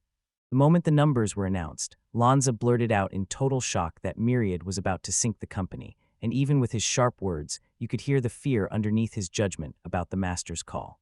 The master didn't answer at all. He just leaned in and demanded the magician's take. What happens if you can wipe out all three great crimson evils, the world's deadliest threats? Then he stared hard at his subordinate, chin planted in his hands, like the next word could decide everything. Those glowing eyes and that slightly scary smile only sharpened Myriad's hunger. He wasn't just aiming to be the best, he was ready, and this was the perfect moment. Missing it would be unforgivable. The wagon roared ahead at full speed, and the mercenaries kept tight pace around it like a living wall. Bellamus, the younger brother, clung to the outside of the carriage like a shield, scanning every move with razor focus, ready to protect their leader and every passenger inside. The carriage rolled right past the clock tower, and up on top, a shadowy figure perched beside the bell, staring like it was ready to pounce on its next prey. The guard clocked it instantly with sharp eyes, getting drawn to the long hair whipping through the wind. She perched on the tower, gripping the edge with just one hand, eyes peeled for a perfect view below. Because the dragon's beloved child already knew her prey was about to show up, she only had to wait a little longer. The instant she spotted the carriage, she clamped down on the hand gripping the stone column. Too much force slammed through it, and with a brutal crack, the rock shattered as one of the three great crimson evils snapped free. Her pupils snapped smaller, and the way she stared felt like a snake or a dragon, locking onto its prey. Bellamus, the younger brother, barely managed to shout a warning to the passengers inside the carriage, then threw himself in front of the entrance to shield them from the danger. Then something ripped through the air and slammed into the carriage at full speed. Everything happened so fast that only Lanza, Bellamus's older brother, and Digger Rookie managed to catch what just went down. Only 3 people were there to see that lightning-fast incident unfold. A small object came rocketing at them from behind. Bellamus, younger brother, snapped his left arm up to shield the master and the others, but the hit still got through, and the projectile ricocheted, ripping into the carriage roof. Lanza stared at the wreckage and that red name, then realized it was just a plain old stone, and the shock left him frozen in stunned silence. With her hands wrapped in bandages, the girl stared at the crowd like a predator about to strike. Then Myriad cut in and declared, "She's already here." Ruri, the leader, and Lanza all whipped their eyes toward the tower, knowing the fight was about to explode. When it finally happened, the mercenaries slammed out the alert to everyone else, screaming that the dragon's beloved child had already arrived. One of the red-named watchers stared at the cart as it rolled in and left chaos in its wake. Realizing her strike wasn't slowing anyone down, she jammed her hands into the same column she'd ripped the stone from. With one sharp motion, the girl ripped a huge chunk from the structure, and she wasn't stopping. She was determined to finish what she'd started. Myriad stared at the chaos and barked, "Hide," while Safina hurled that whole column straight at her mark. Belanus, the older brother, slammed out the stonewall spell and summoned a shield of solid earth to block incoming danger. Lanza even hardened the defense with a wall of solid mud, and the mages slammed it into place almost at the exact same moment. A massive projectile screamed in and slammed into the defense, and still, pieces of that stone block crumbled free and rained onto the cart's wheels, like the start of the collapse had already begun. The coachman snapped into action, whipped the carriage into a hard turn down the nearest alley, and somehow nobody got hurt. The mercenaries sprinted ahead, and the warrior with his armor barked directions to Master Myriad, "Tell him where to go." For safety, they're pushing through the alleys to reach the magic site or the cave. Lanza stared him down and asked if he could take it on. Then the magician leapt out of the carriage and met his eyes. The scarred blonde kept his razor-focused stare locked on his colleague. Then the master demanded, straight-faced, if Lanza could buy time and stall the adored dragon child so he could bolt out and grab even more power. Lanza blinked in shock, mouth hanging open like he couldn't even process it. He pictured a boy covered in bruises and burns across his face, grinning through the pain like it didn't even matter. Lanza flashed a smile and promised that Myriad would become the strongest for sure, then told him to go, while the company head's grin spread like he'd just won. The master snapped his command to the digger, "Your time to shine is now," and the girl planted herself beside the cart, fists clenched tight. Her eyebrows lifted a hair, and her mouth fell open in straight-up shock. Myriad pointed at Bayu and told him the kid would stay right there too. Only the half-wolves stiffened, fur bristling with pure shock and fear. Right then, the older brother Balamis grabbed Vita and Kyle by their arms, and the leader stared them down and promised, "I'll take you two with me." Behind it all, the younger brother Balamis looped a rope around his left hand and poured a potion over it. Those kids, snatched by the rosy, hefty man, bawled their lungs out and screamed for their brother, who stood trembling, staring at them. He understood the boys were safer if he gave the nod, so he slammed his head down hard, because Vita and Kyle were his family, and the fear of losing them was tearing him up. The adventurers pushed the master forward. Then, right before they bolted, Myriad made Lanza hand over his token, even though everyone was already in a rush. Their metal tokens clinked together, and just like that, the money transfer was confirmed. The magician blinked in disbelief and demanded to know why the chief had just handed him a mountain of money. The master barked a quick order to get the Emperor of the Evil Eye, and even as he kept talking, he stayed poised to spring up the second something went wrong. Myriad heard from other adventurers that he and Digger already conquered the magic ore cave, and his instincts screamed that the same guy is coming straight to this battlefield. Lanza snapped at the man's back that this had gone too far, but the leader only smirked and kept moving, saying he was banking on the mage. She sprinted across the rooftops, leaping from house to house until she finally crashed into her destination. She flicked her eyes across the people moving through the gap between those towering stone buildings. Lanza, Ruri, and Bio hunched forward, waiting on the adored dragon child, fists tight with pure anticipation for the battle to finally kick off. All three fighters wore totally different faces. The digger looked strangely calm, almost lost in a dreamy haze, while the magician stared at his opponent with stone-cold seriousness, and the boy fought to hold himself together, scared out of his mind, trembling like crazy until a cold sweat drenched him. The girl snatched a small pocket watch into her hand and aimed it straight at her opponents, while Lanza spat out a ribbon of mana, like smoky trails licking behind him, that Safina could plainly see. At first, he couldn't wrap his head around how she found them so fast, but now it all clicked. She was following a magical tracking device, the Nyane artifact, and since she wasn't chasing for Myriad, the whole trick was reading the target's blood or mana. Lanza jabbed his finger at Safina and kept his monologue going. Back then, he'd been convinced mage warriors were the absolute top, and he pressed the man, Was the girl's real strength actually magic? Safina's wild, high-handed swagger wasn't just for show, and the bearer of the red name just sat there, listening in dead silence. The moment he tried to start a conversation just to buy time, it crashed and burned, but she didn't move. Then he demanded to know if she was finally going to ask where Myriad was. Safina stared with zero emotion, and the adored dragon's child just shrugged and said everything was fine, like she already knew. Then Safina's eyes snapped to the alley where the leader and the mercenaries had vanished. Lanza snapped to the fact that one of the three great crimson evils had cracked the plan. Then Bayu surged in from the side and slammed his shoulder into the magician's arm. The boy trembled with terror, beads of sweat racing down his face, and he had no clue what to do, despite desperately wanting to help. The mage locked eyes with the half-wolf, recalling every word of Myriad's message about using whatever you've got, and the man couldn't shake a wild thought. Were their doing business rules really that different? The idea hit him like lightning. Bayu's jaw literally fell open when Lanza yanked the kid by his clothes and said he just wanted to use him for a moment. Then Lanza swung to throw him, and the boy was left even more baffled than before. The half-wolf screeched as the mage yanked him into the air with one brutal hand, and Safina, pulled by the boy's presence, spun her attention toward him. Lanza had planned every move, then used the opening to launch the lightning thread spell straight at the girl. Lightning magic moves so fast it almost locks onto the enemy, but because that electricity is brutally hard to steer, even the caster can't map where it'll fly next, so you have to track the target's mana path before you strike. As the magician spiraled around the girl and the boy kept his rival busy, he struck in secret, cracking lightning behind her in the exact spot she couldn't see. He was convinced the plan would hit perfectly, because the lightning was aimed straight at Safina's back, so close it almost kissed her skin. Safina jolted in surprise, feeling something off, something wild and unfamiliar. It was like some unseen, colossal force swooped in and erased the lightning, wrapping itself around the adored dragon child like a shield. Bayu blasted through the air toward the girl with a blood-curdling scream, and terror twisted his face. Safina shot him a look full of contempt, flicked her hand, and swatted the incoming, living projectile out of the air.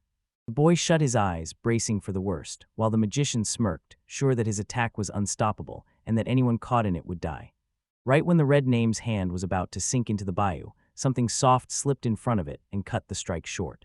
Rory shoved the boy out of the way so he wouldn't get hurt, and the girl stared at the kids in stunned disbelief. She never expected anyone to dodge her attack. The digger slammed to the ground with the boy, and the half-wolf's eyes went blank as shock knocked him out. He just lay there motionless. Rory shot a glance at the dragon kid, and the next second she whipped out her favorite shovel, striking a badass, cool pose like it was instinct. With her weapon shoved toward Safina, the girl snapped that she was a terrible person because Safina had just thrown a stone at them. Then she thrust the shovel toward Lanza and snapped that he was a bad guy too, since he'd offended Bayu. The magician opened his mouth to talk about what was happening right then, but he suddenly shut it, like something had cut him off mid-sentence. Right then, Seguta's carriage screeched to a halt in front of Berg's gate, and the driver snapped that he couldn't go another step, because one of the three great crimson evils might be lurking in the city. Seguta nodded, climbed down, and told him he'd handle it himself. He even claimed walking would probably be quicker, so Sugato tugged at his shirt sleeve to slip into a better, freer stride. With that same look on his face, the young man ranted to himself that his muscles really had grown since he arrived in this world, but no matter what, he was still miles behind the other men crowding around him. The boy's mind flashed with a wild image of himself, just a slab of pure muscle rock, while Ruri's little sheep form perched on his shoulders, and she called out for him to fight, and the moment he saw it, doubt slammed into him. Who would even try to kidnap Ruri if the kidnapper had to face someone who looked exactly like that? When Seguto tried to grill Agatha about it at her consultation center, she kept brushing him off, insisting this was a magic item store, and all she'd give him were vague hints that their thoughts matched the digger, wrapped in a sour little complaint about it all. Agatha told the boy the girl had shown up earlier and asked the exact same question again, and Ruri couldn't stop wondering if that woman had a potion that could make her muscular and strong. In her mind, she already pictured a huge horned woman roaring, calling herself awesome, refusing to get kidnapped, and standing guard to protect Seguto. The boy instantly recalled that sheep waving a shovel at him lately and figured he'd better guess what it meant, so Agatha stepped in and told him straight it was only muscle training. Then she urged him to team up with Ruri if he wanted to get stronger, because she had no potions to build muscle and power.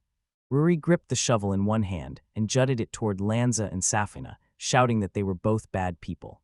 The mage stared with a stone-cold seriousness, while the digger's gaze radiated unshakable confidence, Bayu couldn't yet figure out what was coming next. He stayed down on the ground, then hauled himself up on his hands. Safina stood her ground and started chanting a threat, warning you exactly what would happen the moment you got in her way. The next moment she bolted out of there, because the rest of the words hit like a death sentence. Someone like her will die. She tried to keep going, but her voice died in her throat. The girl lunged to strike Lanza, but the man snapped off a spell, lightning invisibility, and vanished the moment it hit. Safina drove the mage right in the stomach, and for a breath it looked like his body split clean in two. Then the halves snapped back together and blazed with a bright glow, leaving Safina stunned. This spell slammed a man's body into pure lightning for a heartbeat, and he used it just in time. One of the three great crimson evils stared at Lanza with zero disguise in his surprise. Right when the girl's guard was down, Ruri lunged from behind and slammed her with a shovel, but she whipped downward and dodged just in time. Lanza snapped in shock. Safina could pull it off even though Digger was firing from a total blind spot, and the guy even started to wonder if she had eyes in the back of her head. As the red name scrambled to dodge, the magician waited for the perfect opening and then smashed in. He went straight for the girl's stomach, drove a brutal kick with everything he had, and Safina didn't even get a chance to react. She got hurled straight toward a nearby building packed with market stalls, and the crash sent a thunderous racket blasting through the street. The mage exhaled in relief. His physical strikes were finally landing, because he managed to shove her aside, and then he spotted it, something closing in from the other direction. Ruri lashed out with the shovel, furious at what he did, and slammed her way in to protect Bayu. Lanza yelled at the girl to stop her, but Digger kept shifting into attack mode, shouting that the man was a bad person even as the strike loomed. The magician yanked the shovel in one hand and thrust her arms up in fury, kicking and slamming at every angle to force him to drop the girl on the ground, while the man kept pushing to shake her back to her senses. Once Lanza finally realized her orders wouldn't work because she was still a child, she bit back her rage and apologized to calm down. Rory shot back, telling him he had to beg Bay for forgiveness, because that man had really pushed his buttons. The magician spun toward the boy and blurted out a heartfelt apology for tossing him aside, and the half-wolf just stared, completely stunned by how the whole moment flipped. Digger finally calmed down and warned the guy not to pull that stunt again, then set her on the ground. Right after, Ruri slid onto her knees, smiled in satisfaction, and said she forgave him, giving one quick nod. She kept insisting that once Sugita laid eyes on that picture, his rage would explode, so Lanza cut her off mid-sentence and barked, "Who are you talking about?" He figured she meant the Emperor of the Evil Eye.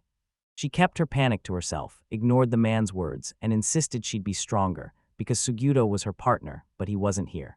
Safina burst out from between the market stalls, shaking off the dust and the flour she'd landed in. No cuts, no bruises, not a scratch on her. The magician stared and realized he couldn't hurt her at all.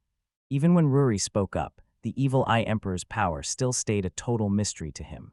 With this girl, that shovel, and her title in hand, he was sure they'd smash through every enemy.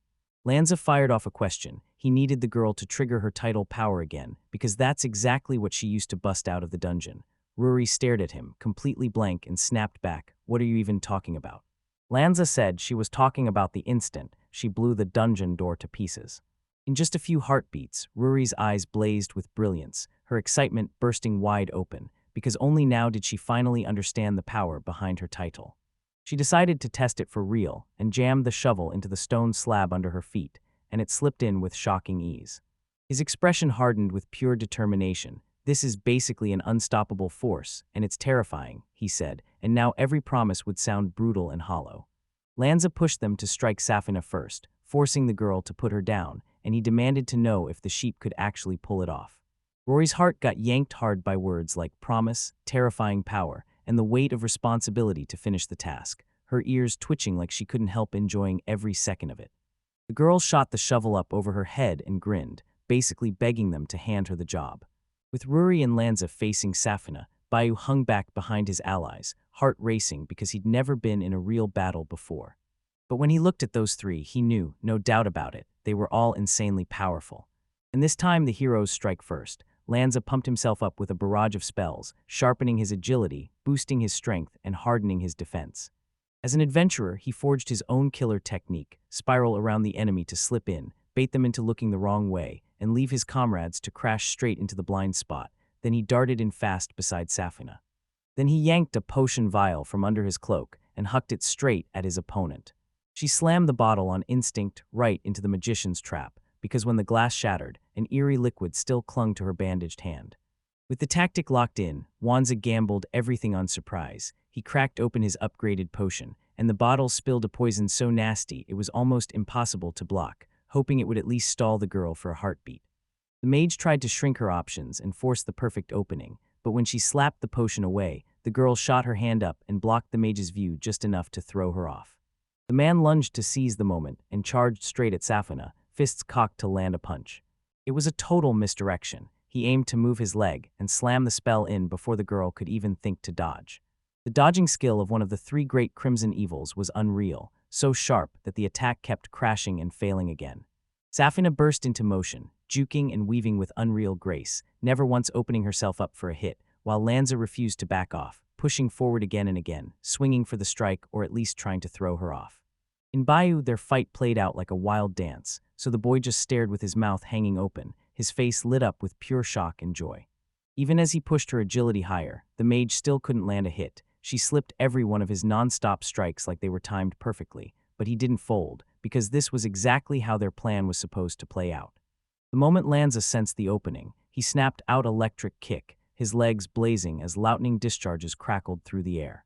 His magical martial art supercharged every punch. He sparked his own muscles with electricity to jack up both strength and speed, and when that lightning hit, the strike could even freeze the opponent in paralysis.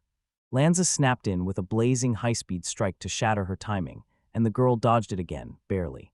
Ruri's shadowy figure slipped in behind Safina, and that move was straight out of their plan. She sprang up, thrusting the shovel toward the red name, while the sun blazed over the sheep, and her hair floated like a fluffy cloud. Normally, with Safina's leg lifted and her body tilted back, she'd have zero time to dodge, but Safina spotted Ruri closing in from behind and realized she could slip out with a single shove while she was still on the ground. But the magician was convinced she wasn't normal, so he snapped the spell Asterisk Quagmire into place. Under Safina's foot, the stone started to rot into a sinking swamp, the floor turning treacherous by the second. In the moment she lost solid ground, Safina was left exposed and totally at his mercy. Lanza had big hopes for Ruri. If everything stayed smooth and Digger could do her part, they'd shut down their opponent and turn it into a total checkmate for Safina. Suguro stopped dead for a second to steady himself, then lunged forward toward one of the three great crimson evils, chest pumping hard and shoulders riding with frantic breaths, his shirt collar flaring out in every direction. He stood before a crimson pool of flesh, worry etched across his face, with no clue whose it was or what twisted nightmare had happened here. He closed in, grabbed the metal scrap, and stared at the token to read the adventurer's name etched on it. Then he let out a heavy sigh, because it wasn't his partner's body. One shop door crept open, and an agitated man snapped a look outside, eyes locked on the puddle with pure fear. Suguro stormed up to the shopkeeper and blared, demanding to know if he'd seen the Pecorana girl, because Ruri's safety was eating him alive, and he needed to find her fast. The man leaned in and asked, "Are you talking about the girl from Leshimer, the one who just came into my shop to buy vegetables with the other myriad guys?" The shopkeeper stammered in fear, asking if it was really blood, then confirmed that one of the three great crimson evils had, no doubt, slipped into Berg to hunt myriad, so Suguro heard the news and burst out at once. He didn't even have a second to spare. He sprinted with everything he had, because Ruri was in danger and he had to protect her. On the battlefield, Digger froze, staring at her shovel in pure shock, while the half-wolf gawked with his mouth hanging open, and Safina's right foot was jammed deep in the churned liquid. The girl crumpled to the ground, gripping Ruri's shovel in one hand, and somehow she managed to stop the blow. Everyone stared at the shovel's tip sitting on the red man's bandaged palm, and their disbelief hit like a punch. Lance's plan had totally fallen apart. The sheep went pale, because that irresistible force got slammed to a stop, and the girl's palm was completely spotless. In the next heartbeat, Safina snapped back to herself, and with one brutal swing, she smashed the weapon right out of her palm. With one hard yank, she clamped a hand around Ruri's head and slammed her to the ground, not once letting go. One of those crimson evils kept pounding the same spot over and over, until the stone below them finally cracked and caved in.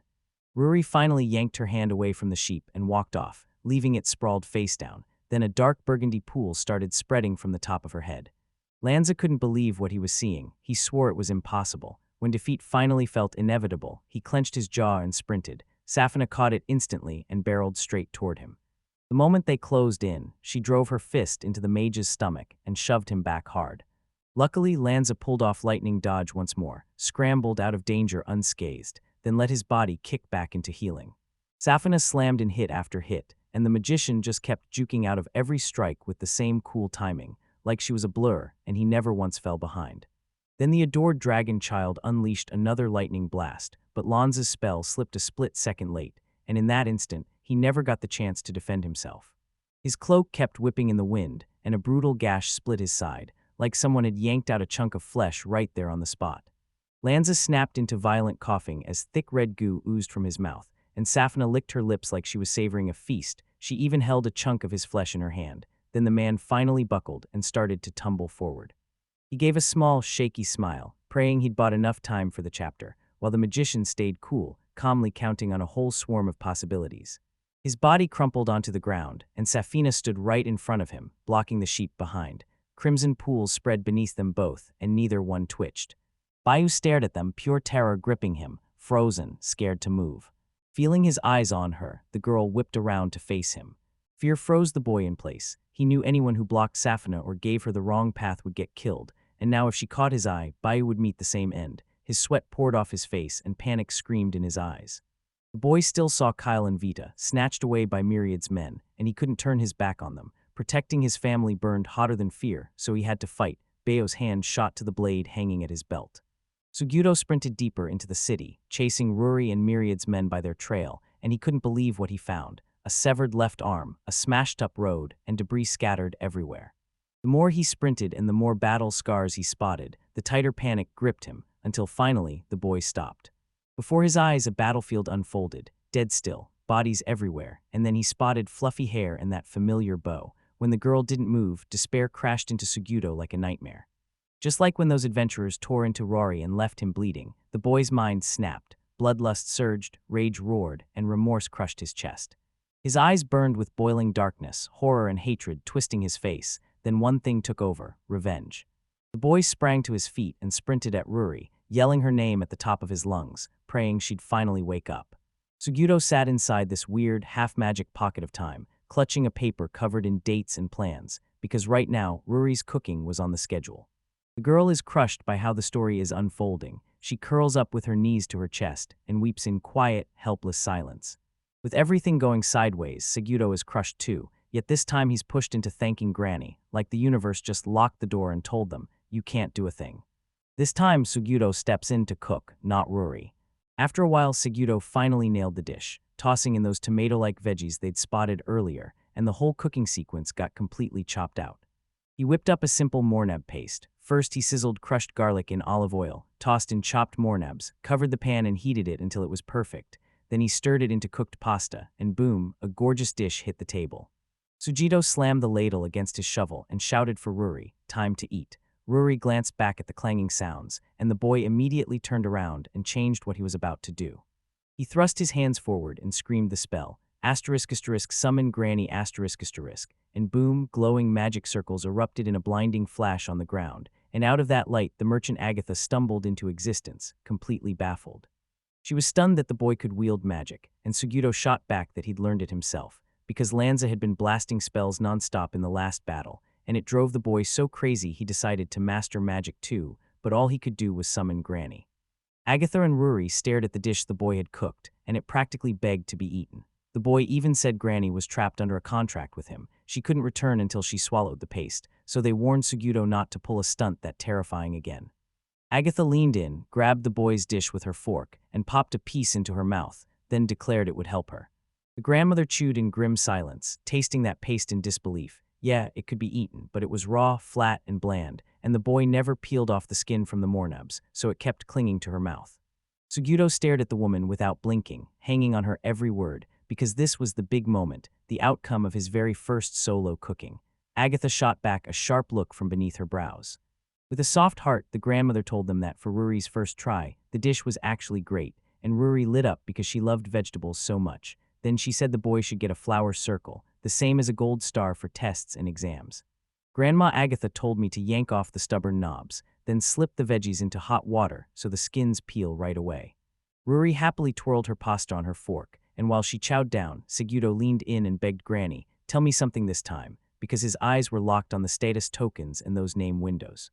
Grandma swore that as long as you had the token, you could lock onto someone else and pop open their name window if you weren't too far apart, because the moment distance grows, it won't budge. And with that token, you only get to check 3 things. If you want the full details, you've got to steal another person's token, then summon the magic to activate it, because the moment someone first gets a token, the mana pouring from their soul floods straight into their body and instantly locks the token into place. With a focused look and eyes shut tight, Suguro snapped back that he'd understood every single thing. Still, he was so rattled by Ruri's condition that none of it even clicked, because the boy helped the sheep by giving her a shovel-shaped spoon and a fork to make eating easier, and the grandmother just shrugged and said that part didn't surprise her at all. Agatha stared at her name window as a fresh title flashed. She wasn't a merchant anymore. It now read familiar, and the name beside it was Suguro. Ruri stared at the boy and demanded his share, and the boy admitted he totally forgot to cook for himself, then said he'd be thrilled as long as the sheep happily gobbled up hers. The girl snapped her eyes wide in shock, then tried a whole new trick to grab the food, until, at last, she spun those noodles on her fork like a pro. A sheep handed the boy a fork to feed him, telling him he should smile too. Then Suguro dug into his dish, and right then Granny was watching them. The boys figured Agatha wanted Ruri to feed her too, and even after she swore that wasn't true, the grandmother didn't push back. Then she walked away looking completely satisfied.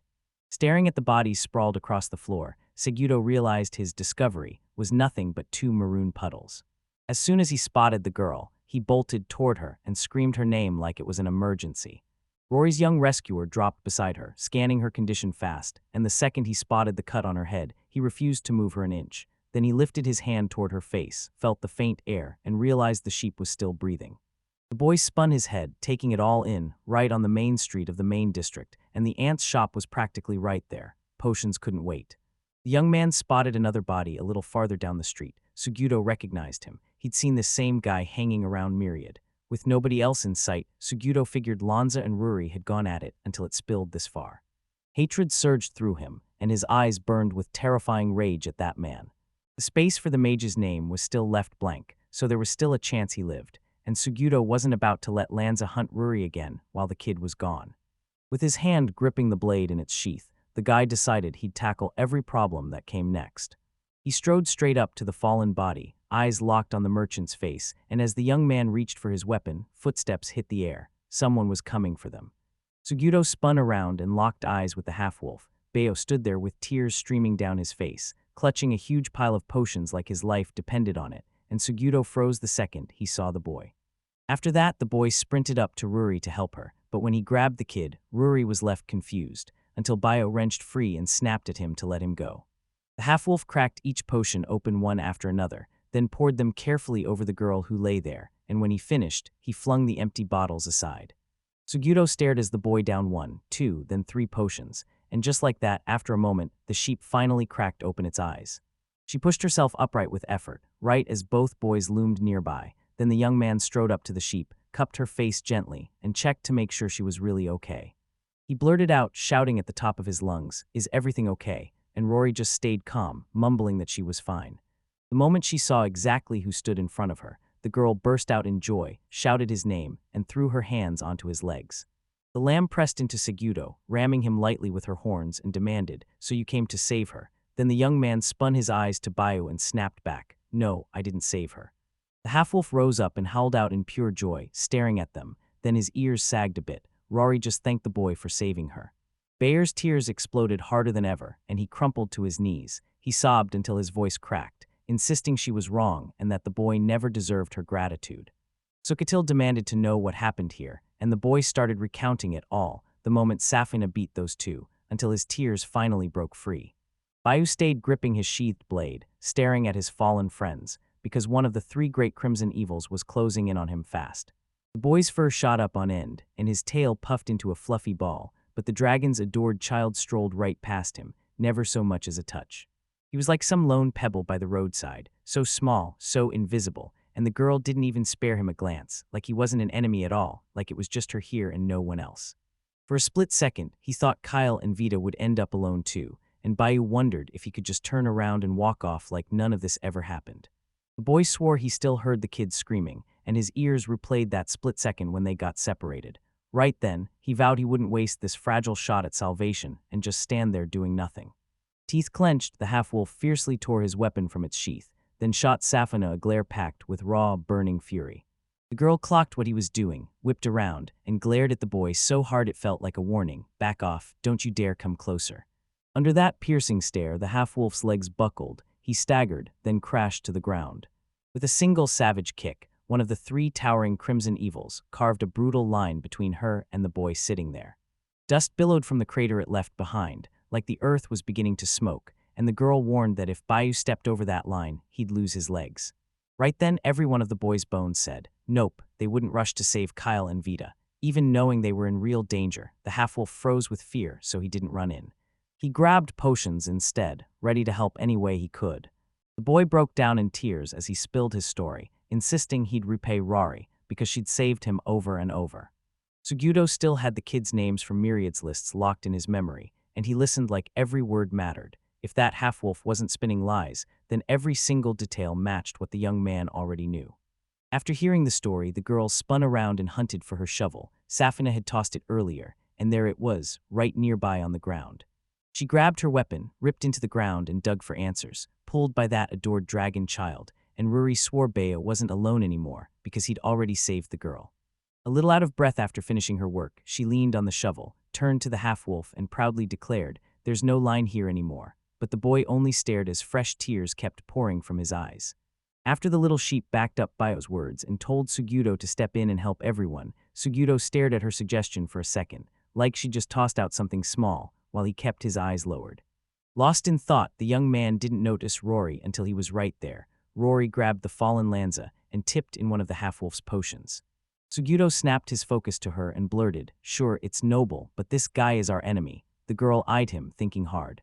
Kneeling low, she kept pouring the potion, because the girl insisted Lanza promised he'd never pull anything bad again, so he's finally on their side, and with those words, the magician snapped his eyes open. Ruri tried to spill the whole situation to her partner, and it stunned him. He couldn't believe it and grilled her again, asking if that girl really agreed to work for Myriad for 1,000,000 larks, and when she confirmed it, he pressed her one more time. Did the sheep understand that the later is a bad guy too? With puffed cheeks, she insisted the man had handed her tons of candy, so maybe he really was a good guy. Then Sugudo's hair spiked up. He snatched the candy from the digger and started devouring it, while she just stared there, stuck in total awkward shock. While the boy guessed that Kyle and Vita weren't in trouble at all, he chewed through his candies, his mouth stuffed, and his thoughts stuck on that idea. Meanwhile, Ruri stared at the empty treat bags with a sad, heavy look. Their enemy, a wild, unpredictable red name, one of the three great crimson evils. Anyone could get eaten, or she could flip on a dime and pounce on the helpless the moment she feels like it. Bayou stood there, a hand clamped to his chest, and demanded, "Do I even have the right to help them now, after I already left these two kids to fend for themselves once?" The young man stared at the half-wolf and asked if there was even a reason to regret it now, because the truth is, regret only hits once it's already too late. Bayo locked eyes with his friends, sparked with resolve, and took a step toward them. With pride, he stepped past the line Safina had carved out, and marched straight toward Ruri and Sugudo. Lanza clawed his way back to his senses, found enough strength to stand, and face set, made a formal plea to the Emperor of the Evil Eye on behalf of the Myriad Company. Then the magician snapped his order at Tim, an F-rank adventurer, to wipe out the adored dragon child, leaving the young man frozen the moment those words hit.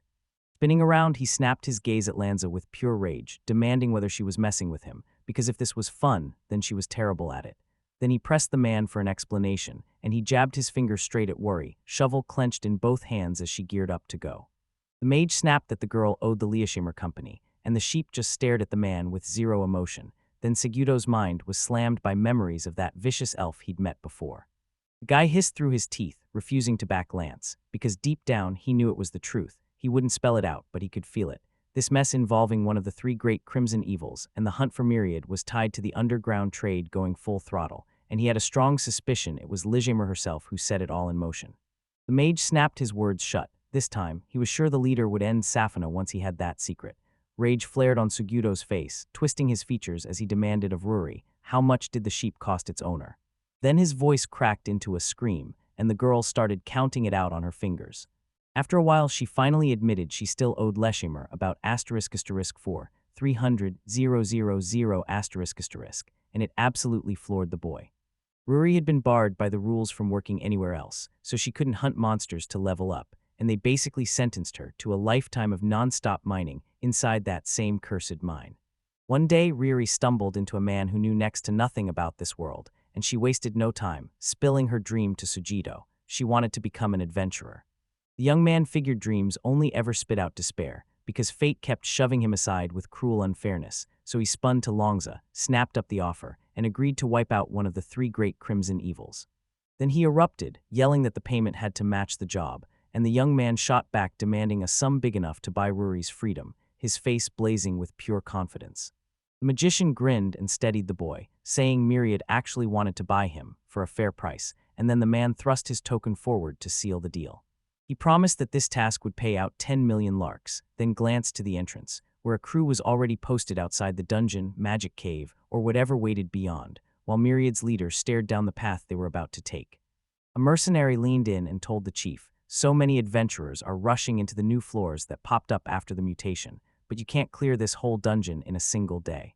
Most are itching to bail out to the surface and rest, and some squads have already slipped in just to drag everyone back." With a stone-cold, serious face, the warrior said he was sure that if every one of Berg's adventurers had showed up here, they'd easily pack this place with over 150 people. Myriad coolly said he was gonna hire every last one of them. He sprawled in the chair like it was a throne, eyes blazing with that predatory stare, looking down on everyone like they were prey, while the company's boss plotted to buy their wants, their pride, their guts, and swallow every last mercenary for himself. The Emperor of the Evil Eye slung the lamb over his shoulder as Lanza and Bayo trailed behind, and when Ruri asked if the boy was okay, he shot back with a confident grin. He felt way better than the girl still bleeding out.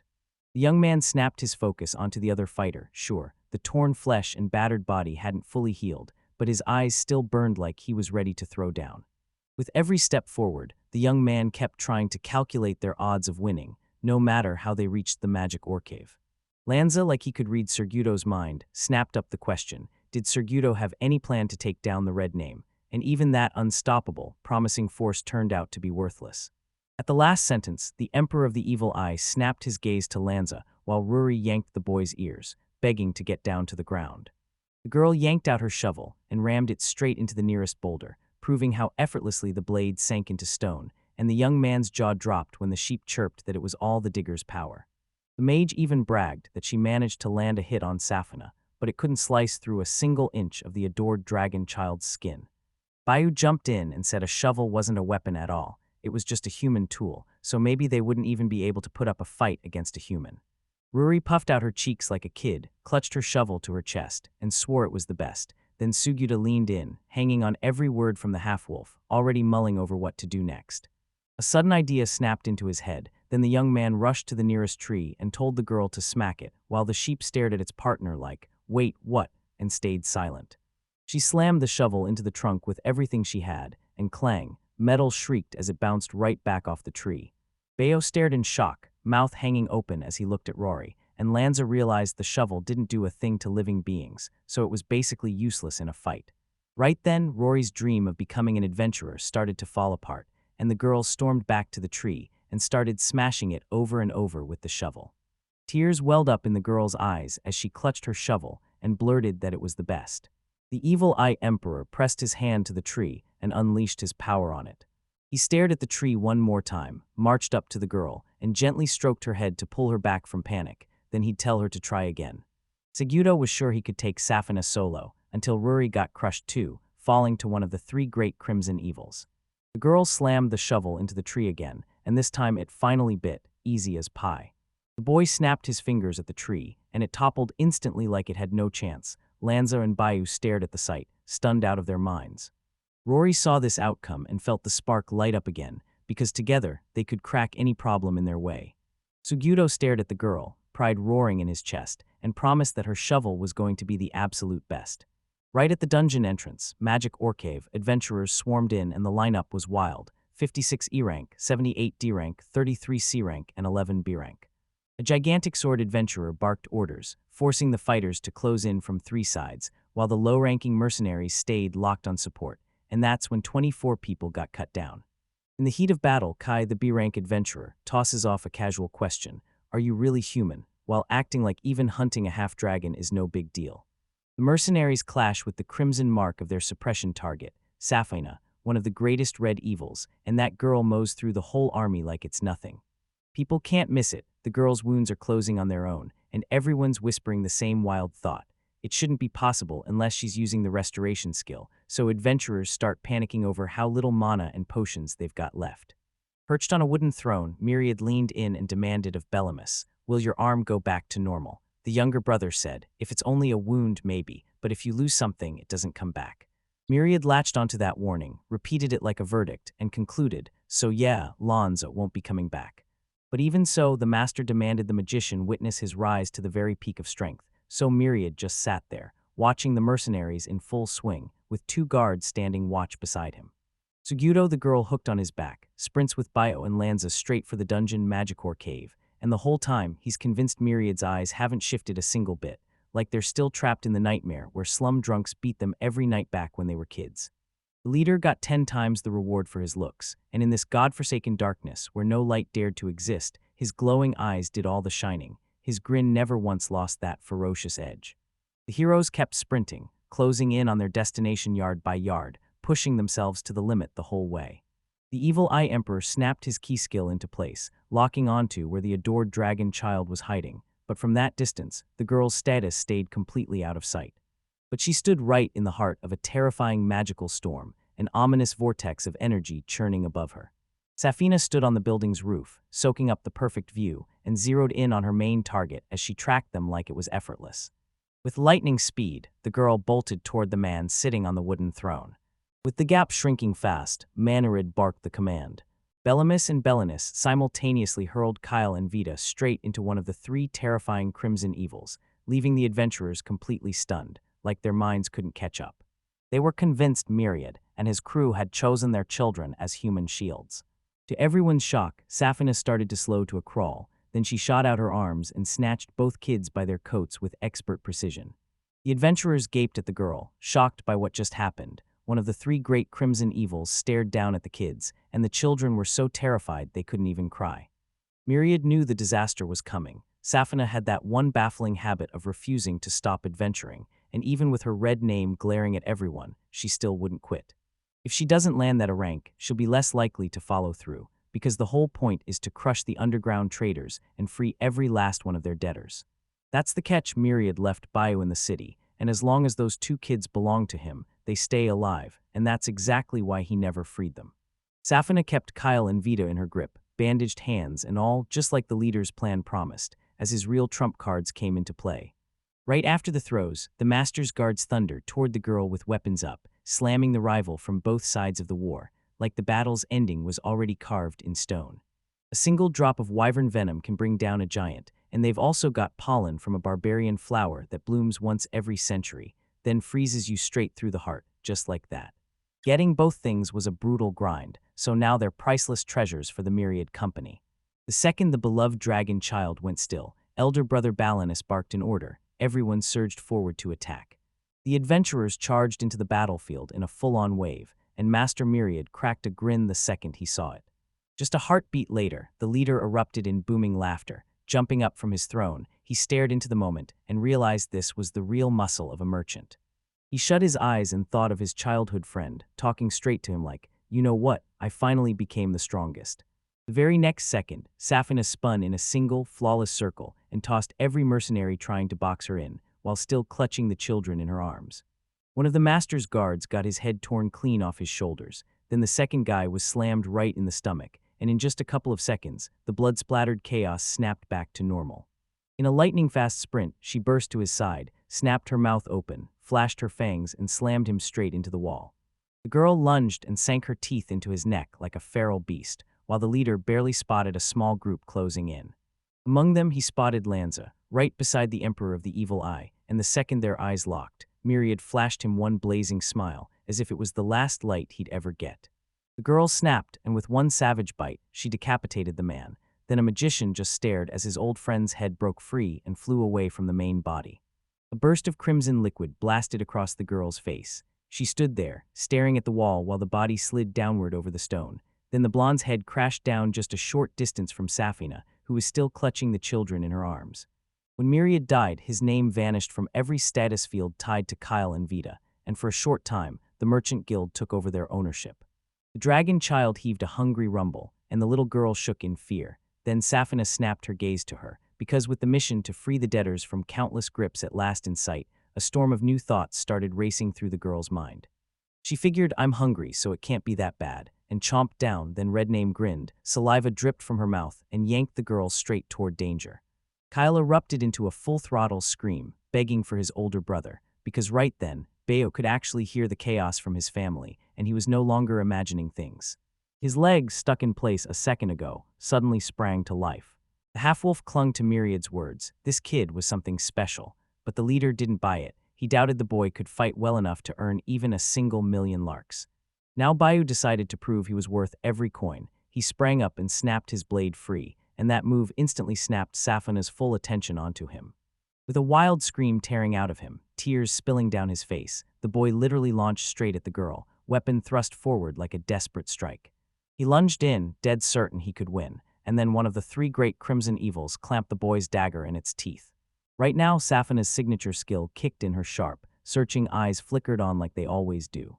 But the look in her eyes wasn't hatred, wasn't dislike, and wasn't even a flicker of desire. Their tear-soaked eyes only screamed horror. The girl shuddered, totally baffled. Why would a half-wolf do something that didn't match his condition at all?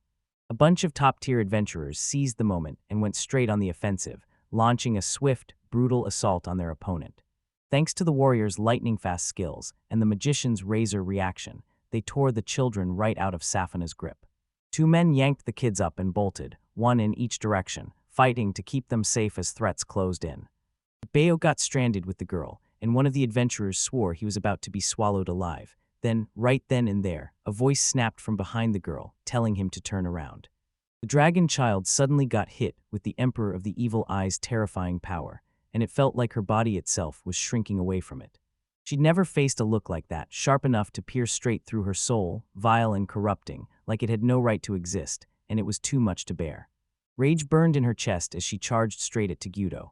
Right then, the boy popped the potion open and started gulping it down, and Digger snapped, hurling a stone at Safina with her shovel. This totally caught her off guard, and her pace instantly slowed as the adventurers noticed it too. But those eyes locked onto her, and she couldn't look away, so she swung at the boy. At last, the dragon child's adoration crashed into Sugudo. Then boom, an explosion ripped through the air, and the shockwave carved the ground. The boy had purposely not swallowed the potion earlier, holding it right in his mouth until this exact moment. He snatches Safina's hand, and she freezes instantly, horrified to the bone. What is this? She gasps. Is it really eyes? The guy just keeps that faint smirk, never blinking, staring straight at her. Sugudo answers with a quick shrug. He has no idea.